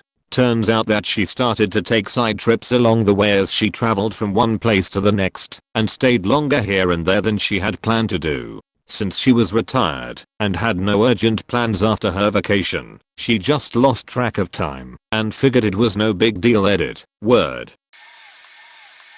Nothing too dramatic. I went up to Montana with my 2 aunts to attend my cousin's college graduation from a small Catholic college in Helena. The family, my 2 aunts, an uncle and cousins, along with a neighbor of one of my aunts, turned it into a mini vacation. Anyway, we go out to eat. I remember the restaurant was also a bar and casino, but I was well below the age for either, 10 at the time. We are finishing up dinner and I realize I've got to take a shit. So, as everyone is yapping away, I get up to go use the bathroom. I remember telling 2 of my cousins I was going to the bathroom and to make sure no one leaves me. They agree and act like they understand, and I jet off to the bathroom. Well, I'm in there for a bit, though I'm trying to hurry, and finally finish up about 5 minutes later. So, I venture out of the bathroom, and back toward the table and no one is there, except the busboy as he cleans it off. I ask him what happened to the family sitting there and he shrugs, saying they just left. I run toward the door and out into the parking lot just as the last car, my aunt's neighbor, drives away. My heart sunk. We were staying at Motel 6 and I had zero clue where it was. I slink back into the restaurant freaking out and wander over to the bar. I hop on a stool next to this older couple and sighs. The bartender, a younger woman, awkwardly looks at me. She finally asks me what's wrong and I tell her and the older couple what happened. The man I'm sitting next to is wearing a big old cowboy hat, and it's clear he's drunk. As he downs his drink, he smiles and then slurs to me that he would happily give me a ride to the motel just after he has another drink. I politely decline and the bartender eventually steps in and tells me she'll give me a ride back to our motel. Really cool lady. We head off toward the parking lot and she offers to take me for a ride on her Holly. I pussied out and we rode in a Camaro instead. I always did regret passing up a chance to ride on her bike. Motel was not far at all. I probably could have walked there no problem with how small Helena is, but I was a kid. The lady drops me off. I thank her and head up to one of my aunt's rooms. When I get there, I knock and one of my cousins opens the door. Everyone is just relaxing in the beds watching TV. I tell them what happened and they think I'm lying. So, my aunt calls my other aunt and asks if Salsa drove back with her and she's like, I thought he was with you. No one knew I had been gone for over an hour. No one even realized I had been left at the restaurant. Then it hit me, I could have been missing the whole night and no one would have noticed. One aunt would have thought I was sleeping in the other room and that aunt would have thought I was sleeping in my other aunt's room. Everyone found it amusing, though. Well, everyone except my mom, whose fears of me ever doing anything fun were justified. That sucked. Really wasn't a true missing persons incident, but here is my story. I was in the 8th grade and we all took a school field trip to a baseball game. I just moved to this school, so I did not have any friends. The teachers told us to be back at the buses at 2 o'clock. All of the kids were allowed to wander around the baseball stadium and go get food, drinks, or to just hang out. I grew up playing baseball, so I really wanted to watch the game. I found an open seat and decided to sit in it for the duration of the game. The people around me were so friendly and nice. They bought me hot dogs, lemonade, and peanuts. It was so much fun. Well, as 2 o'clock rolled around I was out by where the buses were and no one was to be found. They faking left me. I was left in a big city all by myself around a bunch of strangers. After 2 hours of me walking around hoping that someone would find me, I called my dad from a payphone. The ballpark was able to find me in 5 minutes and sent a guard to sit with me till my family came and got me. The school later was in a shitstorm by my family. The school tried to play it off as if it was my fault and that they had to get back to the school to drop off the other kids. My family was furious that they could find me in 5 minutes of me calling them and that a whole group of volunteer chaperones could not find me. Talk about an interesting next few weeks in school. I was on Clacton Beach when I was about 5, dressed in only my swimming trunks. Speedos, in case you were wondering. My dad had taken me to the toilets, which were on a ledge about 1.5 meters high. When we left the toilets I decided I wanted to walk on the sand instead of on the concrete ledge, so, without telling my dad, jumped off the ledge and started running towards where I thought my family was. Turns out I went the wrong way, having had a choice of either left or right. My dad, bless him, didn't notice I was gone until he got back to my mum and brother. The next half an hour or so was a bit of a blur for me. I remember just carrying on running, stopping, noticing how small the Ferris wheel had got, and then running back towards it. I don't want to blow my own trumpet, but I'd say that's pretty fucking smart for a 5-year-old. When I finally got back to my family, my older brother was sitting on a huge mound of sand that he'd made so he could keep lookout. I'm not sure how accurate this memory is, but I remember it being at least twice the size of me. My mum came running over to me asking where I'd been, if I was alright, and my dad ran the other way to the phone box, yep, a phone box, to tell the police I'd been found. I'm not sure why no one came to see if this obviously lost 5-year-old boy in only a pair of Speedos was alright. Maybe they did, and I just didn't notice. The summer after 5th grade I went on a hike with a few of my friends and our parents. We were walking ahead of the adults, and so my friend's dad told us to follow the white path markers back to the car in case we got too far ahead / separated. This was before every 12-year-old had a cell phone. Turns out the white path markers did not take us back to the parking lot, but instead further into the Appalachian Trail. As it starts to get dark, my friends and I start to realize something is wrong. All of us kept our cool and continued walking through the woods, hoping to find or hear our parents or a road, not really realizing how shitty this situation could get as we were without any kind of supplies like water or even a sweatshirt. After wandering in the dark for hours, we finally decided to stop and rest for a little while on a giant tree which had fallen and was large enough for us all to sit / lay comfortably across its trunk. Sitting on that tree trunk in the pitch black and silence for the first time in my life, I felt the overwhelming feeling of how small I was and how big the world is. A deep dark forest will do this even for adults, let alone us 11 to 12-year-old kids. We encountered all kinds of cool and probably some dangerous wildlife: owls, foxes, deer, coyotes. My friend swore he saw a mountain lion, but he was also the only one that started to lose it, eventually even crying and whining how we would never be found, dramatizing on how the local news would film our rooms, how we had left them earlier that day with our sobbing mothers in the background. Needless to say, we all told him to shut up and buck up, and as a group decided to keep on walking through the night. Finally, at what was probably around 3 AM, we had gone missing around 6 PM. We stumbled upon clearing in the woods, and far off in the distance, saw the light coming from the windows of a giant, old house. Thirsty, cold, hungry and tired, we made a run for the house and knocked on the door. Lucky for us, the Summer Olympics were taking place and the most lovely elderly couple opened the door, invited us in, called our parents, made us popcorn and let us pile on their couch and watch the Olympics with them. Around dawn our parents arrived, everyone was crying, and my dad told me that they had helicopters flown down from Albany to look for us with heat sensors and police officers and search dogs looking everywhere. Turned out though that we had traveled much farther down the trail than they had expected us to, or else we would have been found earlier. After thanking the couple who had taken us in, we left and all went out to breakfast before heading home. While it turned out very well for my friends and I, it obviously could have been a disaster. Regardless, I always look back on this experience positively. It was my first real adventure and a true coming of age as I started middle school only 2 weeks later. My uncle actually did her kidnapped, unlike all these people talking about how they almost got kidnapped. He was 12 years old and he was playing with my mom and they broke an umbrella they were fighting over. My grandpa was very strict and he had a meeting that day, and it happened to be monsoon season. My uncle was petrified when my grandpa asked for the umbrella. To avoid a spanking, he temporarily ran away from home. There was a soccer game happening at a nearby stadium, so he snuck inside and sat down to watch the game. 2 men came and sat on each side of him. They put a chloroform rag on him, and when he passed out they posed as his uncles and kidnapped him. He woke up hours later on a rickshaw in a random village. Nearest villages are about an hour or 2 away from the capital where my uncle was at the time of the kidnapping. He saw his kidnappers, and he felt hunger from whatever they had given him. He somehow jumped out of the rickshaw and ran towards the fields where some farmers were working.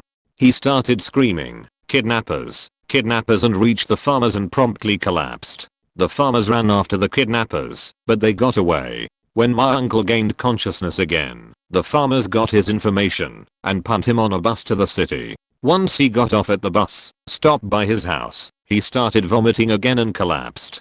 Fortunately, a teacher who worked at my grandpa's school found him and took him home. Not really missing per se, but cops were called and parks were shut down, so it almost counts. My parents lost me at the Toronto Zoo when I was around 8 years old. So my family, 5 kids, and my cousin/aunt/uncle, 4 kids, were all chilling at the zoo. We stopped to look at the tigers and 5 minutes later I turn around and everyone is gone. So I keep walking up ahead, thinking they are just a bit further up, and I just have to catch up with them. No. After walking through the entire rest of the park, and no, it's not huge, but for an 8-year-old it was pretty big, panic started to set in. Now, the next part is obviously my fault, but I was really shy, like painfully shy, at the time. So I start freaking out and running around the zoo trying to find my parents with no success. I start noticing the zoo employees are looking really suspicious whenever they see me, so I start walking along with big groups, pretending like I belong with them, or hiding behind bushes when I see them coming. My shyness at having to talk to these people unfortunately overrode my distress at being separated from my parents. So this goes on for about an hour and a half. At some point, I realize, dude, I've only been looking in the second half of the zoo. I never went back to where I lost my family or any of the zoo we had visited before that point. So I book it back to the tiger exhibit, and as I'm coming around the corner, there is my uncle, my brothers and my cousins all hunkered down having some snacks. Now, my uncle is an okay dude, but until I was about 16 I was terrified of him. He's just kind of a grumpy old man with a sarcastic sense of humor that doesn't really jive well with super shy 8-year-old girls. So I'm standing at the top of this ramp thing looking at my uncle and brothers and cousins, and hoping my parents will show up, because he's the last person I want to see right now. Eventually, of course, he spots me, and is like a Lewin. "Get down here now," all angry like. So I start crying, obviously, and I'm all upset. So he actually was pretty nice to me after that. Think he realized he scared me, haha. Anyway, I'm drinking a juice box and my mom comes around the corner and I have never been so happy to see her in my life. Apparently while I was gone they shut the park down and had a good number of police there looking for me. Those zoo employees I was all paranoid were, in fact, looking for me. Also, more funny, in hindsight, my cousin who is a year younger than me was wearing a matching outfit, as we often did in our childhood.